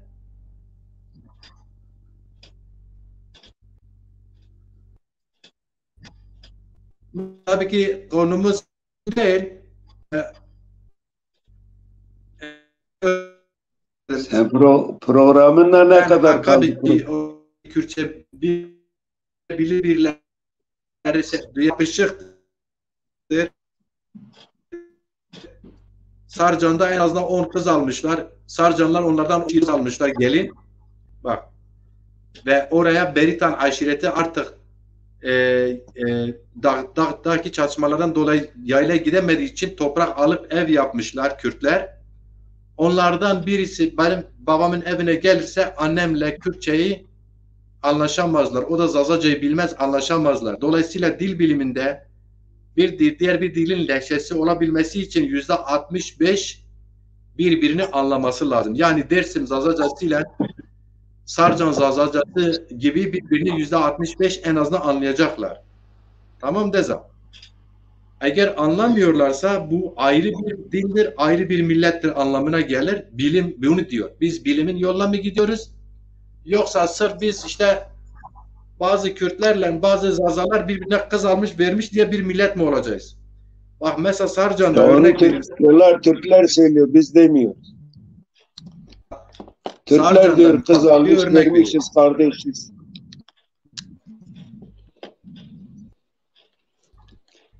İşte de Kürtler öyle diyor ha. Ben de onu söylüyorum sana. Yok Kürtler öyle değil. Ben hiç duymadım. Nasıl duymadın?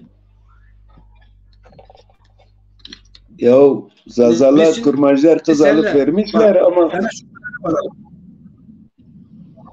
Deza sana şu karara varalım. Senin takip ediyorum Zazalar. Şiir yazıyorsun.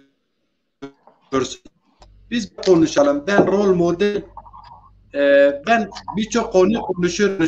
Çünkü biraz güvenim var. Mesela dil bilimciyle konuşurum, tarihçiyle konuşurum. Eğer tarihçiyse anlamaya çalışırım. Hakikaten ben de bilimde faydalanırım.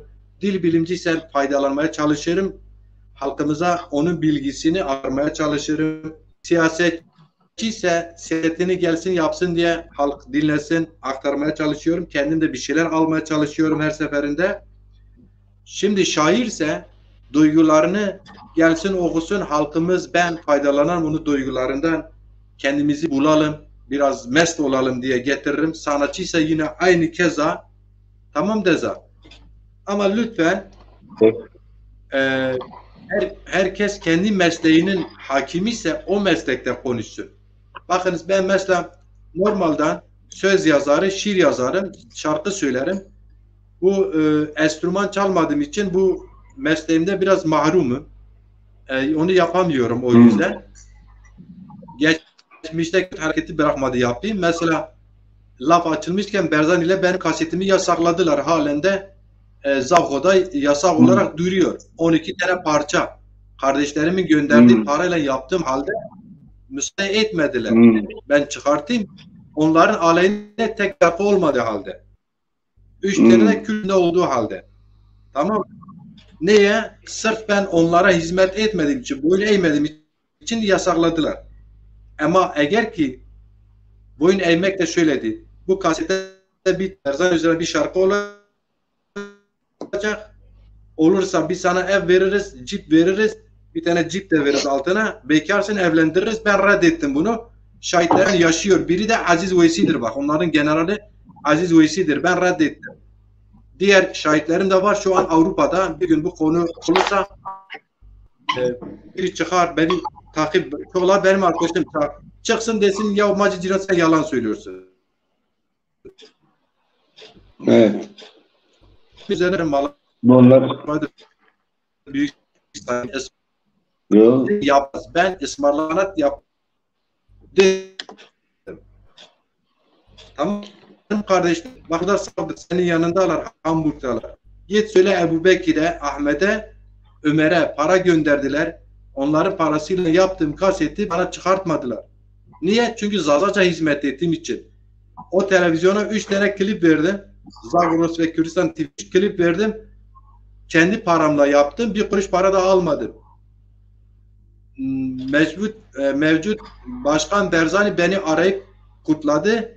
Ben televizyonu aramışım. Reji diyor ki Macit Ciro'nun klipleri çok fazla beğeni kazanıyor diye.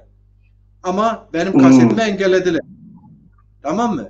Evet. Şimdi ne diyek ne demeye Deza. Sen kültür sanatla ilgili bir çaban var. Bence gel onu anlat bize. Rol modeli derken ben bugün o arkadaş da okumuş mezun bir arkadaştır. Evet. Zazametler kavga kendi rol alırlar. Değil mi? İşte Ahmet Khan'ı Zire İran gelir. Kadim Muhammed sonra siyasi olarak Şeyh Said ile Sedraza'yı abartarak katıyorlar içine. Ondan sonra biliyorsun Berzaniler var. Berzanilerden İdris var. Berzani'nin erken rahmetli oldu. Rol modeli bu anlamda rol modeli. İşte sanatlarda mesela ben örnek verdim. Şaban Perver bir dönem herkes diyordu ki Kürt lideri odur. Rol modeldir.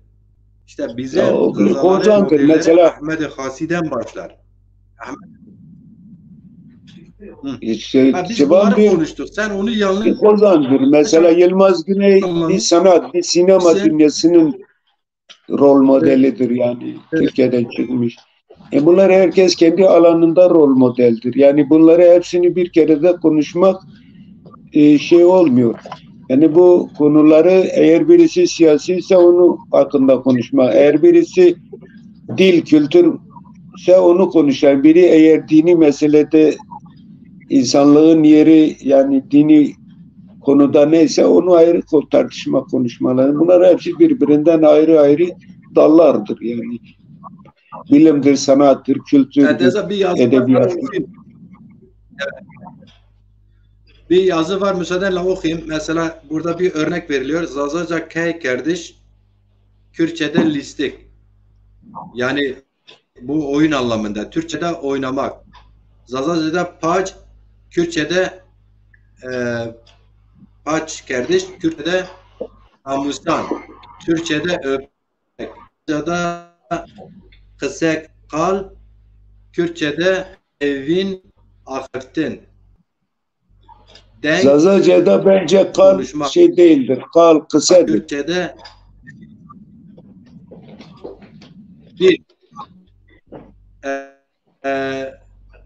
kal da Arapçadır, kısek Zazaca'dır. Evet. Şimdi Zazaca'da rız, Kürtçe'de pirinç, Türkçe'de pirinç. Zazaca'da tarzın, torjin, Kürtçe'de balta. Türkçe'de balta. Zazaca'da leve, av, ravana, hela, Kürtçe'de şık, Türkçe'de tereyağı. Zazaca'da neyse uzayıp gidiyor Deza. Şimdi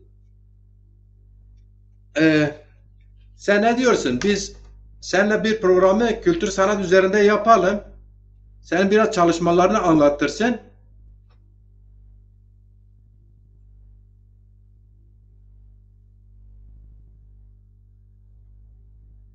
Zazaca'da şu, Kürtçe'de her. Zazaca'da Zazaca'da dişi eşek anlamına da gelir. Türkçe'de git. Zazaca'da B. Ne?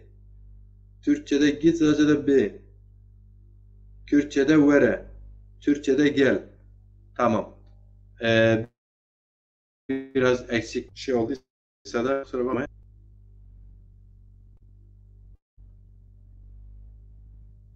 Abdullah Çiçek, sen ne yaptın? Sen düştün.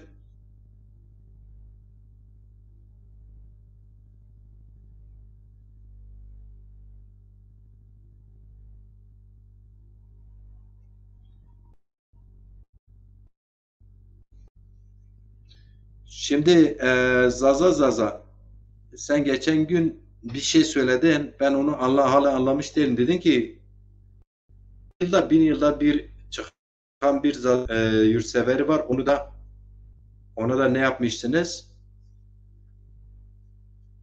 Onu da sansür ediyorsunuz, engelliyorsunuz falan, bilmiyorum ben kimden size bahsettiniz de ben üzüldüm.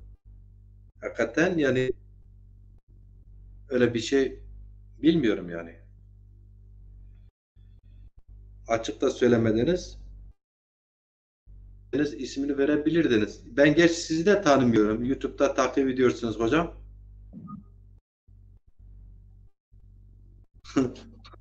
Abdullah bu gece bizi rehin aldı.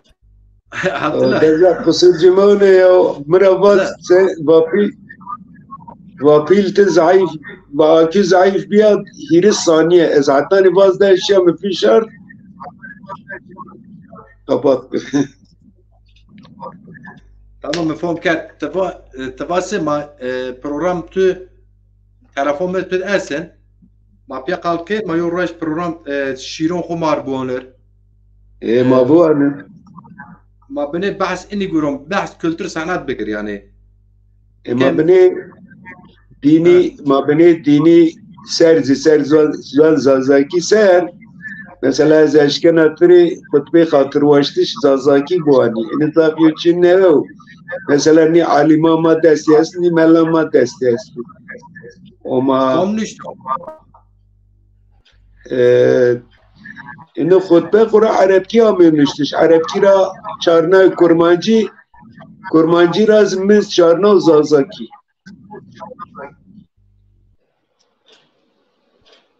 doğru. Mesela ezelşken atri aya bir şey yani derhak Ahmet Khanidi Persemi aya milleti tezazay ne? Ezazaya iyi. Ezazaya. Ezazaya la ez kurmancı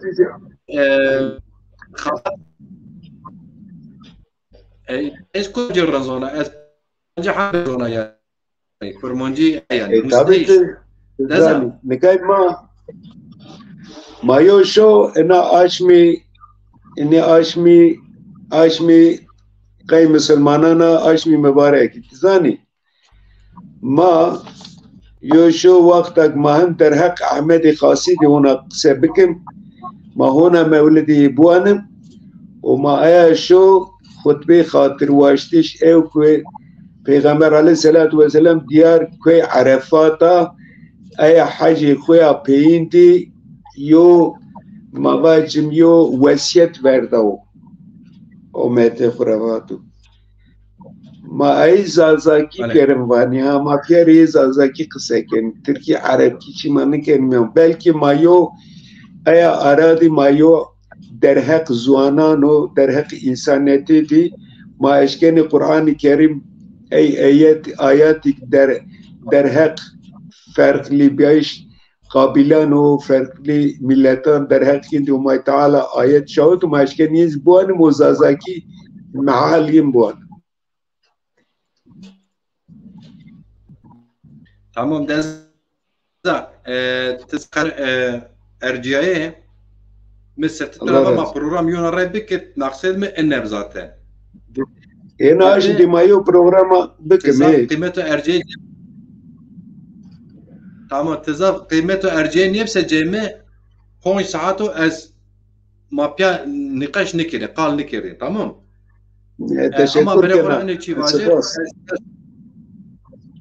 از دست پونج تشکر ترکی نوا تشکر واج تشکر کنا تشکر واج برخدار تشکر واج سپاس ازنا برخدار بو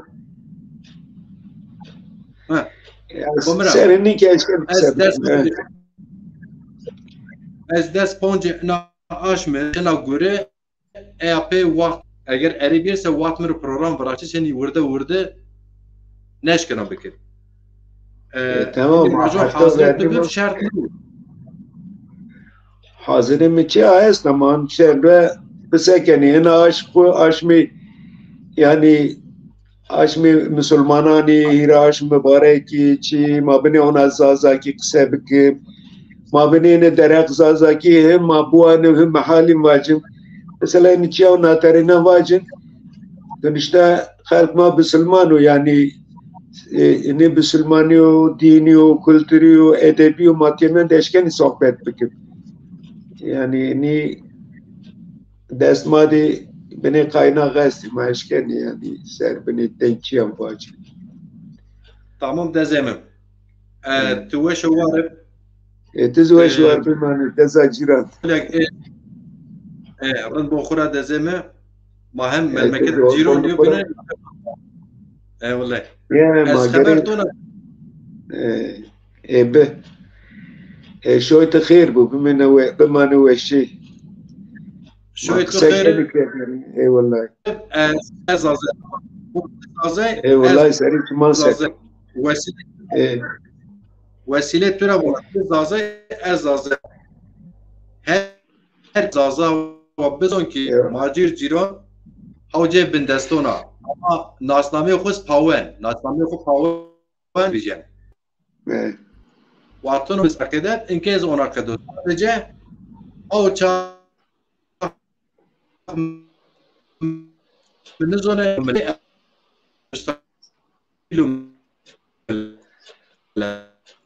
Vallahi bank to nino zap pauna